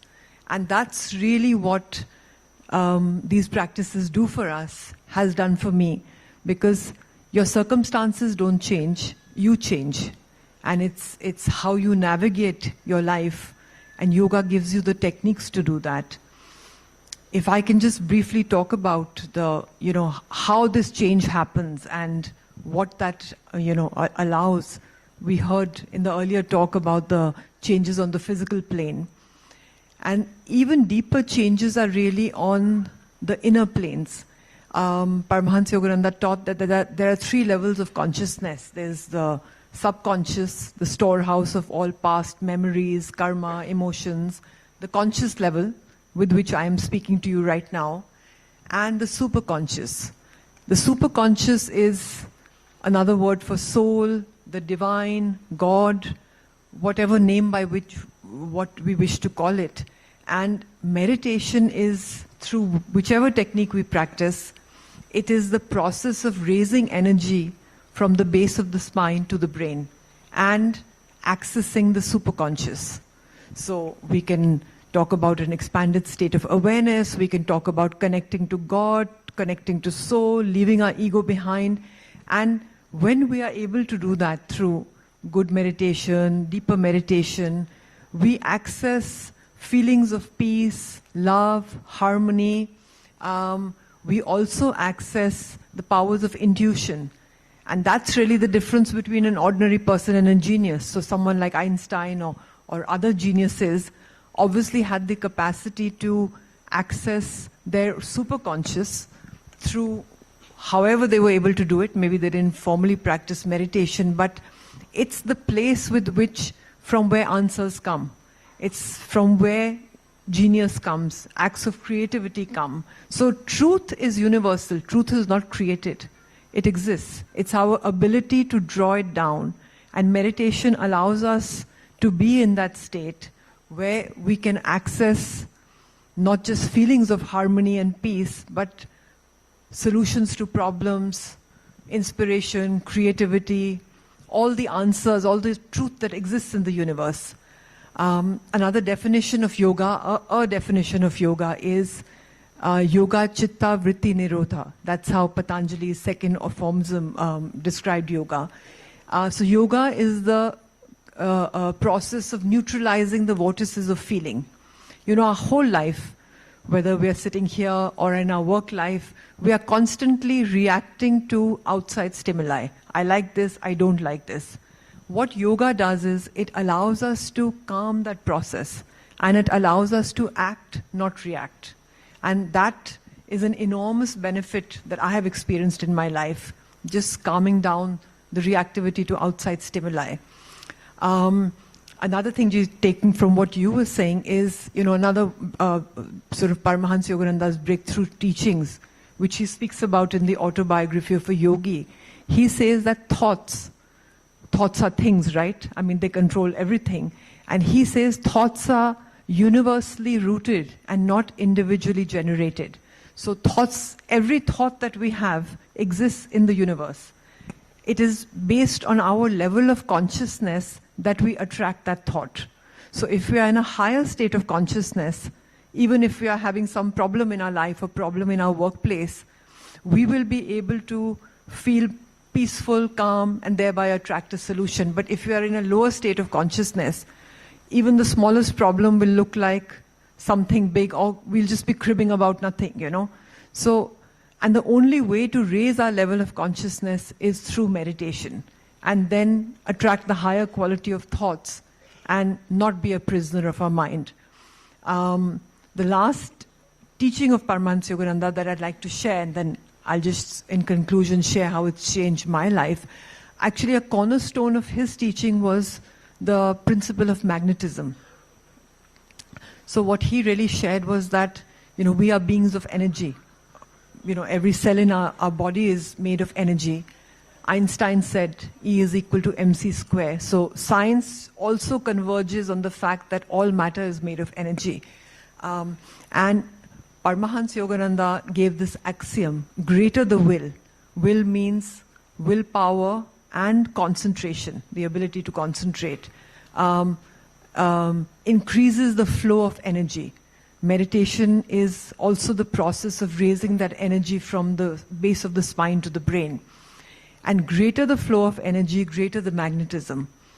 And greater the magnetism, and whatever magnetism, so magnetism can be positive, negative, we can have good thoughts, we'll have, let's say, positive magnetism, negative thoughts, negative magnetism, then we will attract to ourselves whatever level of magnetism we are operating at. And the greater our magnetism, the greater we will be able to attract the thought that we are putting out in that time. Like you mentioned, Kartikji, about your the seemingly miraculous way that work manifested for you in Delhi. So many things we can't explain are really, explained by this principle. And the deeper the meditation, the more we are in a higher consciousness state of mind, the higher will be our magnetism.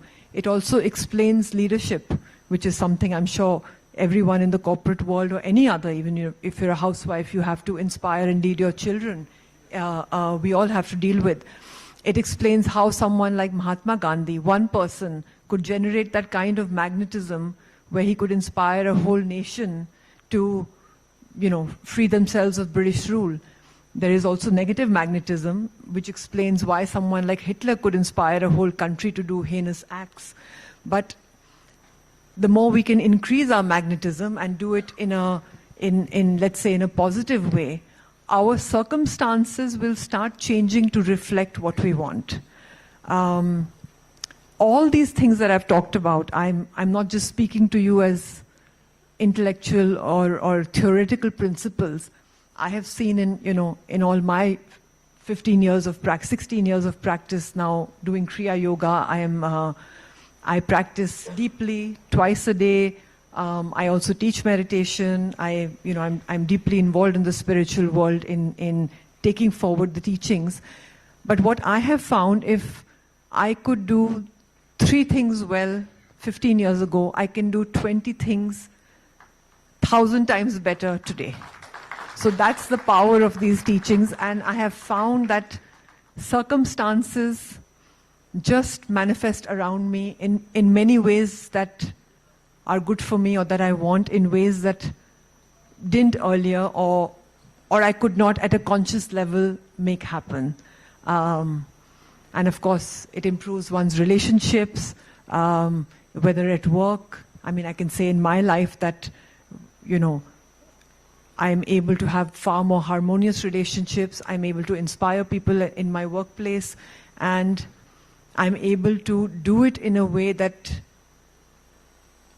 I'm operating more from my soul level than my ego. And I think that is another thing that meditation does. So I've taken up a lot of your time, but I hope that's helpful.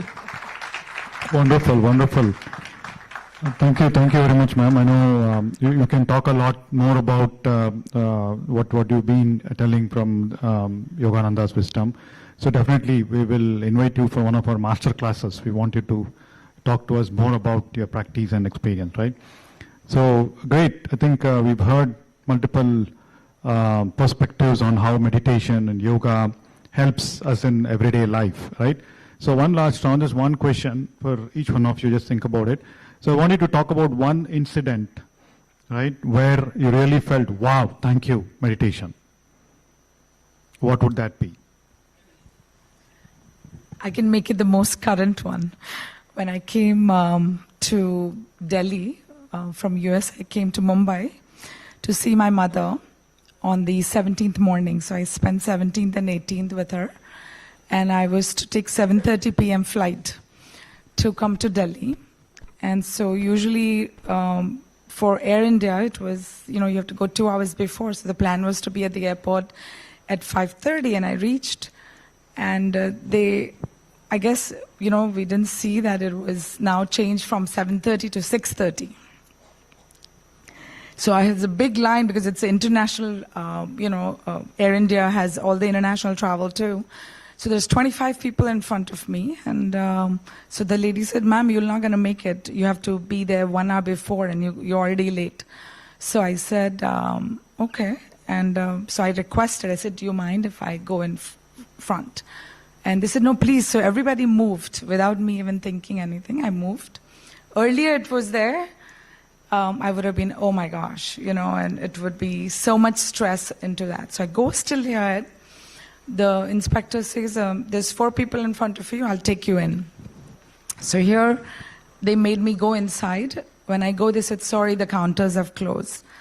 And I said, I gotta be there. I have a conference, it'll be great. Saying, okay, let me see what I can do. And I didn't even realize that change has come until that minute. I was so grounded because Chandra sir has inculcated in me that the consciousness knows where you need to be, what you're doing. And wherever I need to be, I will be there. You know, I have great intention. I've taken all the right steps to be there, and I surrender. And that's exactly, he said, ma'am, you're only allowed 15 kilos. I said, I know, but I said, I have a Himalaya trip, I have a conference. There is no way I can travel with that much. But saying, so they're like, my God, the gate is closed. She wants to go now. This overweight bag. How do I make this happen? And I'm so peacefully standing, and it's all thanks to meditation. And they didn't charge me for any overweight. I was almost, I think, 7 or 8 kilos more. Instead of 15, I think I had 30 kilos or something. So everybody knows, right, where I need to work on. Travel light. But the best part is, with all of that, she also took my check-in bag and, you know, she said, I'm sorry, can't give you the upgrades, but I'll take this, you know. And I said, wow, this is amazing, you know. So, and they sent a person, they said, ma'am will not know which way to go. So came all the way to take me to the gate. So I boarded like 15 minutes before. And I said, wow, this is thanks to meditation. You know, so thank you. Yeah, wonderful. That was magnetism at work, right? But then again, this is a very special case, not applicable to everybody. Yeah, so that happens. Don't make it a habit. Yeah, it's like, don't make it a habit. Yeah, so Karthik ji, yes, go ahead. I did share an earlier example of my dream of actually having factories in India, making things in India. That's happening, so I won't repeat that. But there's one more incident which happened in the last few days, which is more personal. I have a teenage daughter. So those of you who have teenage daughters or had teenage daughters who have grown up, you know some of the challenges at that time. In the last few days, obviously, you know, she's going through her own thinking process and she's independent. She took a test and she didn't do well. So my initial reaction would have been, why didn't you do well, right? Like any Indian father, you know, Indian father, why didn't you do well? What's going on? What can we do different? Tuition, whatever. This time, thanks to meditation, I had this internal feeling like I'm not going to react. I'm just going to respond. I'm going to engage with her and ask what did not work with her. What happened in that test which did not work for her? How can I help her? Ironically, my wife, who's the other way around, the calmer one, actually snapped when I was traveling. So my daughter actually reached out to me yesterday and said, Dad, I want to talk to you. And she actually told, hey, this happened, that happened. I said, don't worry, you can retake the test. So it's actually a little bit of a emotional maturity in me as a father which came up, thanks to meditation.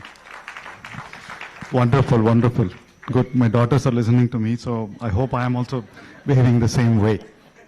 All right, so, ma'am, your experience. While you were both speaking, I was desperately trying to think of some particular incident, and I'm not able to think of anything specific, but I can absolutely relate to so many times where in another way I would have reacted strongly in a work situation or say with my own children, and meditation allowed me to snap that thought pattern or that pattern of how to say swinging into a certain inappropriate action at that point in time, and being able to kind of cut that action and stepping back and then reacting with calmness. And but I can I mean, it may not be as powerful as your examples, but the only thing that's maybe I've just come back from this trip, so it's there in my mind. And you know, I was on a trip kind of in the footsteps of Paramahansa Yogananda, and I'm in the process of trying to make the autobiography for Yogi into a web series. So with the writer and the producer, I had done this whole trip, you know, of over 10, 12 days. And we had the most miraculous experiences on that trip. And I just surrendered on that trip. I said, now whatever you want, whichever places you want us to go, master, in our tradition we call Paramahansa Yogananda master, you open them up. And one thing after the other just manifested, which someone had said earlier, no, they won't let you go here, or this house is shut, including going to Kumbh Mela on the 12th.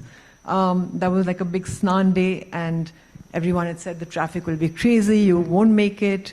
Everything was just smooth as clockwork, and it was just, I mean, I went in with the intention saying that, Master, you manifest what is it you want to happen. And I just saw each thing unfolding in that way, which normally would never have happened, you know. But only the process of complete surrender and faith enable that. So it's just topmost on my mind, so I'm sharing that. Wonderful, wonderful. I'm sure you'll have a lot more. So yes, surrender, acceptance, presence, so all these are the benefits that we get following a path, right? Following a path that all of us want to. And all of us, for most of us, it's around meditation. So really wonderful. So you heard a lot of wisdom, and we've seen how the wisdom is essential for us to live a life of peace and manifestation here. So thank you very much, distinguished panel. I am privileged, honored to be talking to you, and thanks to all the masters and friends here for staying so long. So we'll want to felicitate you. I hope I got it right. Felicitate you before you leave.